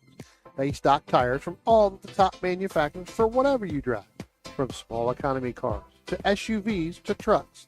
Their mission is to assist you in getting the most out of your tires and cars. For more information or to schedule online, browse radialtirecompany.com or call them in Silver Spring at area code 301-585-2740. That's 301-585-2740. RP Performance is the only premier race shop in the region that specializes in both street and track Mazdas and is located right in the heart of racing at Summit Point's Gasoline Alley. RP has been involved in countless race wins and series championships across many classes with drivers of all ages. Not just a full-service shop, RP has been helping drivers with their individual racing and other track event needs for over 30 years, providing trackside support, arrive and drive packages, as well as race car transport services. And they're known for its help all attitude. RP Performance is your go-to for getting cars back on track for that positive experience at some point when you're ready to pack it in. For more information about RP Performance, come talk to them here in the paddock. Call them at 304-728-6749 or email them at Brett, that's B-R-E-T, at rpperformanceracing.com.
Welcome back to Summit Point Raceway and the April MARRS presented by OG Racing and the Washington, D.C. region of the SCCA. I'm Greg Ginsberg, joined as always by Brian Donati. We've got Deacon Greenfield, and rejoining us in the booth is Morgan Burkhardt, who just came off a recent win at the majors here at Summit Point a few weeks ago, as well as the Super Tour at Virginia International Raceway. So who better to talk about Spec Racer Ford? Certainly better than you or I, Brian. Yeah. But as we are getting ready now to go racing, let's run down the starting grid for this afternoon's first MARRS race. All right, so starting 18th, driving the number 50, Spec Racer Ford Gen 3 from Frederick, Maryland, it's Melanie Meckel.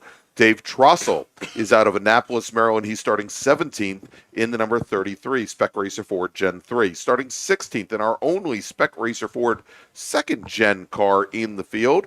We just saw him out there. It was Richard Herman from Wayne, Pennsylvania. He starts 16th. And then again, all the rest of these cars are Spec Racer Ford Gen 3s. Starting 15th, driving the number 41 machine. From Vienna, Virginia, it's Phil Ackley.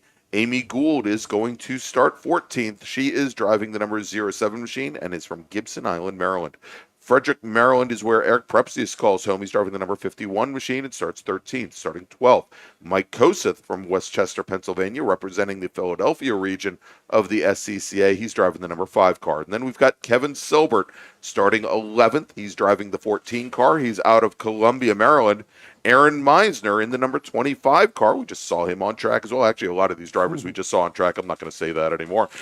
He's driving the 25 car and starts 10th.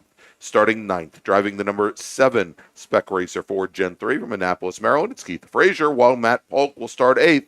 He's driving the 09 car, and he is from Gibson Island, Maryland. From Leonardtown, Maryland, Andrew Waldorf starting 7th in the 13 car, with J. Mark Wendling from Littlestown, Pennsylvania. He represents the northern New Jersey region, and he starts 6th in the number 3 car.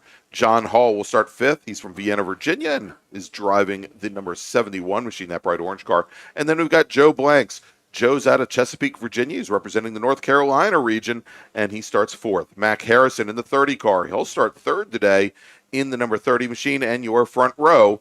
Starting 2nd from Staunton, Virginia, driving the number 11 car, it's Jisoo Kim, and your pole sitter with a qualifying time of 1:20.621 from Boyd's, Maryland. Yesterday's winner, Sam Schechter. As they get ready to head out on the track right now, you talk about, Morgan win here at the majors and then win at VIR and Super Tour in one of these. I don't believe all of these have been moved over. I think still some of these still have the H pattern shifters in there, not the sequential shifters. Talk about the difference in doing this. Now, I know you probably never ran the H pattern, in one of these, so all you've had is a sequential shifter. So they are obviously different. But talk about your experience that you've had. It's very limited, but still, you've got pretty good experience in this thing already. Well, for sure, the sequential is just so much quicker. The shifts take so much less time to actually get it into the gear. So versus the H pattern, you lose like a tenth per shift per straight, which is quite a lot. It totals to about 6-7 tenths between a Gen 3 with a sequential and a Gen 3 with an H pattern. So it's a lot of time, and an interesting thing, especially here. If you are a sequential and you're on the pole, you can kind of choose the speed at which you start the race, and if you start at the top of second gear, you get to screw over everybody with an H pattern. So that's one way to look at it. A little key there if you're the pole sitter at this track in a sequential versus an H pattern. I mean that was always the idea when we started seeing the Miatas show up, both 1.6 and then finally the 1.8s in ITA. Is the CRX drivers would actually start the races at the top of second gear or about midway through second gear, because we figured, our 1.6 liter machines that only had about 100 foot-pounds of torque was still about 15 more than the Miatas had, and we could jump off the line faster than any Miata could. As I think kind of a slow pace lap. Lights are just been extinguished on the pace car, and the field is finally now starting to form up as they come up the hill. Pace car now underneath the bridge and coming onto the apron, coming onto the pit-in road, and that is going to leave our pole sitter, Sam Schechter, with the field. As they now come around, and you can see how slow this pace lap is here. Schechter in the light blue machine, Jisoo Kim in that yellow number 11 car, and there it is. Green flag is in the air, and we are racing from Summit Point once again in the MARRS series, as we've got Schechter jumping out to an early lead with Mac Harrison very close behind. Jisoo Kim just did not get a good start at all, and I think Joe Blank's trying to push the issue down into turn one, and Jisoo Kim, who started second, now falls all the way back in the fourth position. I tell you what, Greg, I'm wondering if that is a product of not going out there from the group before, where Jisoo Kim wasn't there. Mac Harrison was there. He's got some still heat in those tires, I'm sure, as he got that great start with Sam Schechter as they head up over the hill and down into 4. See him coming down in turn 5. Harrison right on the back gearbox of Sam Schechter. All right, and late to leave the grid is the number 50 machine, Brian, just now taking to the course. That is Melanie Meckel. Had some issues on the pit lane. She is going to be starting about 2/3 of a lap down as she takes to the track. She's just letting them get out in front, and then she's going to run them down. That 55 and the 30 car had a great start over the rest of the field. That was quite the good reaction time from those two cars. Yeah, the right side, the right line on the grid got a really, really good jump, and I can tell the first 4 cars in this group right now, scratch that, as they're coming out of turn 10. The first 3 cars in this group right now are all sequentials, so your first H-pattern struggler would be, I believe that's John Hall. John Hall in the 71. Yeah, the orange car now sitting up in 4th position, so Jisoo Kim has made up some spots there, and Joe Blank's now dropping back into to 5th position, and perhaps the biggest loser, J. Mark Wendling, who started in 6th, now finds himself back in 8th. But Schechter and Harrison starting to open things up from Jisoo Kim on that very first lap, almost 0.4 of a second faster than our 3rd place runner, Jisoo Kim. Yeah, you talk about the difference between the sequential and the H pattern. I can tell you, when I first started racing out here, I was in a sequential shifter, right? Looks like we had one car that may have gotten a right rear off over there in turn 3, but continued. You started with a sequential shifter, and the first time I got into another car that had the H pattern, they had to remind me really quick, hey, just so you remember, this is an H pattern. You can't go up and down, with the shifter. So don't expect to hit 4th gear by just going up and down with it. So right.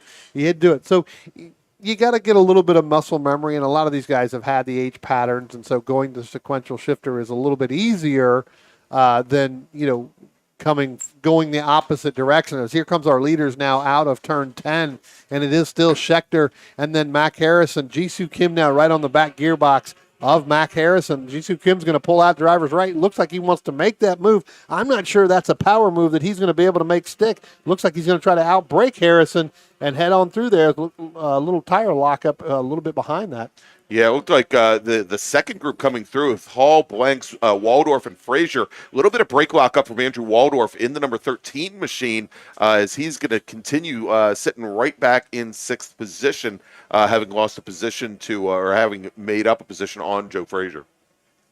Keith Frazier. Joe Frazier. He's a boxer. I was going to say. That name sounds familiar, but not for this. That's all right. I called Marshall Lytle yesterday Marshall Mast, and it was like, Greg's like, that's not a Mustang. He's like, nope, that's not. All right, so we are 2 laps in now to this 20-lap or 40-minute race, whichever comes first. Sam Schechter is your leader with Mac Harrison, Jisoo Kim, and we were talking how on the very first lap. Yeah, Brian. Well, I was going to say, we had one of our top leaders there that basically missed the turn into turn 5 and went wide. I'm not sure who that was. I don't believe that was Schechter. We'll have to see who comes out here. But, our top 4 is still there, so it had to be one of the other ones that kind of went back. It seemed like there was some shuffling going on. Now another power move by Jisoo Kim and Sam Schechter as they're going to go side by side down in at the 500-foot mark. They are still side by side. We'll see whether or not Sam's going to be able to hold off Jisoo going through that turn. All right, so we've just now had come into the pit lane Matt Polk, who was just pitted in, the 09 car, and I believe we also have the 25 machine of Aaron Meisner coming into the pits as well. I have not heard a call from turn 5 as to which car may have gone off, but Meisner's pulling onto the pit lane to have drivers take a look at that car, and he might have picked up some damage there going off track. Yeah, it looks whoever that was going through 5 looked like they just didn't get a good run, and they, may have had a problem when our leaders got there and was just getting out of the way, and that may have been the Meisner car that, from the prior lap. And the thing about going off in these cars is that they're so low to the ground. I mean, for instance, even if you get up on a curb, there doesn't even have to be a big curb. If you come back down from the curb, the chassis will scrape on the pavement. Yeah. So if you go off, you pick up grass, you pick up rocks, every single bump that just scrapes on the bottom of the car. So it's really easy to damage the underside of the car when you go off. All right, so coming out of turn 10, it is still Sam Schechter, your leader. He managed to hold off Jisoo Kim that last time by.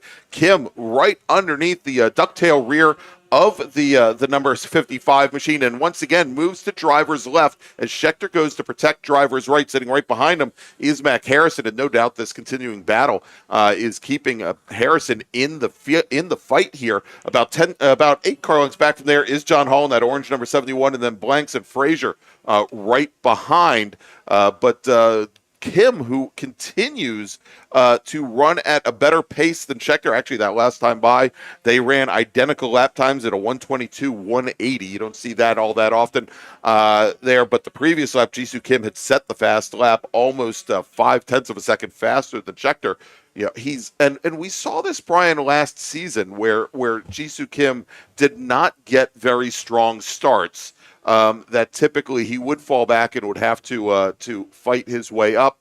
But, right now, since he only fell back to third place, he's in a good position to battle for the win. Looks like the second half of this racetrack is where Jisoo Kim is able to go ahead and, propel himself to get a good run, especially coming off of turn 10, where he's making those power moves to Sam Schechter right now. Again, we're going to see it again. He's right up under the back gearbox, and he looks like he's going to make that move. What he really needs is Mac Harrison to be just a little bit closer to help him, because Sam running in the center of the racetrack with that groove, Morgan, that he just gets a really good run down in there. So he's a little bit later on the braking. He's able to hold off Jisoo Kim.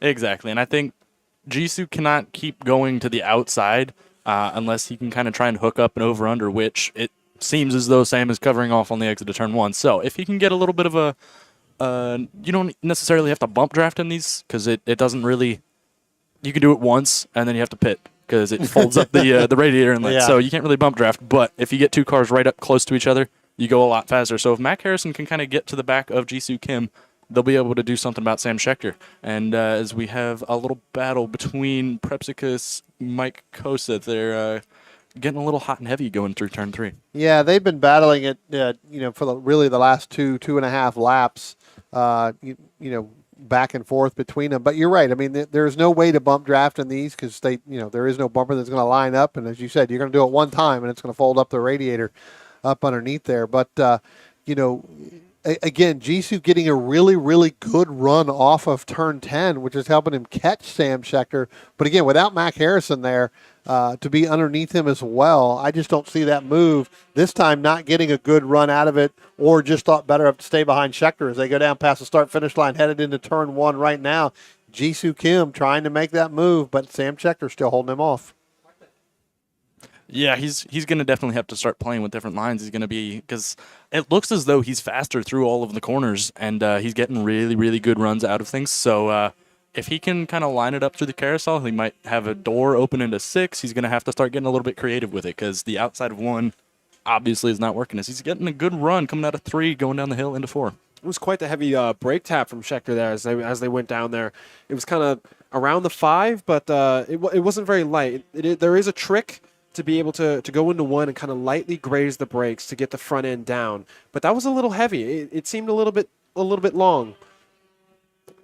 Yeah, you don't struggle too much with pad knockback in these cars. So he might be kind of worried about coming over the rumble strips on turn 10, just really, really making sure that the pad is there and that he's got brakes going into turn 1.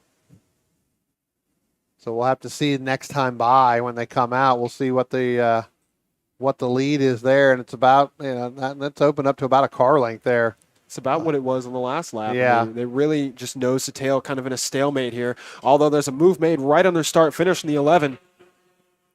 He's getting really good runs off of 10. It's just not quite enough to really throw it around the outside of turn 1, and Mac Harrison is not really close enough to aid anybody. Yeah, Mac not getting the same type of run, although now it looks like Mac's going to try to make that pass on Jisoo Kim. They're going to come out side by side into turn 2. So Jisoo Kim, with that, trying to make that pass over Sam Schechter, overdrove turn 1 a little bit, and that allowed Mac Harrison to get up next to him, but wasn't able to make that stick. Jisoo Kim back into and so place. after watching Jisoo Kim try to make that same move on Schechter going down into 1, I guess now 4 times in a row here, it was only going to be a matter of time before Mac Harrison, sitting right back behind him, was going to try and counteract that and try to make the move.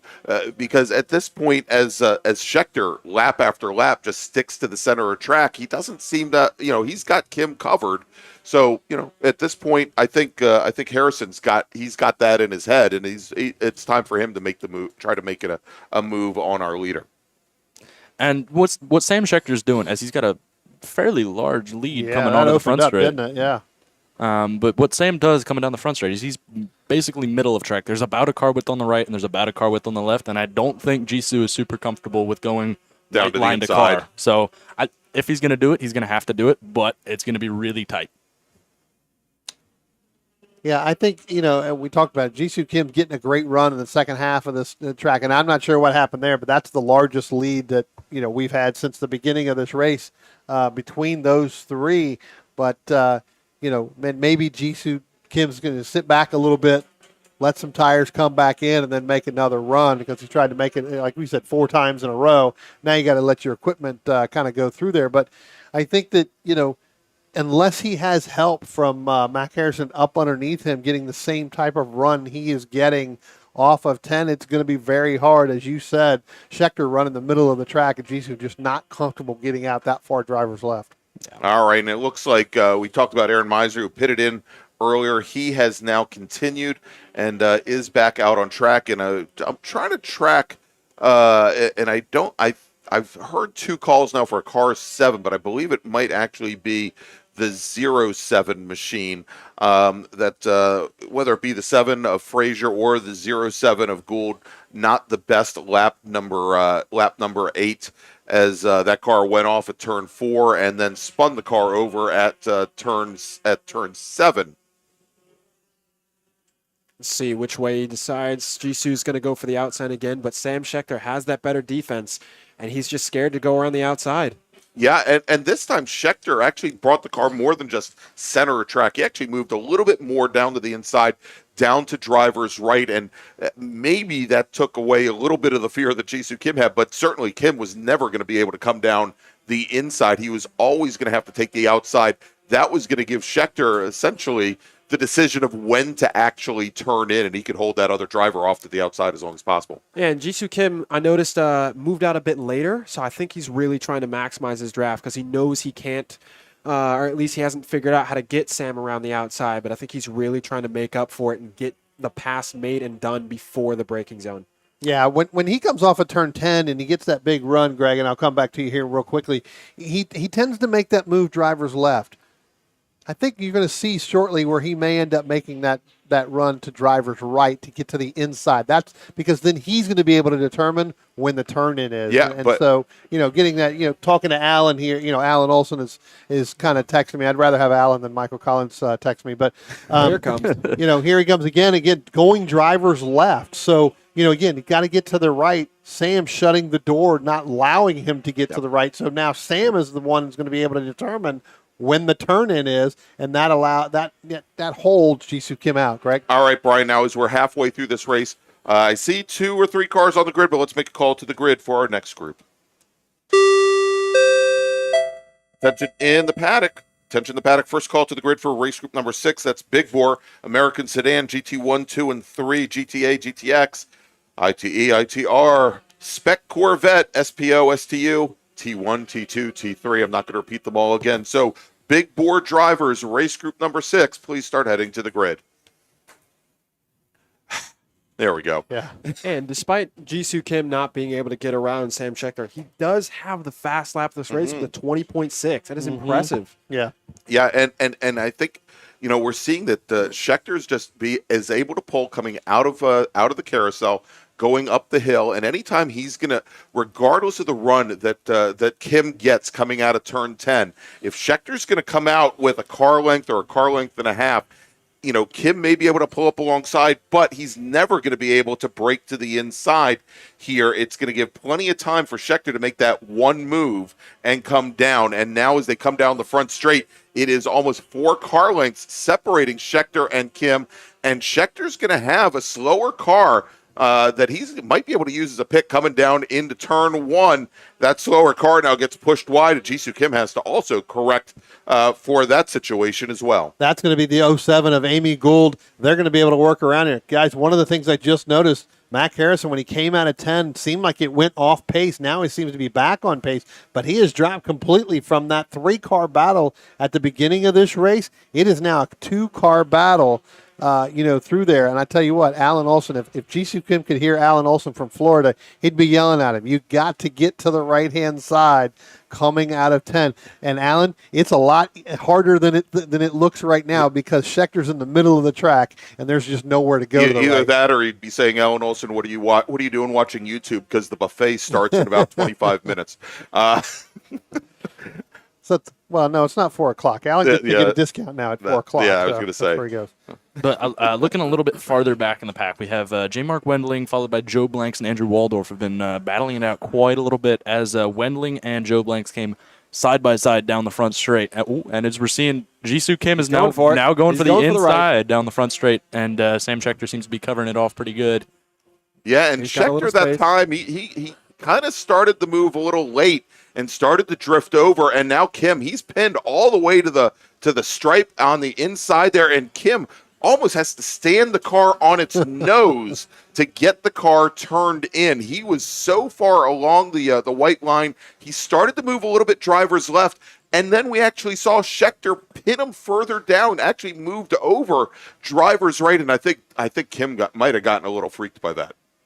Yeah, Jisoo didn't quite have it up to that acceptable space of, I have the position, you need to give me the space. But he was close, and he definitely made the effort to try to get down that inside. And as much room as Phil Ackley gave both of them, Schechter used Ackley as the pick to make Jisoo Kim get hard on that brake in order to make that turn. Yeah. So Jisoo Kim, probably hearing what we're talking about, hearing what Alan is talking about, you got to get to the driver's right of that instead of staying left. Not able to do it as Phil Ackley got involved in that. Sam Schechter utilizing him as an outside pick.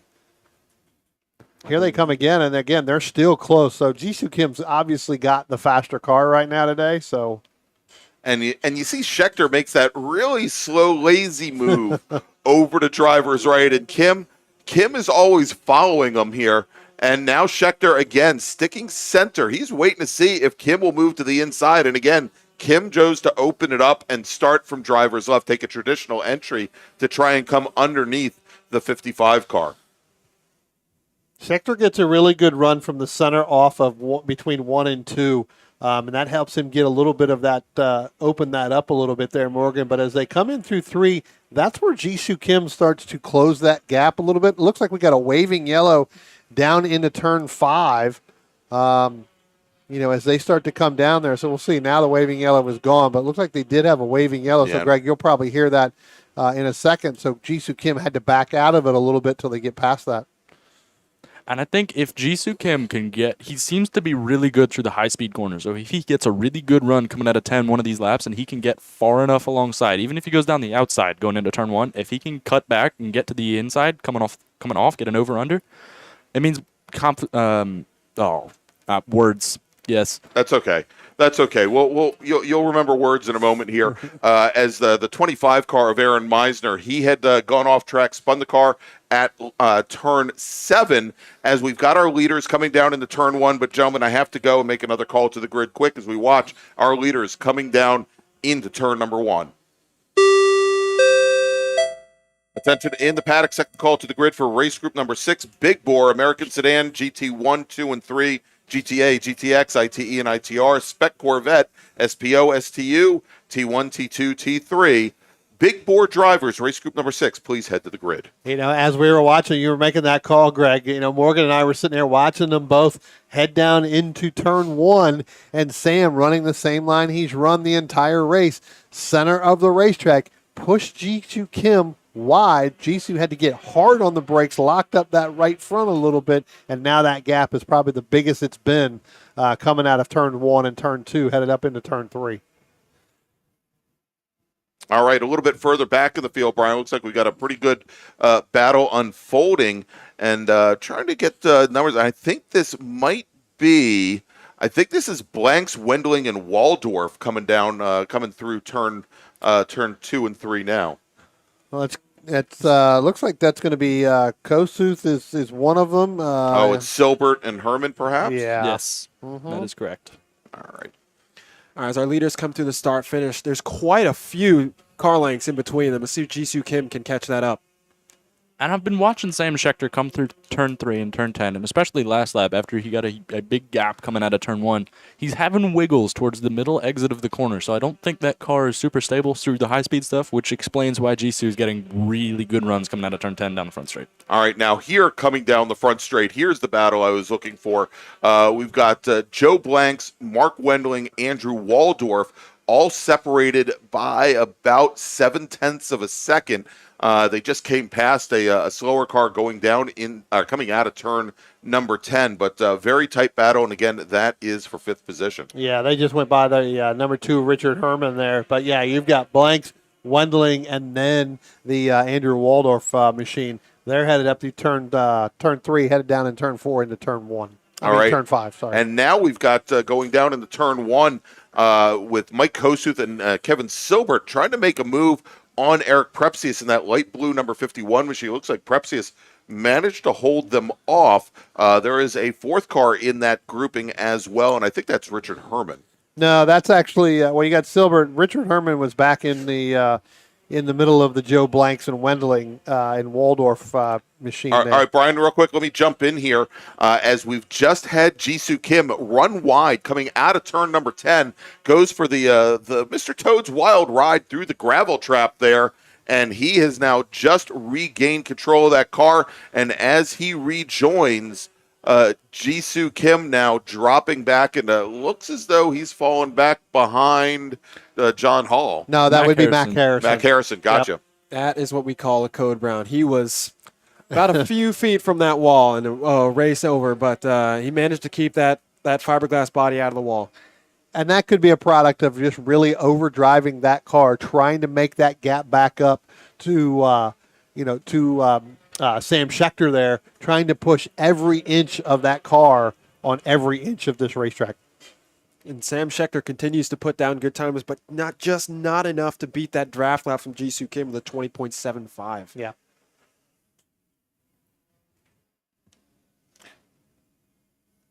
As we wait for them to come back out there, Greg, I'm going to look and see if we can't pick up the battle. Here comes that Kossuth battle, and Morgan, I think you got something on that. It looks like he did get ahead of that 51 machine. Koseth did get Prepsicus coming up the hill into turn 10, it looks like. So swap around the lead, put Koseth in front, Prepsicus behind, and then Kevin Silbert.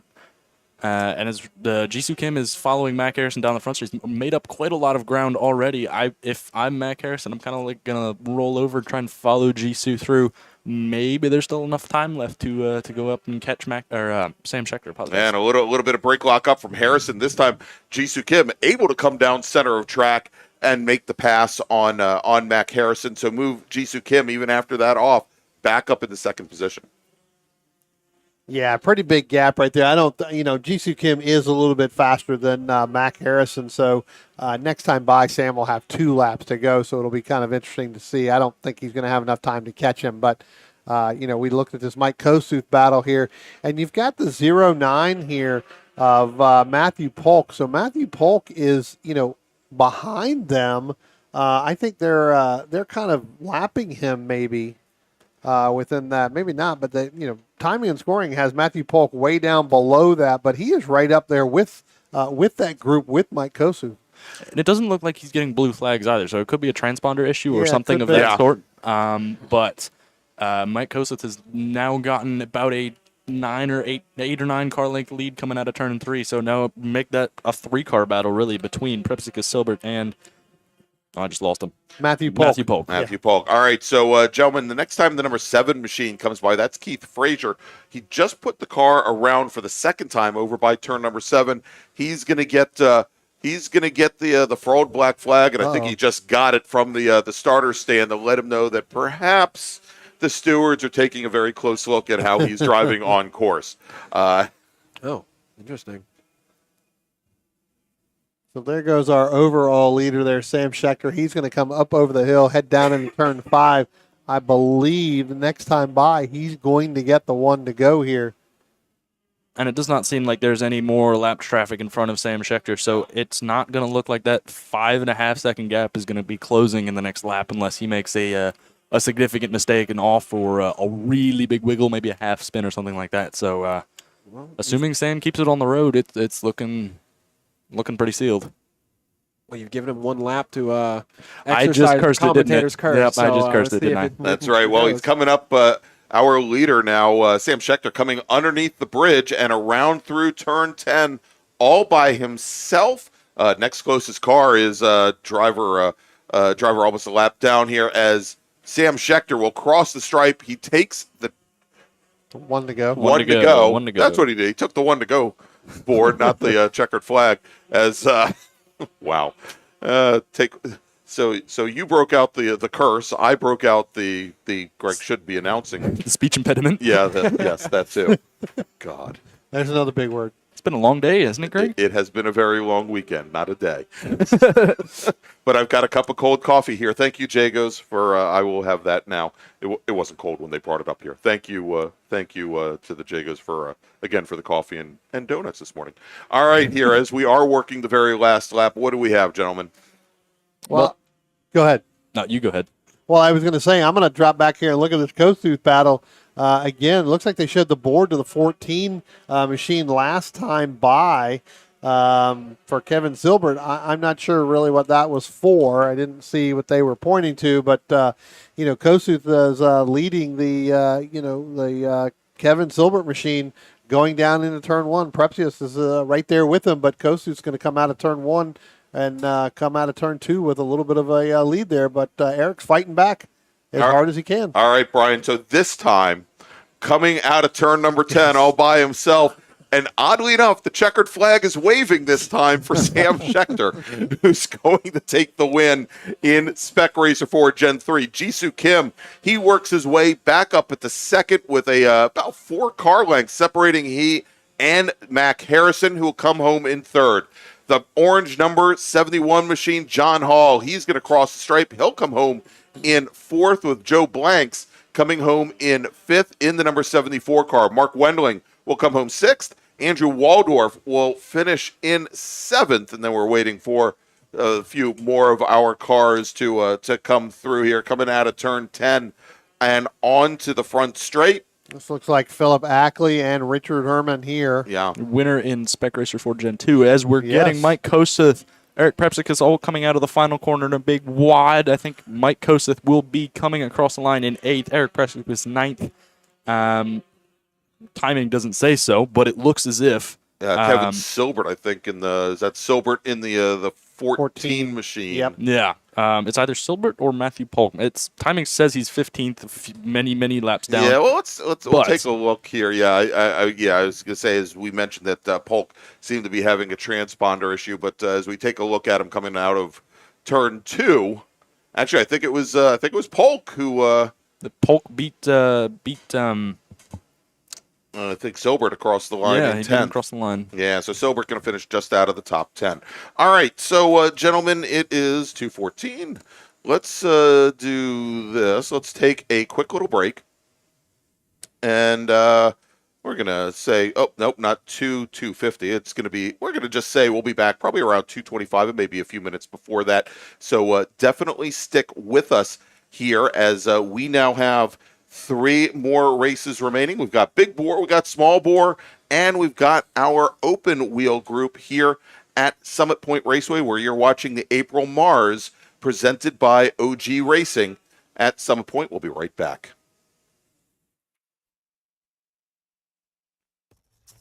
RP Performance is the only premier race shop in the region that specializes in both street and track Mazdas and is located right in the heart of racing at Summit Point's Gasoline Alley. RP has been involved in countless race wins and series championships across many classes with drivers of all ages. Not just a full-service shop, RP has been helping drivers with their individual racing and other track event needs for over 30 years, providing trackside support, arrive and drive packages, as well as race car transport services. And they're known for its help all attitude. RP Performance is your go-to for getting cars back on track for that positive experience at some point when you're ready to pack it in. For more information about RP Performance, come talk to them here in the paddock. Call them at 304-728-6749 or email them at Brett, that's B-R-E-T, at rpperformanceracing.com.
Since 1976, Radial Tire Company has been providing the Washington, D.C. area with quality tires and the finest service. They have earned a reputation as a premier specialist in hard-to-find performance tire and wheel applications. They stock tires from all of the top manufacturers for whatever you drive, from small economy cars to SUVs to trucks. Their mission is to assist you in getting the most out of your tires and car. For more information or to schedule online, browse radialtirecompany.com or call them in Silver Spring at area code 301-585-2740. That's 301-585-2740.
And welcome back, everybody, to Summit Point Raceway, and then the mute button.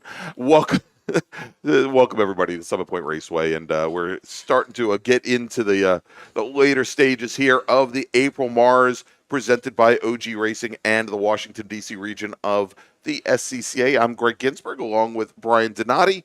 And we'll have, I think we'll have Morgan Burkhardt back up with us a little bit later, as we've got the pace car taking to the field right now for our big bore race, Brian. 17 drivers, set times in qualifying. Let's go and take a look at the starting grid. And I think we have a couple of drivers not making it out for today's race. Starting 17th and most likely not going to be joining us. He was in early retirement yesterday, Joseph Folia, in his GT1 Chevy Corvette out of Hackettstown, New Jersey. Alan Lesher, scheduled to start 16th, driving the number 07 STU Dodge Neon. Michael Wickman in his T3 Nissan 370Z, scheduled to start 15th.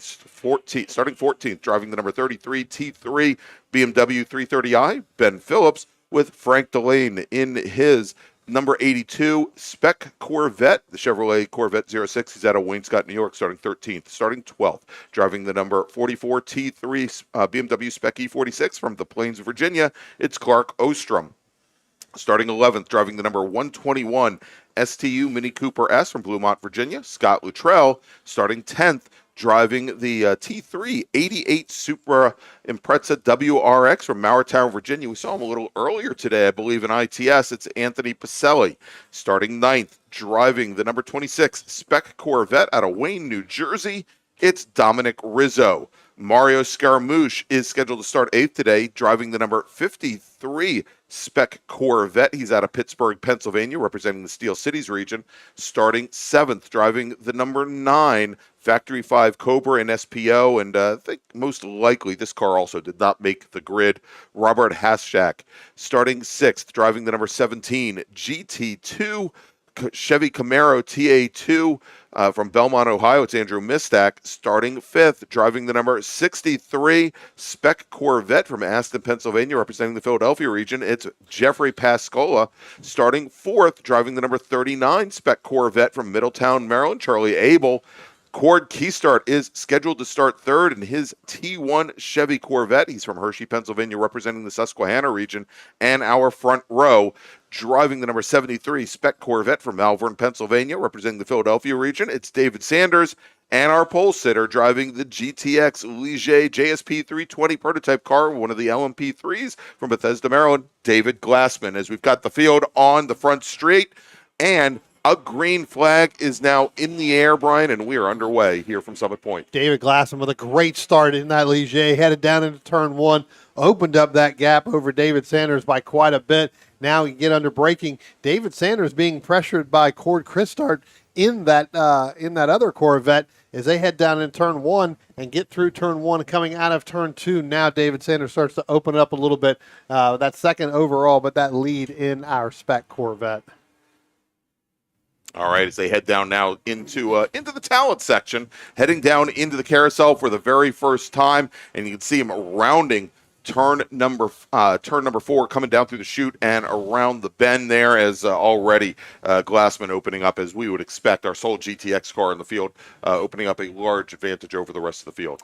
Yeah, some of these cars we talked about earlier on as well, they didn't even go out yesterday when they had their race here. One of them, Scott Luttrell, not going out yesterday because of the wet track and the rain. I don't believe Scott has rain tires, so he thought better of it. Didn't go out yesterday afternoon, set his fast time in qualifying. So, but he is out there now.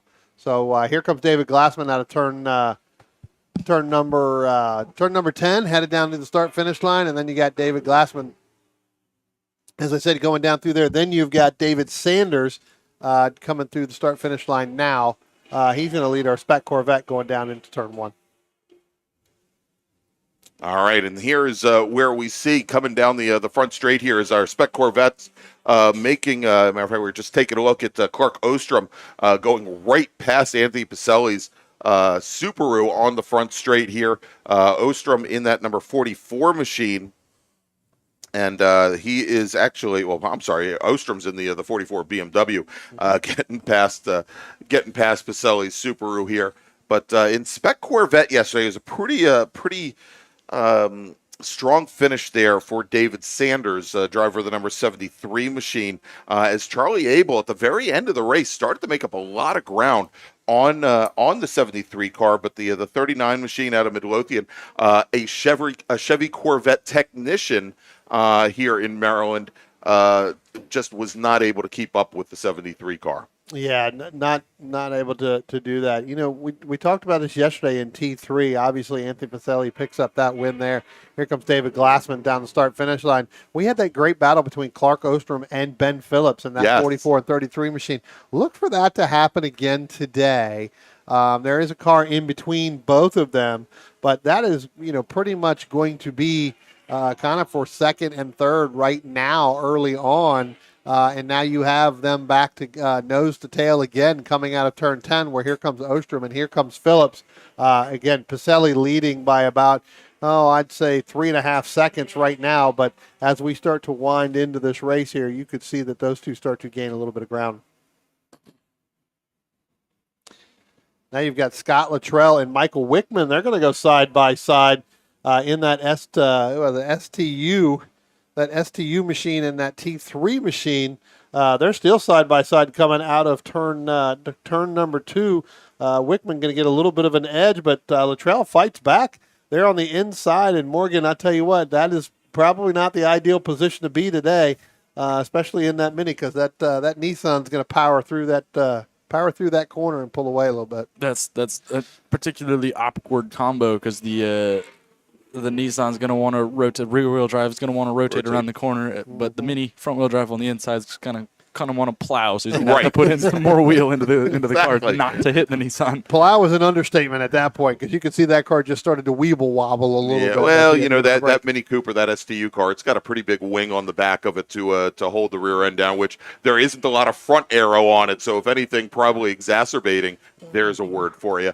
The nose of the car. Yeah, right there. EX. No, that's as far as you got. Just EXAC. Yeah, whatever. BATE. Anyway, let's drop back. Let's pick up this Phillips. Let's take up this Phillips and this Ostrom. They're going to cross the start finish line. Phillips is going to go to driver's right. Looks like he may try to make that pass, try to get into the braking zone headed into turn 1 over at Chris Ostrom. Looks like he may be able to make it stick, but it could be that we end up with the over-under as we saw yesterday. These two battled it out for 15 laps. They look like they're going to go through 20 laps, and the guy that's really going to benefit by them going side by side there is Anthony Pacelli, because they were gaining on Pacelli last time by, and coming out of 10, they were about, I'd say, 8 to 10 car lengths. Now it's more like 15 car lengths back through that. So as they head down the hill, headed into turn 4, into turn 5, we'll see what that gap is going to be. Here's Pacelli now going through turn 5 behind one of the Corvettes, and now it is Ben Phillips. He has gotten around Clark Ostrom. I think I called him Chris Ostrom earlier. I think it is Clark Ostrom. All right, so we were talking a little bit about Luttrell in the STU Mini Cooper, and then the Nissan 370Z and Michael Wickman. Although they had gone through turn 3 side by side, didn't hit. As they came around and completed that lap, Luttrell with almost a 15 car length advantage over the 370Z. Now, should mention that is not a battle in class with an STU car and a T3 car, but. One of the fights that is actually starting to tighten up here a little bit as we've been watching is in Spec Corvette, and Charlie Abel, who's running second right now in Spec Corvette, he's had since the start of this race a challenge, and that challenge has been actually the T1 Corvette of Cord Keystart. Keystart starting to close things down, however, on David Sanders, and Charlie Abel is kind of getting pulled along for the ride there for the lead. And in Spec Corvette, this is for exclusively C5 Corvettes. So 97 to 2004 cars, primarily for the hatchback cars, not the coupes, although there are some Z06 6 machines in there. And it is a class where they can run up to 380 horsepower. So a little bit more than that Mini Cooper, by the way. Just a little bit. David Sanders, like you just talk about Cord Keystart, I tell you what, he's putting pressure on David Sanders. Again, T1 and Spec Corvette, Charlie Abel now, he's dropped back a little bit. So whatever he was getting that pull from Cord is not working on that 21 machine, because he is actually putting pressure on David Sanders. So to see where that goes. Yeah, we'll see how this plays out. Now, the Spec Corvettes, they do have to run a Spec Penske shock package in the front, although they can run the OEM monoleaf springs in the rear if they choose, and they also are relegated to using a Willwood brake package, big brake package for the front of the cars. They do have to use the OEM rear brakes as well. So a lot of differences between that T1 machine at Keystart and what all the Spec Corvette drivers are running. And even though you can get up to 380 horsepower, Brian, by making some changes for these cars that have to run, I think LS1 or LS6s, you don't have a lot of ability to modify them. And a lot of that is because they have to run the OEM computer on the car. Yeah. Tell you what, David Glassman's starting to work the back half of this field already. Just several laps into it, he's starting to come up on the Michael Wickman, Clark Ostrom machine as they were headed up into turn 3. Ostrom getting a right rear, kind of in that gravel coming up out of 3 over the outside stretch of the of the rumble strips there. So he had to check up just a little bit. That enabled Glassman to get right on that back bumper. And a battle that's starting to close up here is for third or second place in T2 or T3. Geez, Clark Ostrom and Michael Wickman starting to get a little bit closer after Scott Luttrell has gotten around Clark and is chasing down Ben Phillips. They are about 2-3 car lengths separated on the front straight, and it looks like this Nissan has got legs on the BMWs. He's looking to the inside, going down into turn one. We'll see who dares to be the last of the late breakers, and it looks to be the 370Z of Michael Wickman. He's got the job done on the BMWs. Look for a switchback on the exit, and it looks like Michael Wickman's going to keep that spot and is relegated to second in Touring 3. Well, that would actually be for third in Touring 3. So Three? you've got Oh. Anthony Oh, Pacelli yeah. leading, and then Okay. you've got what's his name? Ben Phillips. Ben Phillips. Yeah, what's his name? What's his name? What's his name? Ben Phillips. I've only talked about him for a day and a half. With him and Clark Ostrom battling it out. Now it looks like Michael Wickman's going to get ahead of Ostrom there, so that's going to put Wickman in third in that T3 machine. But again, that battle, so it looks like Ostrom is having some problems today as opposed to yesterday when it was pretty damp out here. Yeah, and that last time by running almost 4 seconds off of his previous lap time from today's race. Quickly, Andrew Mistack in his TA2 Camaro GT2 car, Robert Hayshak in his SPO Factory 5 Cobra, and Joseph Folia in his GT1 Chevy Corvette did not make today's race. So that leaves us with 14 out of the 17 qualifiers. And I got to talk about David Glassman real quick. He's doing a wonderful job in the LMP3 car. The thing that is miles faster than anything else. Matter of fact, it is about 8 seconds a lap faster than any other car. He's doing a really good job of coming around and lapping people. He's being super respectful. Talking to all of the drivers in the group, I have heard zero complaints about him. So I got a big props to him for doing a good job in a car that is wildly faster than anything else. Yeah, he's done a lot of heads-up driving, not only on his part, but certainly by the other cars around to realize when he's come through. And, of course, our volunteers, our corner workers, being very judicious with the blue flags around here so that our drivers know when that Ligier is coming up. Well, we saw him here in the majors, and then we, obviously yesterday going through. I think this is the first time I've seen it where he hasn't had his rain light on in the back. Because even yesterday in the afternoon race, in the 15 laps, he had it on still. This is the first time I've seen this car out here without it, and he is setting the pace quite considerably here with that 112.7, as his best lap here on the lap 4 that he ran. Here comes Anthony Pacelli now, headed down across the start-finish line. He's got a lot of pressure going on Frank Darling there. Again, not for class, but for for position on the racetrack. And then you've got Ben Phillips dropping back. Scott Luttrell running a little bit faster here. His best lap of 125.3. That was in lap 7. So you're going to see that Mini start to put some pressure on that 33 machine BMW of Ben Phillips. And it looks as though, as Anthony is putting pressure on Frank Delane, Ben Phillips is starting to reel Pacelli in. He's about a half a second faster last lap, setting his fastest lap of the race, personal best, on lap 8 of a 25.8, half a second faster. So, yeah. All right, guys, real quick is we now have, we're almost halfway through this race. Let's make a first call to the grid for our next group. Attention in the paddock. First call to the grid for race group number 7. That's small bore, E production, F production, H production, GT Light, GT Pinto, SPU, Spec RX7, STL, T4 as well. Small bore racers, race group number 7. Please start heading to the grid. I'll tell you what, some of these cars you watch as David Glassman goes by them. I just saw the, kind of the 63 machine there of Jeffrey Pasquale. He kind of just stuck his hand out the window to point it and said, "Go this way, please," because you can feel the rumble as that Glassman machine comes up above you or around you. Tell you what, we talked about it a second ago on the last lap by Ben Phillips and Scott Luttrell. Scott Luttrell pulled out to try to get around Ben Phillips, got a decent run out, but that power just was too much for Ben Phillips. But now Scott Luttrell is going to be able to outbrake Ben Phillips going in with that BMW for that Mini. Yeah, what he doesn't have in power, he's got lightweight and can definitely go deeper on the brakes than the BMW.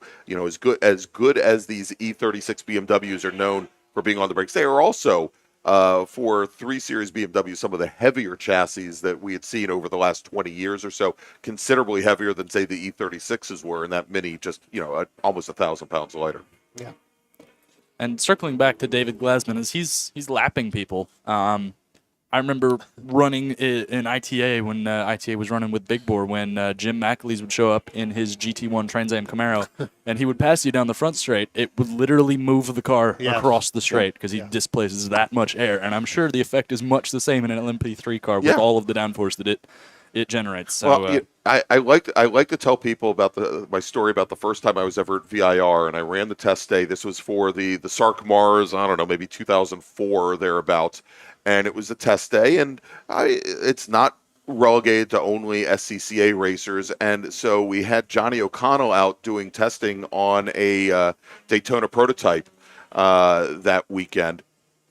And I'm out in the CRX, all 130 horsepower. So I come out of Oak Tree, and over at the finish stand down at by the South Tower, right out of Oak Tree, I get a blue flag, and I'm looking behind me. I haven't seen a car behind me for, I don't know, for a couple of minutes, and I think it's only the second lap that we're out. And as I'm going down the back straight and hitting up by Madison Avenue, up by the top of the hill, all of a sudden I look back, because I see this blur in the mirrors, and then I am 2 wheels off in the dirt driver's right because my car has been forced over just by the air displacement by that car.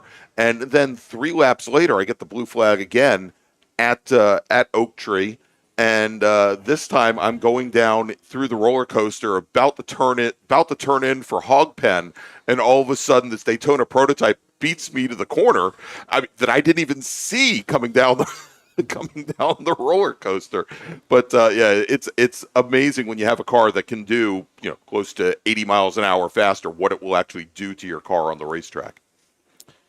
Yeah, guys, I'm watching David Glassman here as he's just now going to come through the carousel. And our second place car, David Sanders, in that spec Corvette, he is probably just coming out of the carousel. So this race is going to be shortened just due to the fact that David Glassman is going to lap the entire field at some point. Here comes Sanders now out of turn 10, and I do believe you will see David Glassman now. He's just now coming out of turn 10.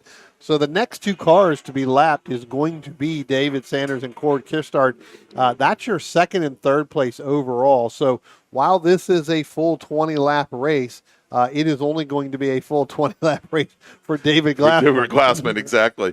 All right, here, real quick, as David Glassman only has 7 laps remaining, let's go make another call to the grid for our next group. Attention in the paddock, second call to the grid for race group number 7, small bore, E production, F production, H production, GT Light, GT Pinto, Legends cars. I don't think we have any this weekend, but if you're in a Legends car and you want to come on up to the grid. SPU, Spec RX-7, STL, and T4 drivers, small bore drivers, group number 7. Please come to the grid. Yeah, it makes it difficult when you have a car like that with that Ligier out here, that that LMP3 machinist, that's, Morgan, I like to call it. It is nothing, it is fascinating to sit and watch those.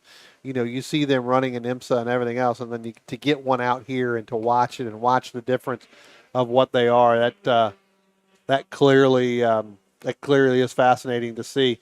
Guys, let's talk about Scott Luttrell again. So Scott's had, and again, he used to be my neighbor, and we used to talk a lot. Scott's had a lot of problems with that Mini over the last couple of years. Here comes, real quick, I'll get back to that because here comes here comes David Sanders, and now you got Glassman and Kistart. They're going to go side by side going to one. Sanders is going to bail out and let them go so he can let Glassman go. I don't know about that, Brian. He did kind of bail out there. He could hear it coming. He didn't want to hold him up. Yeah. But then he was able to get back in line because I think Glassman let them go through, not wanting to get involved with their race. But eventually, he'll ride behind them until he can past them probably on the straightaway. So what you're saying is this race might end a whole 40 seconds later now. Well, I think I think he will pass them, but he'll probably wait to get on the straightaway because that way he'll have the speed to do it and not really worry about it in the carousel. But back to Luttrell. Luttrell's had really a lot of difficulties. Come out for a practice day, get a couple runs, and then the car would break and have to take it back home. And he doesn't live far from here, so it was an easy tow back and forth. But it's just that kind of going through that. You'd go out for qualifying, he'd end up with a problem, right? Wouldn't get to run the race.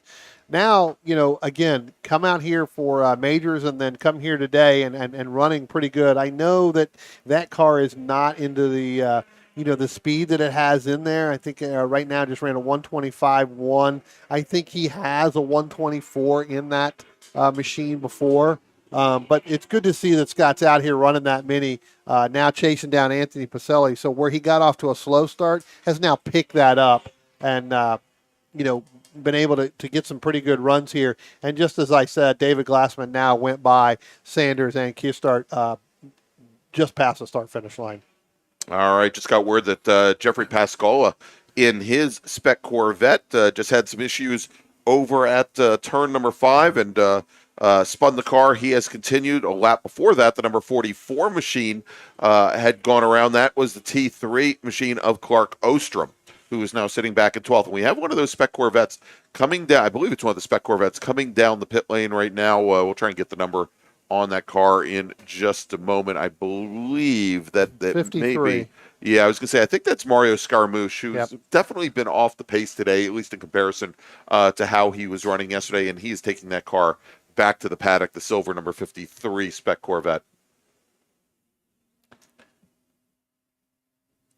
Here comes that battle with Pacelli and Luttrell, and here comes David Glassman. And I guarantee you that, when Glassman goes by these two cars, those cars, as you talked about, Morgan, they're going to move them around a little bit, and it's going to rumble into that car. So that's the other thing, is that the sound literally reverberates through the car if they stay there for too long. So it's quite annoying, really. That's a good way to put it.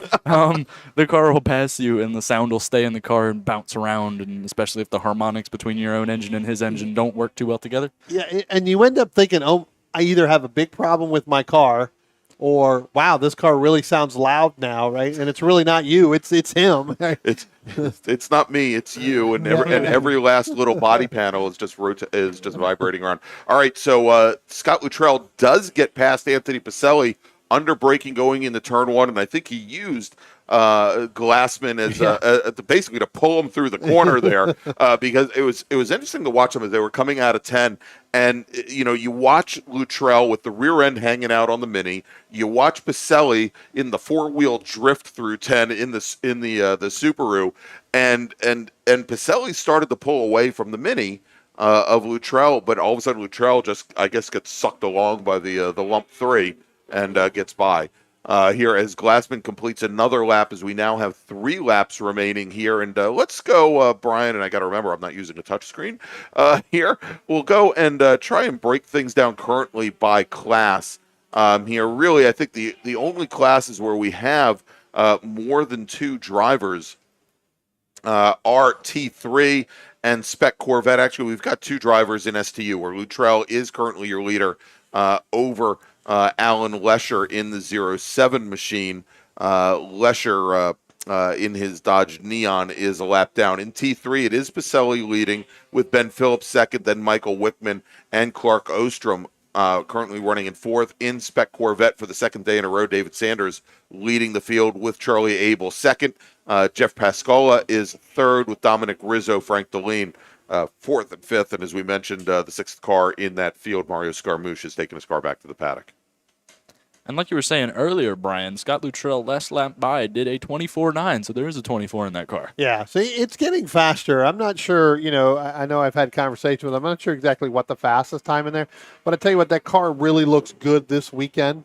And again, I know that, he didn't go out yesterday, I'm sure, because of the dampness and the wet and the rain. And like I said, I don't believe he has a set of rain tires.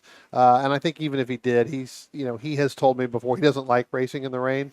And so, I was going to say, he never liked racing in the rain when he was driving in Spec RX-7 either. So, well, there's this whole seeing thing, Eyes are nice. Eyes are nice. I can't see in my truck, and I've got full windshield wipers and everything when it's raining, so... Well, and I think that STU Mini, no windshield wiper. And who's that who just pulled off, Brian? So that is the 07. That is Lesher. I don't know if he had a brake problem or what, but he went down. He was on driver's right and cut right in behind Cord Kirstart in that. And it might very well be a brake issue, Brian, because he's gone all the way up to the skid pad. Yeah, he's back there. I'm looking through the binoculars there. Now he's all the way back to the skid pad, so he's going to have to get a tow back around if that is the case. But pretty good focus there in order to go driver's right, see the gap that he could do it, and get over to the left in between those two cars without causing a problem. Very heads up, very aware, very Yes. good job avoiding something that could have been quite nasty. Yeah, it could have been very, very bad. All right, so David Glassman now gets that one to go sign. He is on his very last lap here at Summit Point, and seeing that he's been running 112s in that car, probably not going to take all that much longer for him to come back around. We're going to see him in, under a minute here as the rest of the field filters through. It is still David Sanders, your leader in Spec Corvette. Scott Luttrell, now especially with Lesher going off, and Luttrell was just about to put Lesher, I think, 2 laps down there. Lesher's still out on the skid pad. They're going to have to go and retrieve him once the race is over. And then in T1, our sole driver, the course, Cord Kirstadt, is, of course, your leader there. Pacelli's still leading. In T3 is our leader now.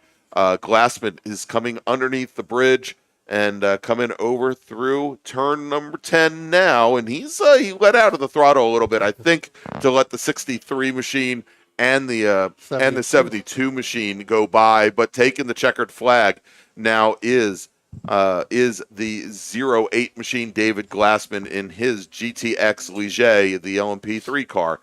He is your winner, and we'll see here as we start to have some more drivers to cross the line. And it was pretty clear that he let out of the throttle. At least it was to me. Of course, he still turned a 114, but. The fact that I could tell the difference between a 112 and a 114 just in that small amount of time. He was on his cool down lap. That very much so. All right, coming across the line now is the number 73 machine of David Sanders. He's going to take the win in Spec Corvette. And by the way, if you want to find out more about Spec Corvette, you can go to speccorvette.com for the national series, or go to northeastspeccorvette.com. And coming up on their schedule, we're going to see the Spec Corvettes quite a bit more this summer, Brian and Morgan, as their next event on the schedule is going to be May 6th and 7th at Virginia International Raceway, which is where the MARRS Series will be next. We'll also see them at NJMP at the Lightning Circuit at the end of May 27th and 28th. We'll see them again at Thunderbolt as part of the Majors Tour, July 15th and 16th, and then a little bit later on as well at NJMP Lightning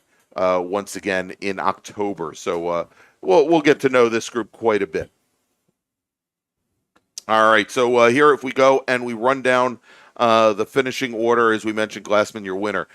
Your winner in Spec Corvette, David Sanders with Charlie Abel finishing second, Jeffrey Pascola finishing in third.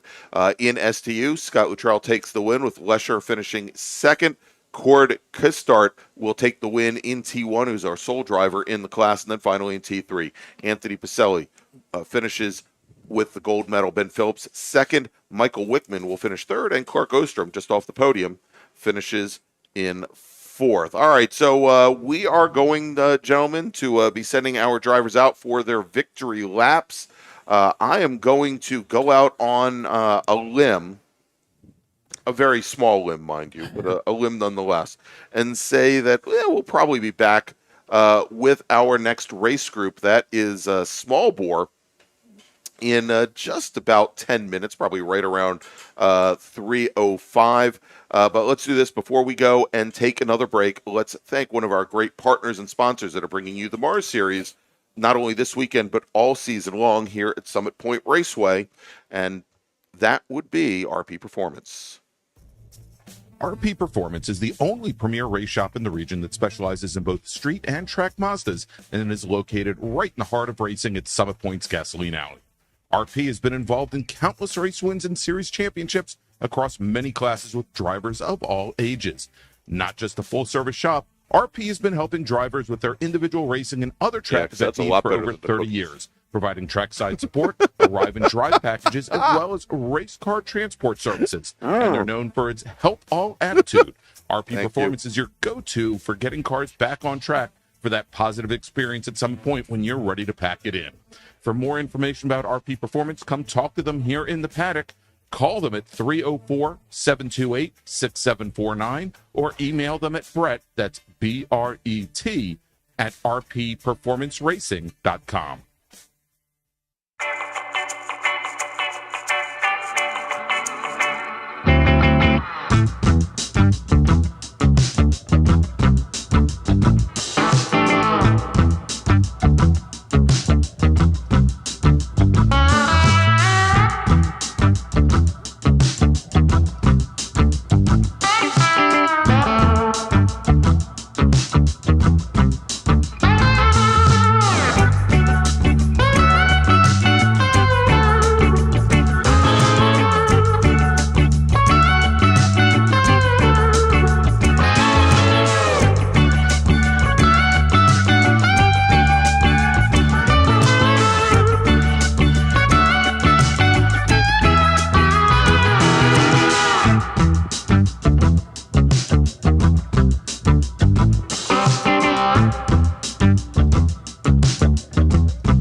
Since 1976, Radial Tire Company has been providing the Washington, D.C. area with quality tires and the finest service.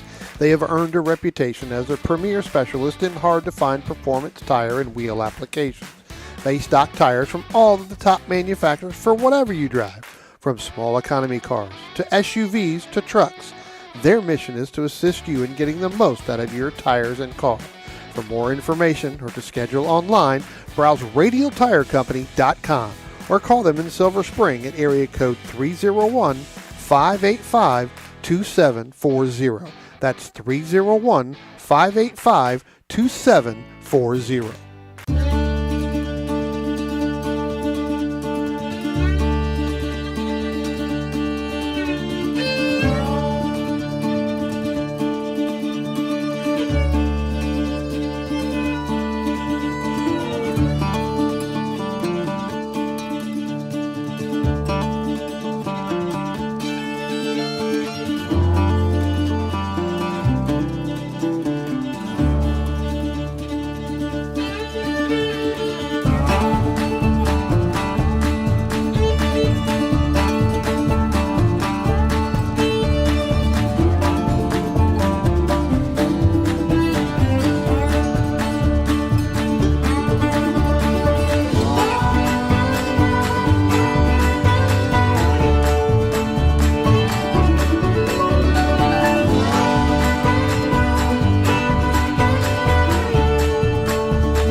And welcome back to Summit Point Raceway for the April MARRS presented by OG Racing. I'm Greg Ginsburg along with Brian Donati and Morgan Burkhardt. And gentlemen, just two races remaining here this weekend. As we get ready, and our next race up is going to be our small bore race, our production car classes, some of our smaller touring car classes, Spec RX-7, etc. It's SPU, STL, E Production, F Production, H Production, GT Light, our GT Pintos. Can't forget them. In addition to that, I think we said SPU, Spec RX-7, STL, T3, and T4. Let's run down. We've got 30 cars that went out for qualifying. We'll run down the starting order. Starting 30th, driving the number 77 E Production Honda Prelude, Jeff Norris. Abigail Patterson will start 29th today. She's driving the number 68 F Production Mazda Miata. Joe Manowski, great to see Joe out after all these years, driving this weekend in Spec RX-7.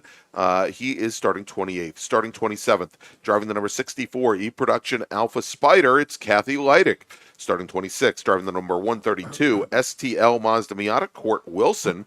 Good to see Court out here. All those years he used to run BMW 2002s and ITB. Nice to see that STL car out here. Starting 25th, driving the number 24 Spec RX-7 from Bristow, Virginia. It's Alex Cummings. Starting 25th, starting 24th, driving the 86 H Production Volkswagen Golf. It's Paul Baofist. Deacon Greenfield starting 23rd today. He's in the number 32 STL Honda CRX. Taylor Hyatt starting 22nd. She's driving the number 131 H Production Volkswagen Golf. She's from Fayetteville, Pennsylvania, starting 21st. Driving the number 16 GT Pinto from Elston, Virginia. It's Drew Erie, starting 20th. Driving the number 73 GT Light Toyota MR2. It's Gregory Hotz with Bruce Shelton starting 19th. He's your pole sitter in GT Pinto, driving the number 11 machine. Starting 18th, driving the number 111 H Production Toyota MR2. Yesterday's winner in the class, Carlos Schooler, scheduled to start 17th, but we know he's not going to make the grid. He had some engine troubles to end his day yesterday. Ryan McBain driving the 128 Honda CRX. Alex Ratcliffe, scheduled to start 16th today. He is driving the number 103 H Production Mini Cooper, while Kevin Richlick will start 15th. He's in the number 117 F Production Mazda Miata. Michael McQueen is your pole sitter in H Production today. He is driving the number 29 MG Midget. And Brad Williams scheduled to start 13th, driving the 171 STL Mazda Miata. Jeff Liller is driving the number 127 T4 Mazda MX-5, scheduled to start 12th, and that's a car that we are fairly certain will not make the grid today. Starting 11th, driving the number 39 STL Mazda Miata from Towson, Maryland, it's Andrew Wagner. Starting 10th, driving the 13 Touring 4 Mazda Miata from Washington, D.C., it's Ed Kudarakis. Starting 9th, driving the number 114 T4 Subaru BRZ, Benjamin Bunk, with Jared Odrick scheduled to start 8th, driving the number 27 STL Mazda Miata from Lebanon, Pennsylvania. Christiansburg, Virginia's Ted Cahall scheduled to start 7th in the number 182 STL Mazda Miata, with Thomas Paolino scheduled to start 6th, driving the number 34 STL Mazda Miata. Jerome Hinkle scheduled to start 5th today. He's got the number 66 Lotus 7. He's out of Catonsville, Maryland, and starting on the outside of row number 2, driving the number 89 Touring 4 Mazda MX-5, representing the South Jersey region of the SCCA. It's Michael Lamena. James Lindenthal, and he had a great run yesterday in his second-gen Mazda RX-7. That's an E-production machine. Took the win in class. Lindenthal will start 3rd. And your front row today, driving the number 47 STL Mazda MX-5 from Washington, D.C., it's Ryan Harrison. And your pole sitter, looking to, we'll see, we were talking before we went on air to see how we wanted to see how this car will do in the dry, because he had some issues in the wet with that tiny little wheelbase and a lot of rain on the track. But Daniel Strauss, with a qualifying time of 122.077, which he set yesterday morning in qualifying, he is your pole sitter in his Chevy Monte Carlo Baby Grand. And I think if you look at some of the track records here, I think Daniel may have the track record here in SPU in that Baby Grand. Again, took basically a year off trying to get that thing ready to go a couple years ago, and really worried about aero. There's nothing stock about that Baby Grand as they normally used to run them in circle track. Brought that over. So here they come out of turn 10. We'll see. You'll be able to hear Danny when that motor revs up and they get that green flag going. Waiting for our starter right now as they come down the start finish line. There is the green flag again. Jared Ulrich get a great start there in that 27 machine, that 34 machine of Thomas Paolino. He's going to hold him off. Now Paolino and it looks like Michael Lamena, they're going to go side by side going down into, again, one's a T4 car, one is a STL car. But Daniel Strauss right now out to an early lead over, it looks like maybe James Lindenthal and then Ryan Harrison in that other Miata.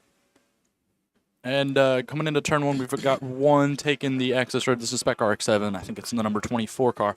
But coming through turn 3, we're seeing still side-by-side a little bit of contact coming out of turn 3 between Michael Lamena and I think it's Thomas Paolino in the Mazda Miata.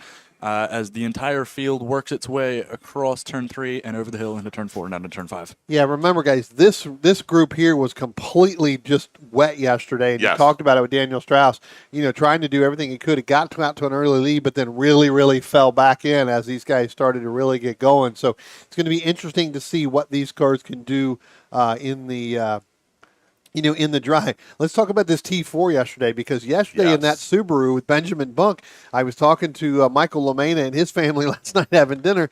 He got on the radio and said, basically, who's the blue car? Because you had Paolino and you had, I believe it was Paolino and I think Ted Cahall. Yeah, they kind of split the Benjamin Bunk at one point in time, and Michael didn't want to break that.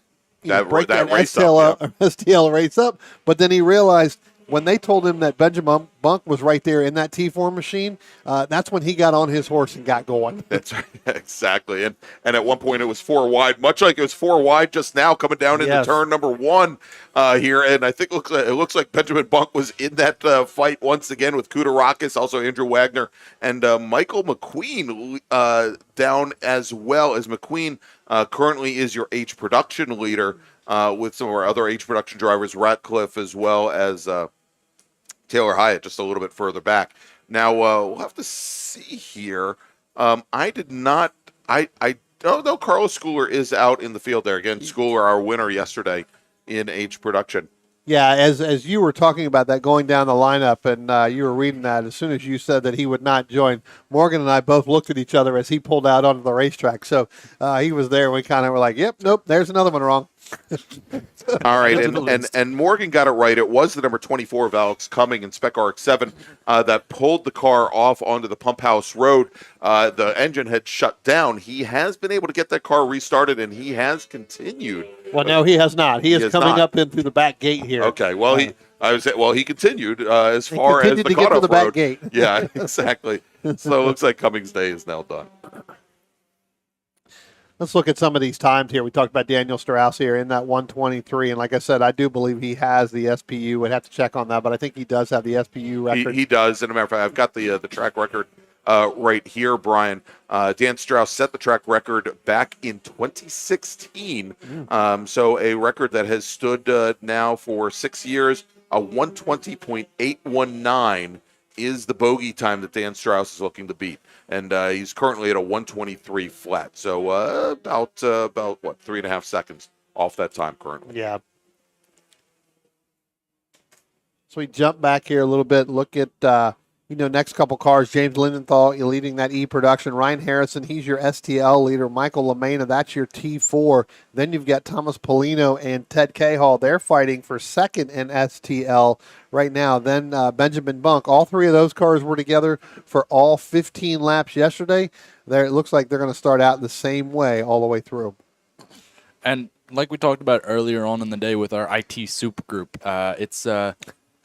it's difficult to really tell who you're racing against, especially like yesterday when it was wet, when you can't read what's on the car anyways because there's too much spray. Right. But even when it's dry, it's hard to tell because all of the cars, like a Mazda Miata, can go in, 5 out of the 6 classes that are in the field today. So, well, I always, and that's one of the reasons why I always put the class of my car on the back bumper so that the guy behind me knows whether or not he should actually be fighting with me. But I would love to see the classes in reverse on the windshields as well, so you can kind of tell. Hey, I just got word of I'd call it an incident coming through turn 3 where we had the 182 machine of Mike LaMena going and making a pass from the outside on Jerome Hinkle's Lotus 7. The word is that LaMena cut right across the nose, post apex on Hinkle. Hinkle got into the brakes and lost a number of positions as he ended up checking up and losing all momentum coming out of 3. Well, if that was a 182, that'd be Ted Cahall. Ted Cahall. Did I say LaMena? Yes, Ted Cahall. Pardon me.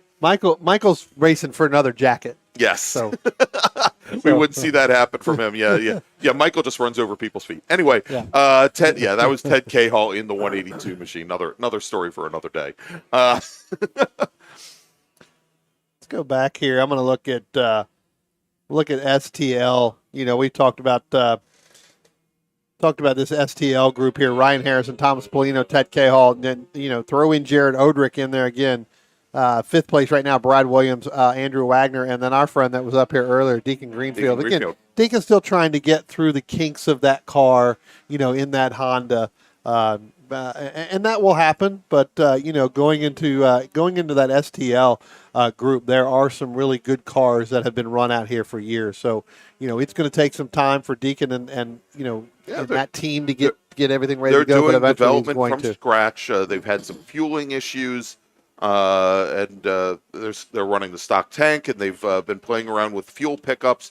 All these little things that pop up when you try to develop a car from scratch. Look, Morgan's father and I had the luck, although I Roger Troxel built my car, but had the advantage of a wealth of knowledge for ITA CRXs at the time. Deacon in building this car up. There are a couple of people. There's, for example, our reigning national champion Greg Malloy, who races in a CRX. And there are a couple of other people in STL that have some experience with the chassis for that class, but it's not nearly a deep well. And so he and his team have really had to work from scratch there to build that car up out of nothing. Tell you what, Greg, listening to the GTL car of Gregory Hotz, when he came down through down the start-finish line, headed into turn 1, he's got a good little battle here with Taylor Hyatt. That GTL machine just did not sound right. Like, it was really, really breaking down. It sounds past the start-finish line. It definitely sounds like it's running on 3, maybe probably not all 4 cylinders. No, 2.5 maybe is what it sounded like Maybe. when he went past the start-finish line. Yeah. I saw a couple laps ago. He was having trouble again with Taylor Hyatt there trying to make it around. Real quick, I want to thank everybody for joining us on YouTube and XZ Motorsports. Yes, that is correct. The Turn 8 cam was terminal. Unfortunately, we did not have a replacement for it. We will be giving it a proper burial later today out by the chapel here at Summit Point Raceway. Yeah. Yeah, that is now gone. It suffered a drowning, and we will know better next time. Even Rice would not bring that phone back. No, definitely not. Tell you what, Jerome Hinkle in that Lotus there, and I believe that I is think Jerome. that's Brad Williams in the No, 171. yeah, the that's- 171 STL car right by him. Yeah, and then you've got Hinkle, and then you've got Andrew Wagner and Andrew then Kevin Wagner Reichley. right behind there. Yeah, And so then that your leader in H production, Michael McQueen, is right on the back of that pack as well. yeah, and McQueen having a much better day today. And he's got a little bit of an advantage over Alex Ratcliffe right now, but a great battle going on right now. And this is not, though, a battle in class, but James Lindenthal, who is running second overall. He is your leader in E-Production. He's got Ryan Harrison getting pulled down the front straight by that E-Production car. That E-Production probably has a good 15, 20 horsepower and a lot less weight than that Mazda MX-5 and STL. But Harrison was just locked onto the back bumper, getting dragged all the way down into the braking zone of 1. Yeah, pretty good run out of 10 for Ryan Harrison there to get that pull and get that drag. All right, so as we are now 6 laps into this 20-lap race, let's quickly take a look here. We'll break things down by class.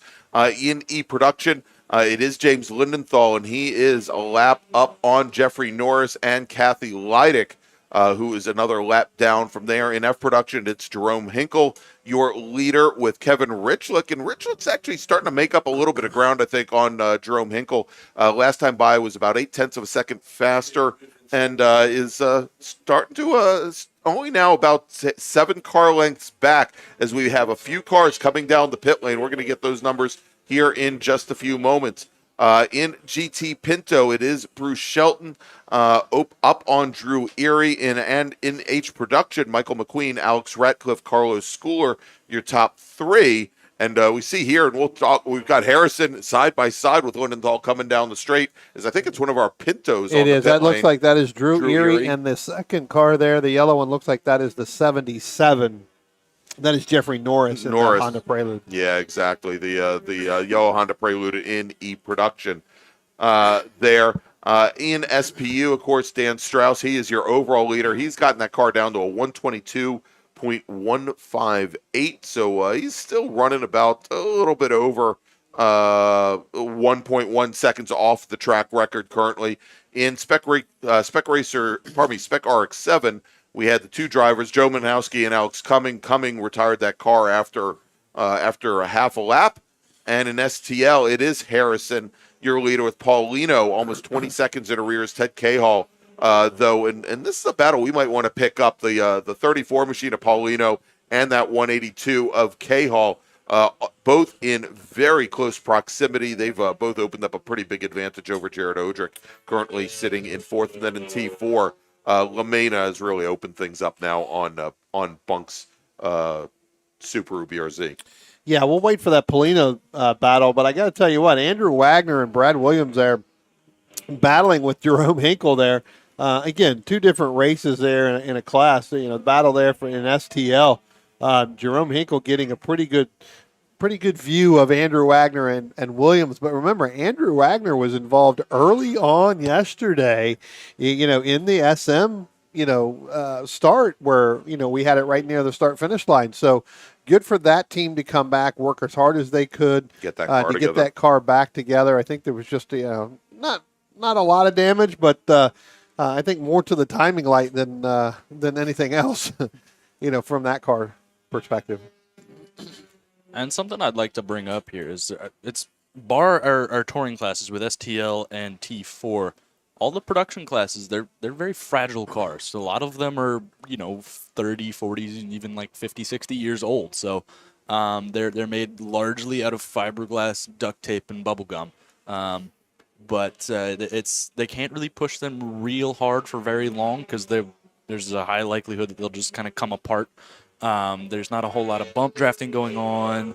They're going to take slightly less risk in passing because if you get a touch, it could go horribly wrong very quickly. So it's something that you have to judge, especially like our E-Production STL, our second and third place overall with James Lindenthal and Ryan Harrison, which have actually just swapped positions coming out of the final corner, about to lap Carlos Schooler. The Mazda Miata in STL takes over second overall from James Lindenthal. All right, guys, real quick here as we're now with 11 laps remaining. First off, Thomas Paolino just brought his number 34 STL machine back to the paddock, but let's make a call to the grid, our first call to the grid for our last race of the day. Attention in the paddock, first call to the grid for race group number 8, our open wheel group. That's ASR, Club Ford, Formula 600, Formula Atlantic Continental, Enterprises, Enterprises 2, Formula F, Formula S, Formula ST, Formula V, Formula X, Prototype 1, and Prototype 2. Don't ask me to say it that fast again. Wow. I'm now just going to say race group number 8, our open wheel and prototype drivers, please start heading to the grid. You have not raced today. You should be up on the grid. Exactly. That's basically the way to say it. Unless you're in a spec Miata and you missed your race. But yes, if you've got an open wheel or prototype car, it's probably time for you to race, head to the grid. All right, so as we were saying, I'm just trying to still figure out what Morgan said. These cars that are, these cars are 40s and 50-year-old. Yeah, they're very fragile. I can attest to that. I am very fragile. So, Mr. Broken Rib over here. that's right. It's almost like having a rotted frame rail, right? Right, Brian? Yeah, right. I feel like a rotted. Let's go back. Let's move off of that here for a second. Okay. Daniel Strauss, you talk about it. He has lapped all the way up to the Brad Williams and the Andrew Wagner machine. Andrew Wagner is the next car to be put a lap down. That's your 9th place car. So, again, Daniel Strauss in the 120s. Best lap time 121. So again, not too far off that track record. Now he's mired into some traffic, so it's going to take a lot longer to be able to do that. But he has lapped the field all the way up into the 9th position. All right, another battle that I think we're gonna want to watch here, guys. And I was picking it up just because I was looking to see where Deacon Greenfield was, just ahead of Deacon Greenfield, and they're going down, I believe, into the carousel right now. Is the battle for the lead in H production?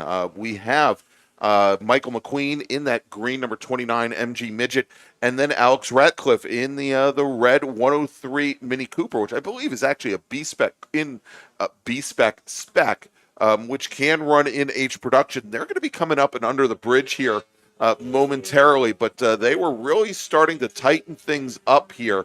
And we'll see as they come out of turn number 10, and there's McQueen waving Deacon Greenfield's STL CRX by, and McQueen, though, has opened up now almost 10 car lengths on Ratcliffe as they come down the front straight. But Ratcliffe, he's got a head of steam on him, and as McQueen lets Greenfield by, he was very, very early on the brakes, I think, and Ratcliffe, just between turn 10 and turn 1, picked up probably 7 car lengths.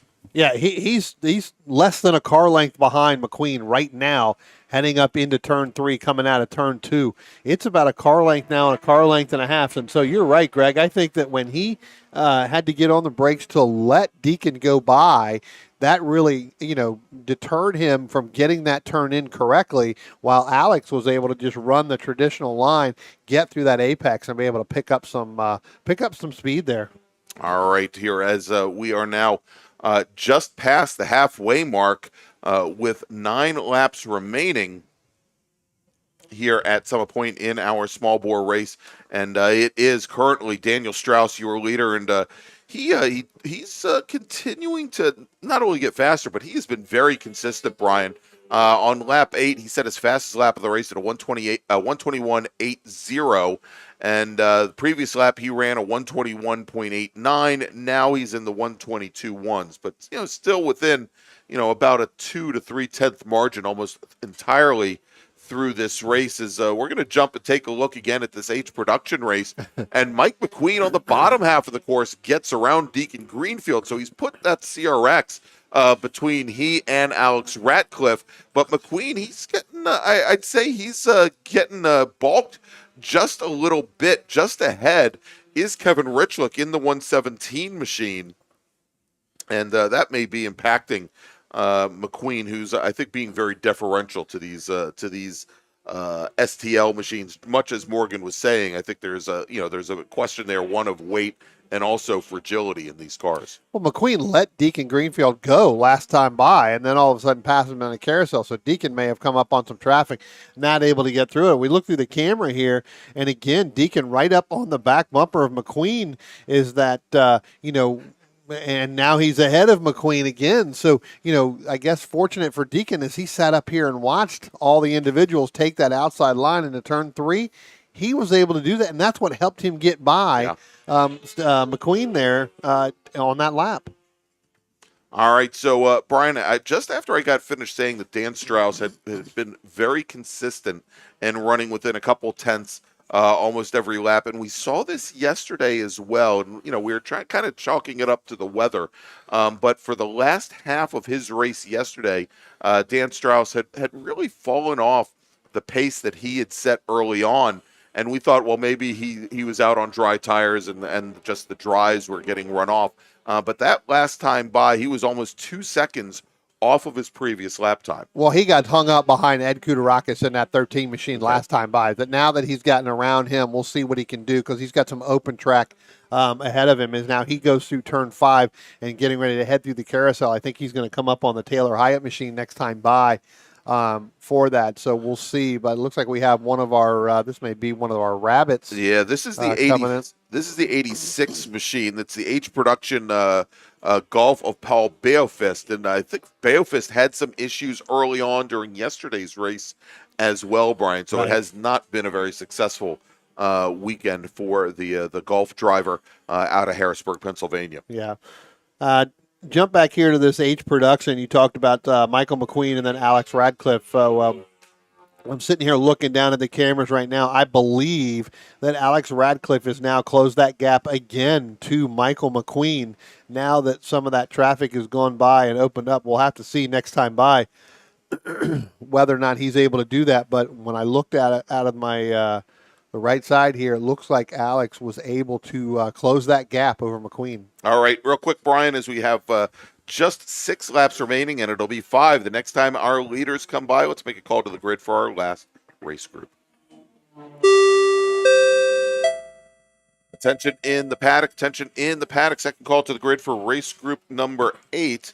ASR, Club Ford, Formula 600, Formula Atlantic, Formula Continental, Formula Enterprises 2, Formula F, Formula ST, Formula V, Formula X, Prototype 1, and Prototype 2. Should I read it backwards now? No. Race group number 8, our final race of the day. Please start heading to the grid. Yeah, Greg, I'm wondering if McQueen has some type of a small issue there because he lets, Deacon Greenfield. Now, Greenfield and Richlick are nose to tail coming through turns 3, and we talked about going to the outside there in turn 3. Greenfield goes to the inside to go up side by side next to Kevin Richlick, so he thought better of it that time. But McQueen starts to get a good run, and then all of a sudden kind of fades, and that allows Alex in order to catch back up. You can look in the camera here as they go through turn 5. McQueen closes back up on Greenfield and Richlick and opens up that gap over Alex Radcliffe. But then the next time by, when they come through here and they get out of 9 and they come up underneath the bridge of 10, McQueen seems to lose that momentum, so he may not be getting through the carousel and up through turn 7 that and 8. H production car with such a small little motor, believe under 1 liter in size, correct, Roger? Yeah, 875 motor there, so under a liter. Not a lot of power put out, and I think McQueen knows, certainly in a straight line, that car is not at an advantage, especially compared to the Mini, and especially compared to that STL CRX, the 1.6 liter machine that Deacon Greenfield is running. But then we see where he has advantages down at the bottom half of the course. And, I think it could very well be just a case of McQueen and Greenfield playing nicely with one another, knowing what the advantages of each other's car is. Yeah. And not going to slow one another down. They are running in different classes.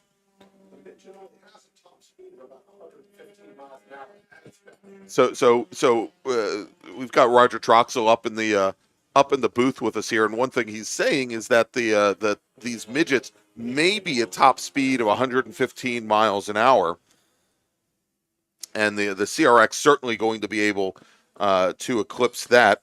So let me welcome everybody. Our next guest on air. Roger Troxel, noted IT driver, noted Honda specialist, and now a owner of an H production, a very famous H production Bug Eye Sprite. So if he's going to know what a midget can do as well as anybody, since he's essentially driving the same car.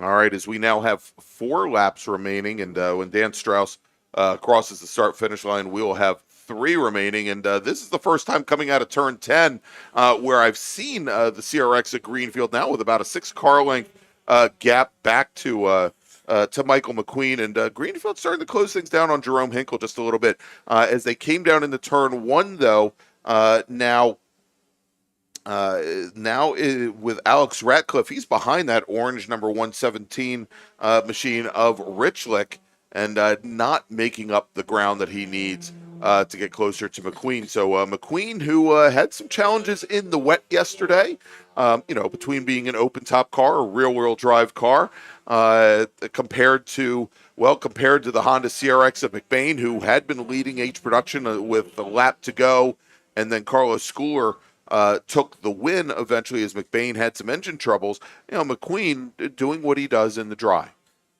I tell you what, between listening to the last 2 cars that just went by the start-finish line, which was the GTL machine there of Gregory Hotz and the 68 of Abigail Patterson, I don't think neither one of them has all of their cylinders combined to equal both of them, because they both sounded pretty bad when they went through there. Maybe it's this weird kind of resonance when they're both together.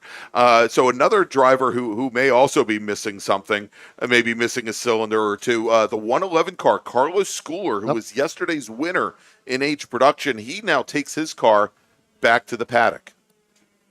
Yeah, now. I was wondering if you had 2.5 cylinder cars and they bump drafted, you got a whole car. Yeah, say that again. Yeah, because I had you on mute there, Roger. So I wondered if you had 2.5 cylinder cars, if they bump drafted, did you get a whole car worth of speed? You may. Well, then you end up with a 5-cylinder Audi. That was no slouch.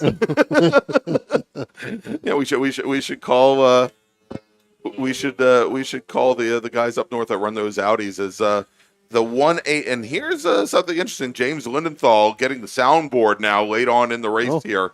So James Lindenthal, who took the win yesterday in E-Production, luckily for him, only 2 laps remaining. So, Brian, quickly, let me make one final call to the grid for our next group. Attention in the paddock, final call to the grid for race group number 8. That's ASR, Club Ford, Formula 600, Formula Atlantic Continental, Enterprises 2, Formula F, Formula S, Formula ST, Formula V, Formula X, Prototype 1, and Prototype 2. Race group number 8. Please head to the grid now. Your race is next. It's a good thing I take big breaths before that. Yeah, good point. So we head down into turn 1. You talked about James Lindenthal. He's back a little bit further from Ryan Harrison, but now you've got, Lindenthal right there. Then you got Ted K. Hall that looks like that's going to be coming up behind him. I'll take a look here again here, but Ryan Harrison now going through turn 3 up. There's Lindenthal. Actually, that's Ed Kudarakis and Jared Odrick, so it looks like they're putting a lap on them too. All right, Brian, coming out of turn 10 right now is Daniel Strauss, driver of the number 30 SPU Chevy Monte Carlo, and he is going to take the 1 to go signal, and that means he's got 1 lap to go. As we are now working the last lap here, as Strauss has a fairly large advantage over our second place runner overall, Ryan Harrison, driver of the STL number 47 Miata, who is not coming out of turn 10 just yet. Wow, Daniel Strauss just passed Michael LaMena. That Michael LaMena is sitting in 4th overall, as Daniel Strauss just went his fastest lap of the race at a 1:21.7. So that Monte Carlo Baby Grand seems to be doing really well. Here comes Ryan Harrison. That's your second place car and your leader in STL, crossing the start-finish line now. And Lindenthal running third overall. He's your leader in E-Production. He crosses the stripe. He is now starting his last lap as well. Oh, and we've got two cars very close together. That's Jared Odrick, I believe. And who else is that going into turn one? That is Ed Kudarakis. As they came down into turn one, Kudarakis tried to move over a little bit to the left, and Odrick was right there with nowhere to go, right up against the paint driver's left, and they are locked nose to tail as they're coming up on Joe Manowski's Spec RX-7. They both get by him going into turn number 3. Great heads-up driving from Manowski, who keeps that car all the way to the outside, letting those two machines by. Two different classes there in between that. That is a T4 machine and an STL machine.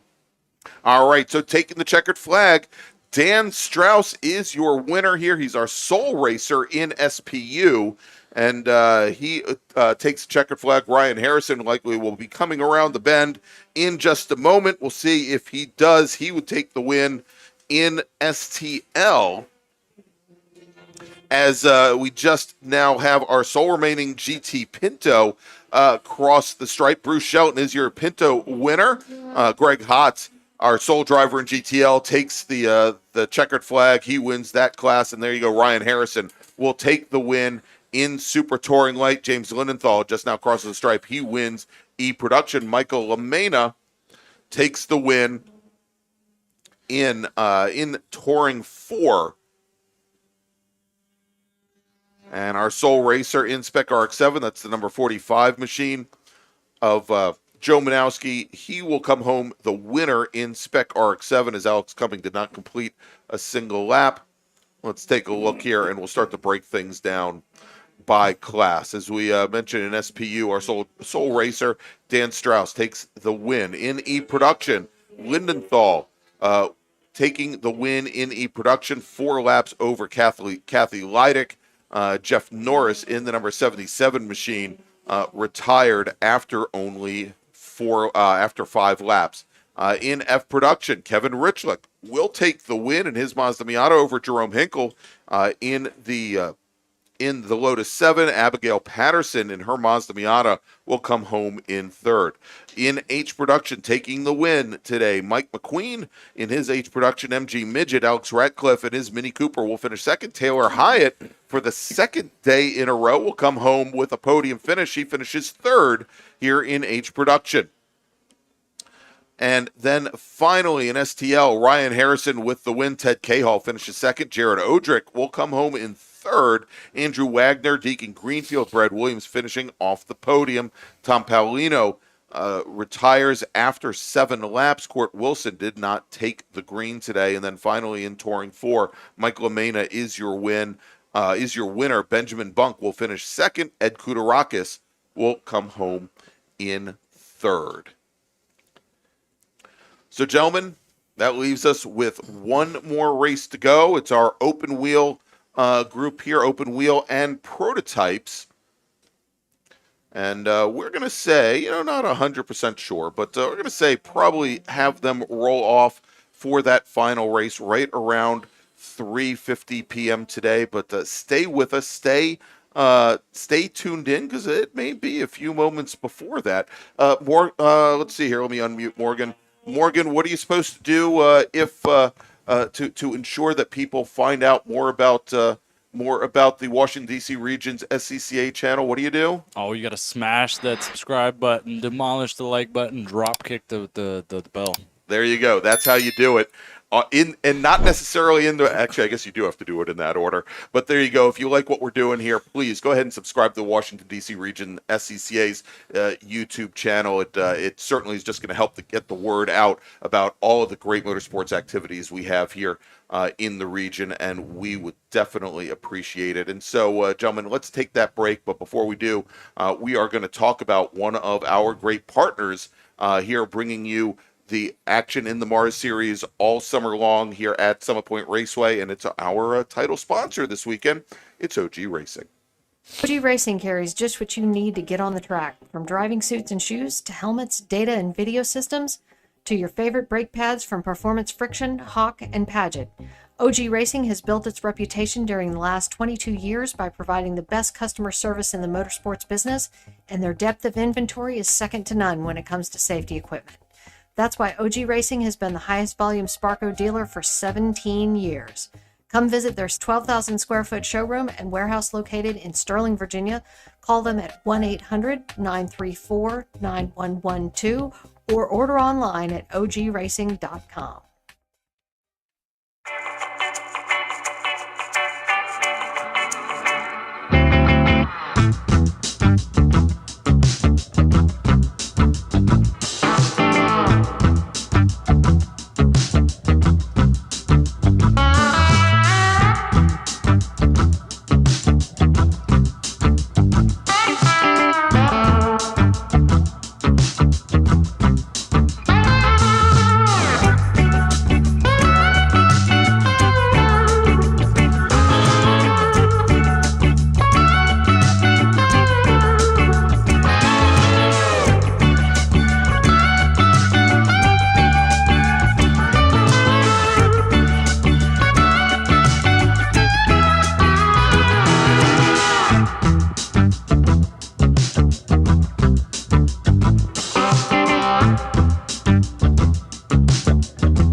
welcome back to Summit Point Raceway for the 2023 Mid-Atlantic Road Racing season, the first event of the year. It's the Spring MARRS presented by OG Racing. I'm Greg Ginsburg along with Brian Donati. Got Morgan Burkhardt here, and we've got Roger Troxel here as well for the very last race of the day. And Brian, we've got our open wheel and prototype drivers heading on to the track now behind the pace car for their pace lap. Let's run down the starting order. Yeah, we should have 10-car field here starting in the 10th position. From Helm, Pennsylvania, the number 13 of Ryan Higgins. Starting in 9th from Bethlehem, Pennsylvania, in a Formula V, number 35 of Frank Verano. Starting in 8th position from Windsor, Pennsylvania, the 113 of Kevin Higgins.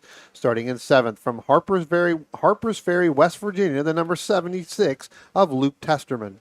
Starting in 6th position from Stevens City, Virginia, the 04 of Joe Marcinski.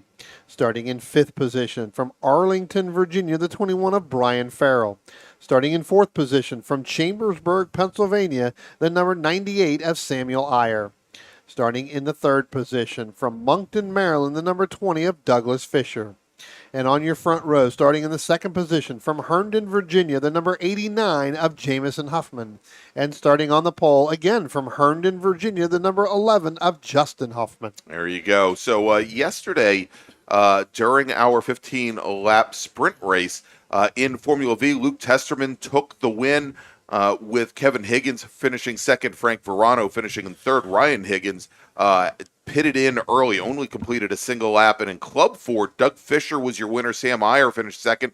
Joe Marcinski did not complete a single lap and had to bring that car down the pit lane. And then finally taking the win in Formula Enterprises 2, Jamison Huffman had a fast time of 1:12.947 in a fairly damp track, with Justin Huffman, the father, driving the number 11 car, about a car length and a half back.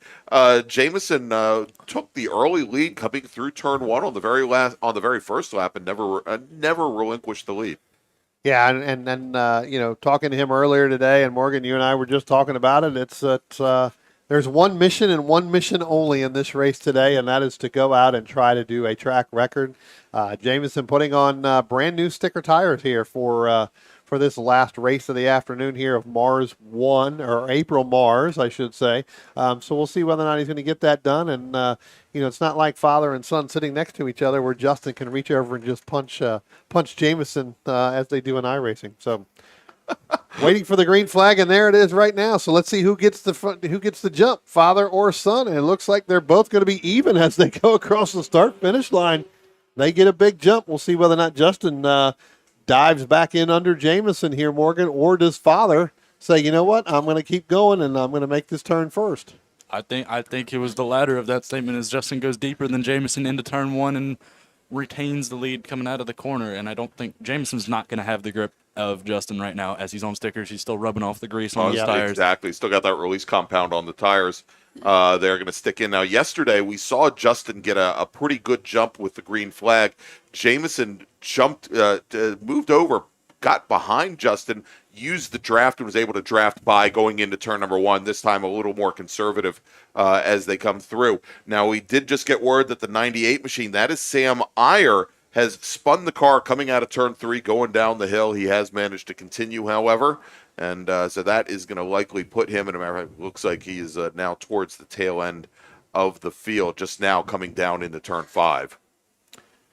Yeah, able to continue that machine around. Yeah, but yeah, he's definitely at the end. Here comes Justin Huffman right now out of turn 10. Pretty big size gap, but you talked about it. I think it's going to take at least 2 laps for those tires of Jamison. You can see him going back and forth, trying to scrub those off as quickly as possible there, gentlemen, to try to catch Dad. Yeah, I was hoping that Jamison, if he had the tires come in early enough, that he'd be able to use the draft, try to sit behind Justin Huffman in order to possibly. We know that the goal for today was Jamison wants to get that track record, to maybe use that draft to be able to do it. But obviously now with needing to get those tires underneath him, and he's fallen back quite a bit. Now, great little fight going on right now in Formula V. here to start things off, as we've got Testerman, Higgins, and Verano, the three Formula V drivers that finished yesterday's race, all nose to tail coming through turns 1 and 2. And I think yesterday's winner, Testerman, in the number 76 machine, currently your leader. Only driver not to make the field today was Ryan Higgins. But, of course, we said yesterday that we had one driver, Joe Marszkinski, who did not complete a single lap. He is out here and racing today. Yeah, I tell you what, Luke Testerman got that lead going into turn 3 over Kevin Higgins. As here comes our overall leaders of Justin and Jamison. Huffman crossing the start-finish line now, headed back down into turn 1. But it wasn't until turn 3 going up in through there for Luke Testerman to get that early Formula V lead, Greg. All right, so here and right now in Club 4, Doug Fisher opens up a very large, about 3-second lead, and it's about, I'd say, put it about 15 car lengths as those two drivers head down into turn 1. Joe Marszkinski, the issues that he may have had yesterday, they may not be as bad as they were yesterday, but he is currently running almost 8 seconds, or probably 6 seconds off of the lap times of the other two drivers ahead of him. As there's a big break lock up side by side go our Formula V racers, and it was actually I think it was Luke Testerman with Kevin Higgins there. Higgins with the brake lock up going in the 1. That may have been a 4-tire lockup there, if that's even possible, on those Formula Vs. It was a lot of smoke out of there, but Testerman still holding on to that lead over us. Now throw in Samuel Iyer and then Kevin Higgins. That's the way they went across the stripe, but I do believe it is going to be Testerman, Higgins, and then Samuel Iyer. Yeah, so Iyer trying to make up ground in that Club Ford after his lap 1 spin. Right in the middle of that Formula V field. I'm sure he'll be able to work his way clear. Definitely a little more straight line speed in that Club Ford than in the Vs. And the interesting thing about the Formula Vs is because they're so small and they have not at all a lot of power. I mean, it's basically Volkswagen Beetle motors. Right. They draft really well. So it's pretty easy to come out of turn 10. You're like 6 car lengths back from the guy in front of you, and by the time you're at the access road at turn 1, you're next to him. Tucked up right behind him or beside him, exactly. And that is, you look at these cars, and they look like they have fairly aerodynamic little bullet-shaped bodies, but the suspension pieces, the front suspension sticking out to the side with those wheels, and of course, being open wheel cars, they create a lot of drag. The rear suspensions create a lot of drag as well, and I think a lot of the bodies that are on these Formula Vs, they were most likely designed, certainly not in a wind tunnel. Likely in a shed. Yeah, exactly. So, again, not the most aerodynamic things going, but, it's kind of like when you look at a Miata where you think, oh, well, it's got some smooth body panels and it was designed in the late 80s, early 90s.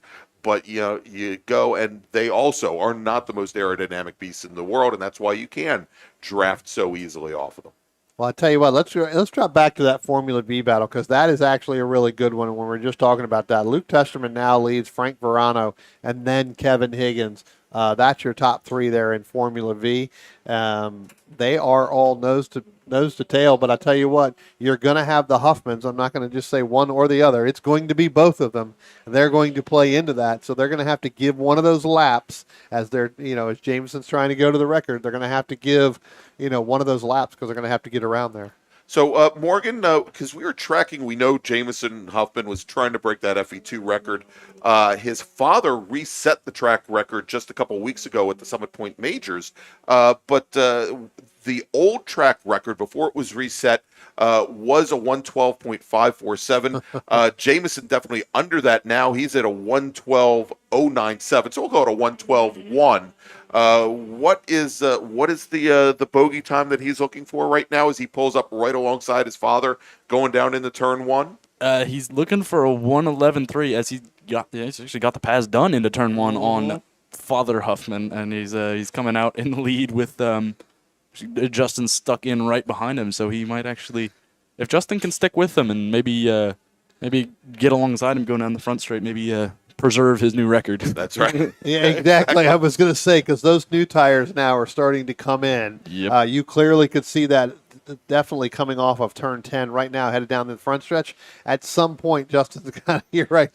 How do I preserve my record? Well, I got to try to pull off and get at least near him to slow him down just a little bit. But now he's got some clear track. This could be the lap that he does it. If not this one, it could be the next one for him to shoot at it. I don't think if he doesn't get it in the next 2 laps, he's probably going to have to just, let me just try to go and fight Dad for the win here. Yeah. And I know for Hoosier DOT tires, the magic lap is lap 5, which we have just completed. I don't know what it is for the slicks that the Enterprises run, as he's just done a 12.4 passing his dad. So they got a little bit of traffic on this lap, so it's probably not going to happen now. But this is the tricky thing with the Formula Vs and the Club Fords. You have to be able to get a lap where there's nobody else in front of you. Yeah. And they've got that move over flag, and he's just going to take it where Justin's going to be able to give him some more speed there because they kind of shut the door on him with those Club Fords. Now Justin's going to be able to get right back up on that back gearbox as we look at them coming down into turn 5 and some brake lock up there by Frank Verano in this Formula V battle as they go through turn 1. Jamison able to get by those 2 Club Fords, and now Justin gets by him. But our Formula V battle here, Greg, now put Verano ahead of Luke Testerman going up into the hill through turn 3. We'll look at our cameras here as they're going to come out of turn 4 and head down into turn 5. Verano getting ahead of Testerman there. And they're starting to drop Kevin Higgins just a little bit, but with the draft that these cars make, and 2 cars make a really big hole, he could be sucked right back up into this fight. Here comes our FE2 battle here again. Not going to do it. I think if he doesn't try to figure out how to do it right here, he's got enough room. I think that this Club Ford coming up through turn 3 right now, which I believe is going to be the 21 there, that's going to be Brian Farrell. If he doesn't get involved with this coming out of turn 10 maybe, this is really going to be the lap and he's going to be able to do it because he's 2 seconds back. Yeah. As it looks like, Greg, you're right, we have Joe Marcinski now pulling off. Yeah, it looks like Marcinski, his problems persist, and he is going to take his car back to the paddock as that Formula V race now crosses right in front of us, and it is Frank Verano, your new leader, driver of the red number 35 machine with Luke Testerman in the number 76 car. Big brake lock up from Testerman going down into turn 1, and he's going to run wide and into the gravel trap. And so that is going to now move Kevin Higgins up into second place. But Testerman locked the brakes up at about the 200-foot mark and took the car all the way into the gravel. Well, I tell you what, remember I said last time he had a big brake lockup, so he may be having some brake issues there, and that just helped him go all the way in there. And there is still a local caution there, and we have not seen Testerman pull back out.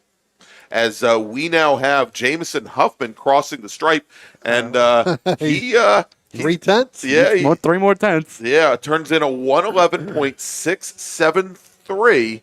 And so he's definitely picking up ground. So maybe that golden lap, certainly after lap number 5 or 6, because he just set it his best lap on a lap number 8. And it sounds like they're going to leave Testerman in the Formula V in the gravel trap. They think he's far enough out of the way that at least for the time being, they're not calling for emergency services teams to come retrieve him. Well, let's talk about this record then, because now you have a standing yellow that's going to be there in turn 1. He's got to at least attempt to slow down there going through there. That's going to just basically ruin any chance unless he sets it right here, because that yellow was just coming out as he was getting there. So, and if he does set a track record under a turn 1 standing yellow, then that raises some other flags. So yeah, right. Well, we'll see here as Huffman's coming out of turn 10 now, coming towards the start-finish line, and a little bit off the pace. He's at almost high 112, and we've got another machine coming down the pit lane now, Brian, and it looks as though it's another one of our Club Fords. That is the 20 machine, I believe. Of Fisher, yeah. Yep. And now heading back, well, maybe not heading back to the paddock, stopping on the pit lane.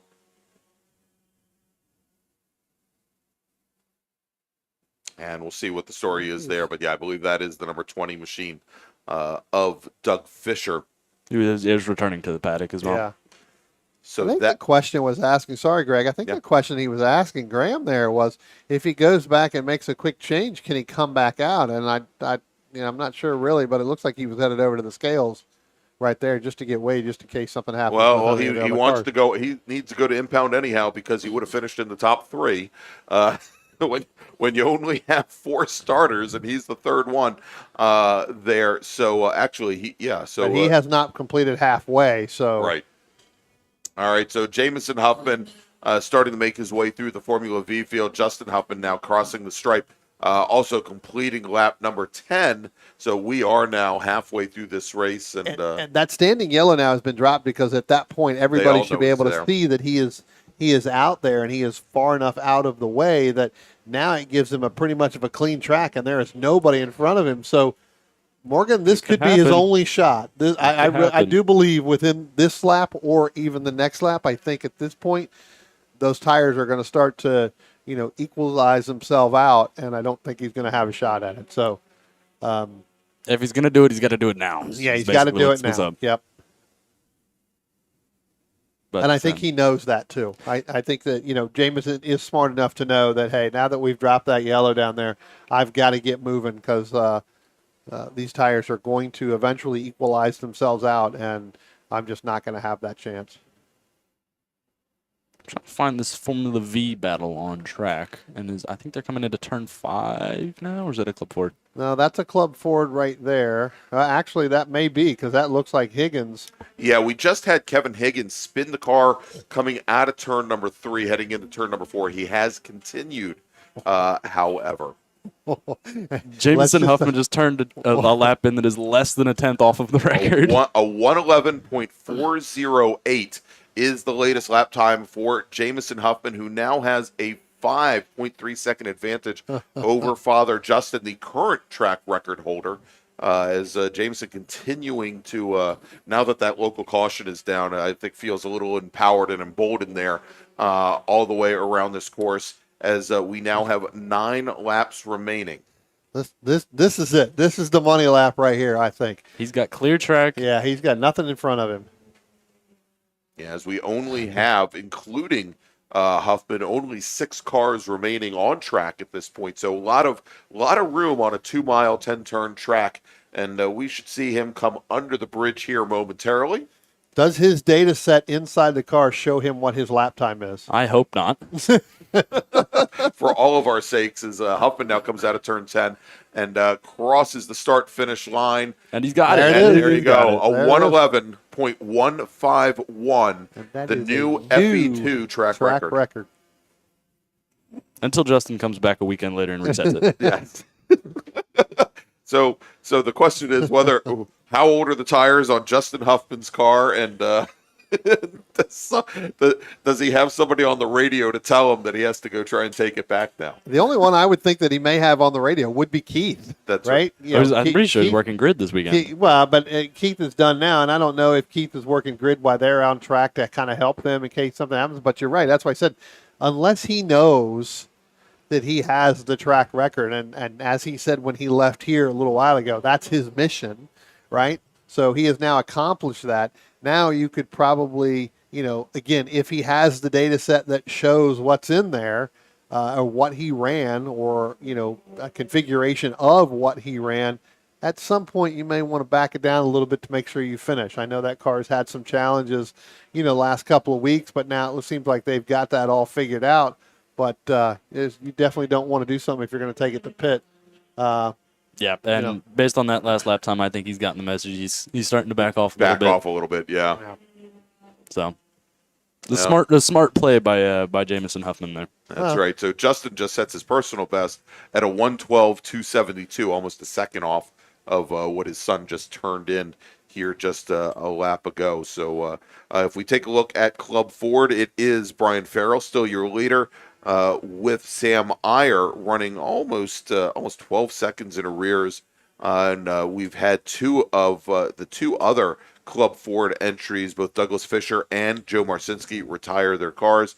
In Formula V, Frank Barano is your leader. Kevin Higgins running in second with Luke Testerman, yesterday's winner in V, sitting out enjoying these fast laps from Jamison Huffman with a front row seat from the turn 1 gravel trap. Seems as though a lot of our battles have spread out a lot, so it's kind of just essentially a test and tune. You go out and you run laps, you and just kind of practice. I mean, it's good practice to go out, run laps on your own, because it improves your consistency, it improves you as a driver. Indeed. And so 7 laps remaining here, and it'll be actually now 6 as Jamison Huffman crosses the stripe. 6 more laps here at Summit Point. And an interesting thing about Jamison Huffman, actually, I'm just going to go on a whole little that's right. Were we here. supposed to queue you up for this?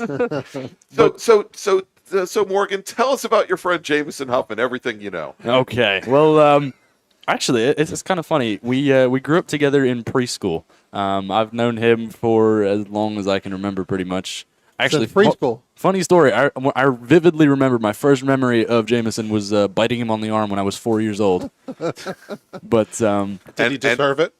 Probably. Did he survive? Was a hospital stay required? Not that I remember, but it's indeed possible. Probably. Tetanus shot? Yeah, maybe. I got metal teeth, so you know. But met him in preschool, and then we started racing at Summit Point Kart when they were still here on the Washington circuit. He's always been fast in go-karts. We grew up at Summit Point Karts and then at All Sports Grand Prix in Sterling, West Virginia. And then many years later, it was 4 or 5 years without the karting, really. And then met back again at United Karting in 2020, 2021 in a parking lot in Maryland at BWI Airport. Yeah, over by Owings Mills. Yeah. Yes. And then last year he started doing the 2022 driver's school in a Mazda Miata, the SSM car, which he ran all year. So he's got a lot of experience in a lot of different things. He's run, for everybody who knows what I'm talking about when I talk about karts, but LO206, which is up to Briggs & Stratton lawnmower engine, basically. Easy now. Let's not get too. Not too aggressive? Let's not get too aggressive there. 10 to 11, I didn't say they were bad. 10 to 11 horsepower. That's about it. That's a whole lot if you're looking at the size of the motor. That's a beefy amount of horsepower. Mm-hmm. But he raced Yami X30s after that as well. Him and his dad actually both raced an Yami X30 just for a few times, kind of just to play with it. They're pretty high horsepower for a go-kart, but 30 horsepower. Mm-hmm. And then, like I said, moved up into Miata a year later, and now is following in the footsteps of his father with the Formula Enterprise. The new segment on the show, Greg, Jamison Huffman, uncovered. No longer a man of mystery. Jamison Huffman. Who is Jamison? That's right. Would the real Jamison Huffman please stand up there? I thought it was like the Olympics. They would do the up-close and personal segment. Yeah, right? Exactly. Well, obviously, nobody has sent a message to him, because that lap there, he went 1:11.8. So, he wanted sticker tires. They're now coming in. Now he's starting to run them off. That's right. A little bit. Now he has something for the test day at pit race next week. Yeah, and then nothing for the race. It's sitting duck in the race. He's going to have to go out and sell some marketing stuff or do some sponsor, because evidently he really did like those tires after about 10 laps, because that's really when they came in and get him an open track. Well, and there's a new track record with a 110.770. I guess he was just kind of giving him a breather instead, and then went back and tried it again. That I have to say, that is pretty quick. That is moving. Here. That's pretty quick around here. Well, and wow. given how at the Summit Point Majors and this is, we're looking at what, 3 weeks ago now? 3 weeks. 3 weeks. He was definitely behind the 8 ball with that car. There were definitely some mechanical issues as they had just converted it over from the first gen Formula Enterprises machine to FE2, and definitely some clutch issues and some shifting issues with that SATEV transmission. And it's pretty clear that given some additional dry track running, he's in very quick order found his groove there with that machine. Yeah, because up until this weekend, he had about, I don't know, more laps in the wet than in the dry. Yeah, I was Right. going to say, I mean, almost as you did with your, Spec Racer with Ford. the Spec Racer Ford, 3. You guys had more laps, and now he comes side to side. He's doing his F1 Celebrating. impersonation. Yeah, he knows he must be really slowing down 114. So Yeah, I think he's really backed off now. He's made the point. that's what I'm saying. If he has some kind of a data acquisition in that car that's telling him what his times were, that he can look down, at some point and see. Because again, when he came out of turn 10 there, he was scrubbing off, scrubbing those tires. I'm not sure if he's waiting for Dad or not. The last couple of laps, but doing his F1 where he was going right to left there. All right. Well, I was just hoping that he wasn't celebrating a lap or two early, because the next time he comes by, he will be getting the one to go board. So we are here, more big words. We are on the penultimate lap here at Summit Point Raceway. That was like, It's not a big word unless you know how to spell it. PENTULIMATE. we almost screwed it up. He almost Yeah, I know. did, didn't Yeah, that's because of my mush mouth at the end of the day here. 4 whole syllables. Yeah, he? actually, See? yeah. I had to count that one out myself. So. Yes. All right, is Jamison Huffman now coming out of turn 10, and Starter Bridge has got that number 1 board. They are pointing at it with quite a bit of vigor, and I think it's 111.1. yeah, so he's really get- backed off. Yeah, Yeah. Now he should have his cool down lap. If he does anything faster than a 115 here, and here's where Justin Huffman starts his flying lap. As at the moment here, Jamison Huffman with a 12-second advantage over Justin Huffman. Brian Farrell, your leader in Club Ford. And we did have the 98 machine of Sam Iyer spin the car over at turn 5. We already had about a 20-second differential between Farrell and Iyer. Farrell, who has just now started his last lap. But we're going to find Sam Iyer in the 98 machine falling a little bit further back now after that last lap off. And here he comes now out of turn number 10 to start his last lap. He appears to be a little bit off the pace as Jamison Huffman comes underneath the bridge and into turn 10 for the very last time today. And our very last race winner, Jamison Huffman, crossing the start-finish line, taking the win in Formula Enterprises 2. And now across the line, taking the win in Formula V, Frank Verano. Justin Huffman crossing the line. He'll finish second in Formula Enterprises 2. And Kevin Higgins will finish second in Formula V. I'm going on faith here. He hasn't crossed the line yet, but with only 2 cars still running in V, and one of them having taken the checker, it's where the other one's going to finish up. And waiting for our Club Ford drivers to complete their final lap. And here we go, coming out of turn number 10, running all the way to the edge of the rumble strips now in that blue number 21 machine. Brian Farrell, he's going to take the win in Club Ford. Sam Iyer will finish in second. So there you go. Just give you the rundown, top 6. Jamison Huffman, Justin Huffman, then Brian Farrell, then Sam Iyer, then Frank Verano, and then Kevin Higgins, your remaining drivers. Doug Fisher only completes 7 laps in his Club Ford. Luke Testerman, he's still sitting out there in the gravel trap and getting a tan. He finishes 8th overall, completes 6 laps. Joe Marcinski retires after 5 laps. He will finish in 9th. And so we're going to go here. And first off, I want to thank Morgan Burkhardt for joining us here this weekend. Morgan, thank you so much.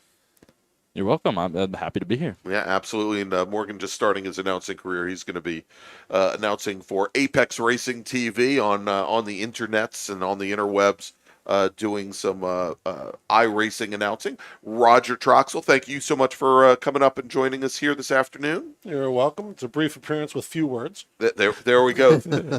I'm not going to make a comment there, but also Deacon Greenfield and Jamison Huffman joining us here this weekend as well. And so let's get ready to wrap things up here, Brian. First off, yeah. Well, I was going to say we have a special announcement we need to make Yes. here before we even wrap anything Well, up. that so. was that. This was going to be part of the wind down here. As we get ready, we got a couple of folks that we would like to thank. One of them is going to be Bob Crawford, who is our new SCCA Area 2 Director. Stepped away from the role of race director here for the Washington, D.C. region. My understanding is that he's got a very important birthday coming up in the next few days, and I want to wish him a happy birthday. I think it's his 35th birthday. That's right. And in 15 years, he will be celebrating that one again.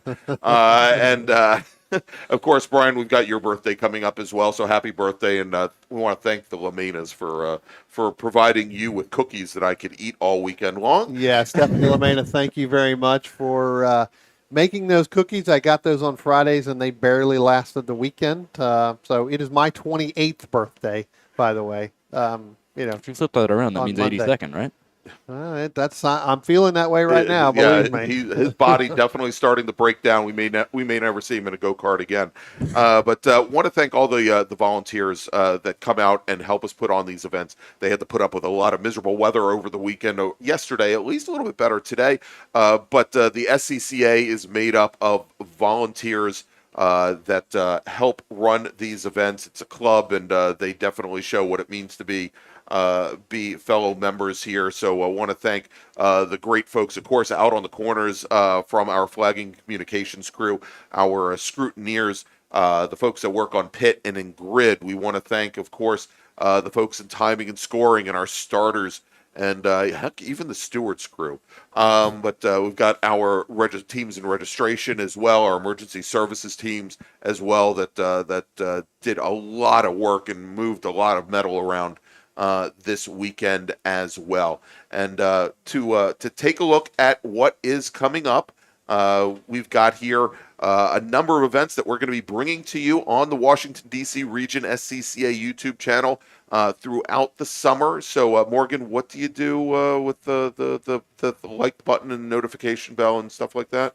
You gotta smash the subscribe button, demolish the like button, and just ring dingly dingy dingy dingy the bell. There you go, that notification bell.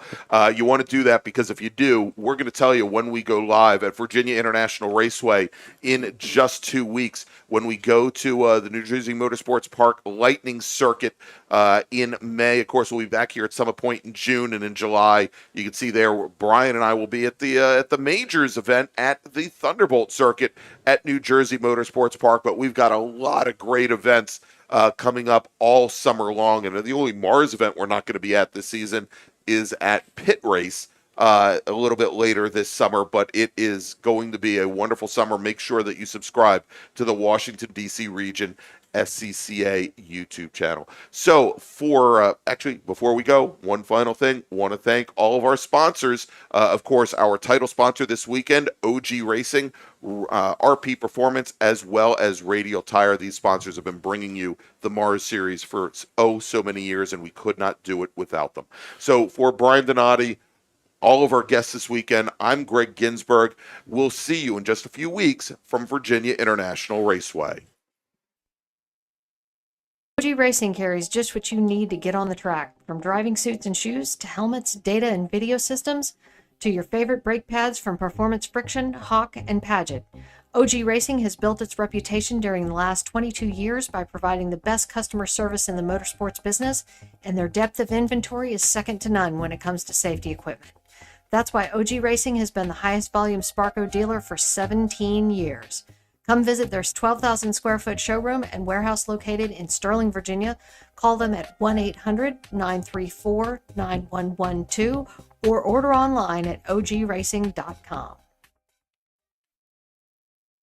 Since 1976, Radial Tire Company has been providing the Washington, D.C. area with quality tires and the finest service. They have earned a reputation as a premier specialist in hard-to-find performance tire and wheel applications.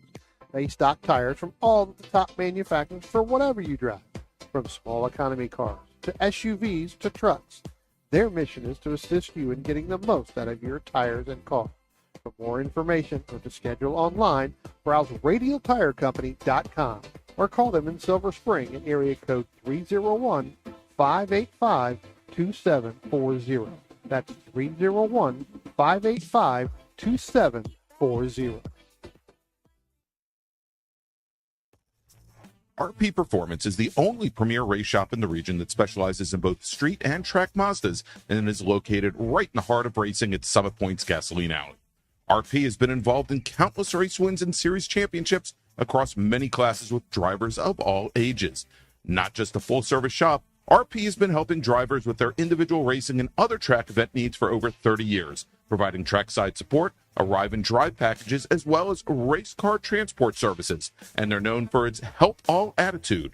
RP Performance is your go-to for getting cars back on track for that positive experience at some point when you're ready to pack it in. For more information about RP Performance, come talk to them here in the paddock.